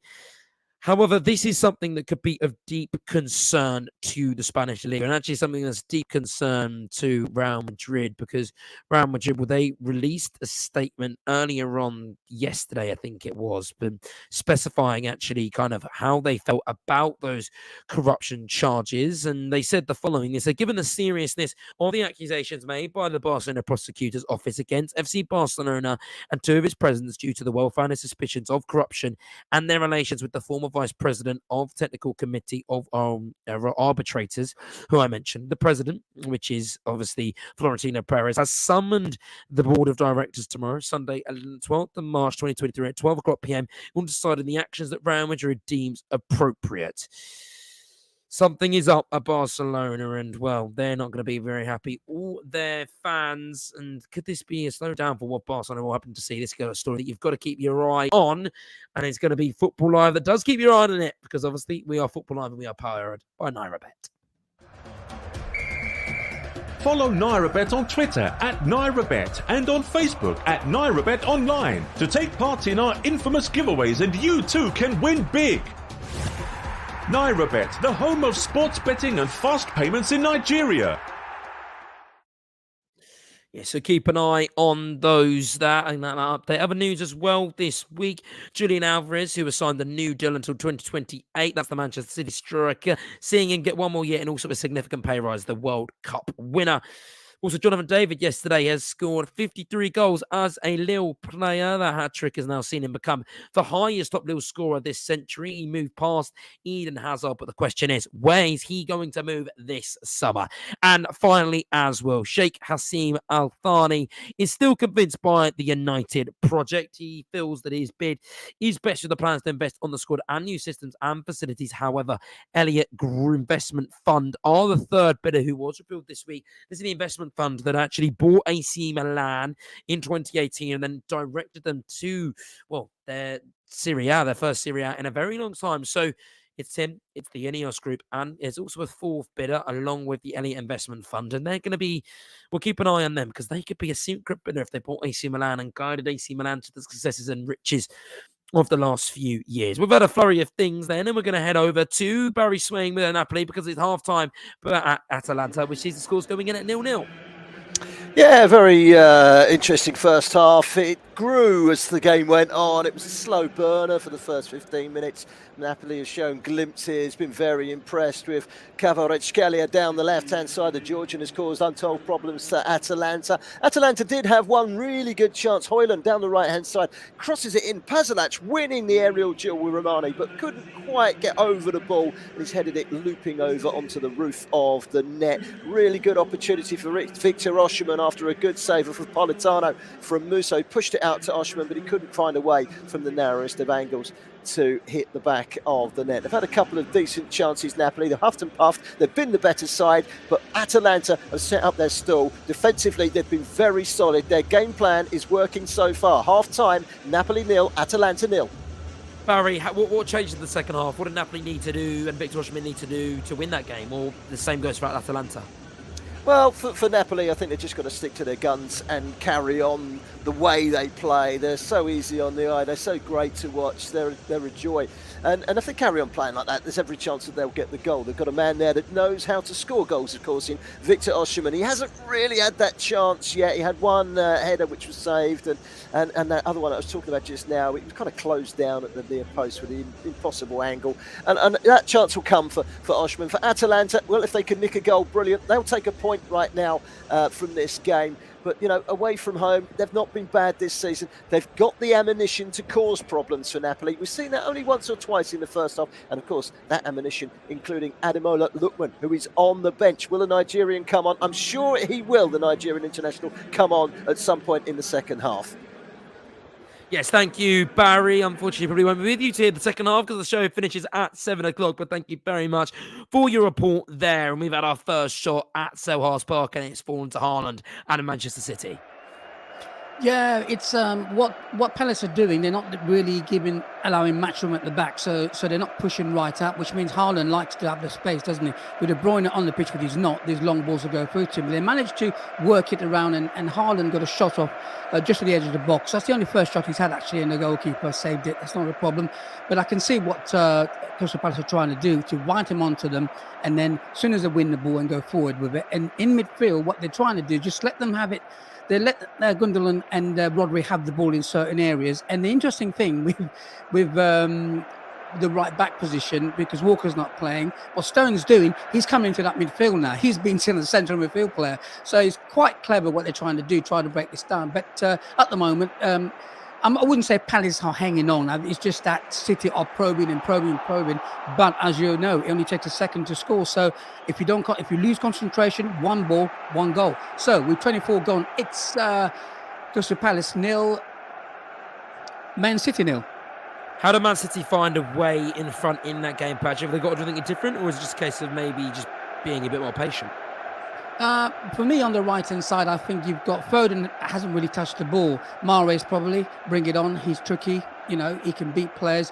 You need, in that situation, your 1v1 situation, you need to bring your player, which means if you beat one player, that creates a gap somewhere else. That's the only way you can break that down. Because at the moment, when they're attacking, you've got like a 5-4-1, so there's no space whatsoever. Because City are used to that. They'll keep going the same way. They will not change the way they play. They won't be going down the line, hitting crosses into the box. They won't be doing that. They'll be probing. One lapse of concentration, a goal will go in. So let's see what happens. With 24 gone, it's Crystal Palace 0, City 0. Manchester City 0, I should say. Got there in the end, Patrick. And off to Dortmund now, as they're knocking more on the door as they try and find a lead in the derby. Yeah, all Dortmund, and it was Daniel Marlin this time. A beautiful pass by the captain, Mats Hummels. He's dribbled into midfield and then over the top, played the ball into Daniel Marlin, who was one-on-one with Ralph Farman, but he stood his ground and saved it well. And then another quick chance there for Dortmund. It was a free kick by Rafael Guerrero, but it was blocked by the ball and out for a corner, which was cleared by Schalke. It just feels like a matter of time before Dortmund break the deadlock and take the lead in the derby. But as it stands, it's Schalke 0, Dortmund 0. How can you describe the derby, Leon, to maybe people that don't really understand it? It's one of the biggest derbies in Germany. It's one of the biggest derbies in the world. How do you describe kind of the passion? Can you see that in the fans at Schalke Stadium?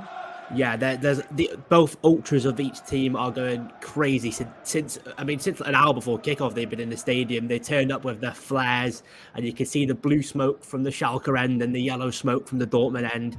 And there's both sets of fans. You know, we don't like to see violence, but there has a history of violence in this game. It's a very passionately fought derby. Both sides, they don't like each other. Schalke historically have been more successful, but of course in recent times it's Dortmund who've been the successful team in this derby. But yeah, I mean, a few tackles have gone in as well. You can see it on the players' face. They can feel the passion as well as the fans. But yeah, still about 25 minutes gone here. It's Schalke 0, Dortmund 0. Thank you, Leon. We have 3 minutes then to the end of the show, and it's been a great day if you're a Chelsea fan. They beat Leicester 3-1 earlier on in the day, and here is Graham Potter's words on the victory earlier on. Yeah, it's been a really positive week for us.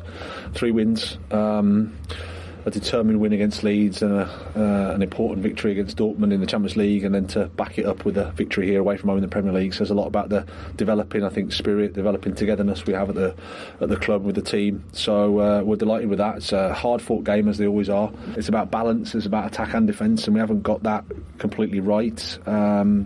But the mentality is strong in the team. They give everything. They want to keep clean sheets. They want to keep the ball out of the net, and they want to do it as a unit. So that's pleasing for us, and it gives us a platform to get victories, because we've got players in the final third that can create something and do something. A win there for Chelsea, and Graham Potter clearly sounding very happy. And before Football Live shuts its doors till tomorrow, we're going to get one last update from Patrick Nairabet in the Man City game. Yeah, Man City is still probing, trying to get in there. Wilfried Zaha just found himself in the box actually took a shot, which unfortunately was offside for him. But it's only a matter of time, I think. They will get. When you're chasing the ball out, you will get tired. So at the moment, it's 27 gone. It's still Crystal Palace 0, Manchester City 0. Thank you, Patrick. Shall we recap then the Premier League games today? So Bournemouth, they defeated Liverpool 1-0 thanks to a Philip Bing in goal. Everton, they beat Brentford 1-0 thanks to a goal from Dwight McNeil. Leeds and Brighton, well, they shared a fantastic game, drawing blows from each team. 2-2 there. Leicester, they lost to Chelsea 3-1. Don't worry, Chelsea fans, you still won that game. Goals there from Kai Havertz really sealed that game off for them. And Tottenham, well, they beat Nottingham Forest 3-1. A Harry Kane double and a Heung-min Son final goal to see them 3-1 up. Currently, as we just heard from Patrick Nairabet, 0-0 between Crystal Palace and Manchester City. They are the Premier League results. And the Premier League table is also as followed currently. Well, it means that Arsenal, they're sitting currently pretty at the top of the table, 63 points. Manchester City are on 59 points. A win will take them 1 point from Manchester City. We've got Manchester United who play tomorrow. They're third on 49 points, with Tottenham in fourth on 48 points. Coming up then fifth is Liverpool as well. They're on 42 points. With Newcastle United on 41 points. They play tomorrow. Down the bottom of the table as well. AFC Bournemouth for 24 points. West Ham on 23 points. Leeds on 23 points. Southampton on 21 points. We have been Football Live. Thank you very much for tuning in today. Thank you to all my team reporters. You've been fabulous as always. We will see you tomorrow. Today's show was produced by John Kane and powered by Hollandia Civita and our official betting partner, Nairabet.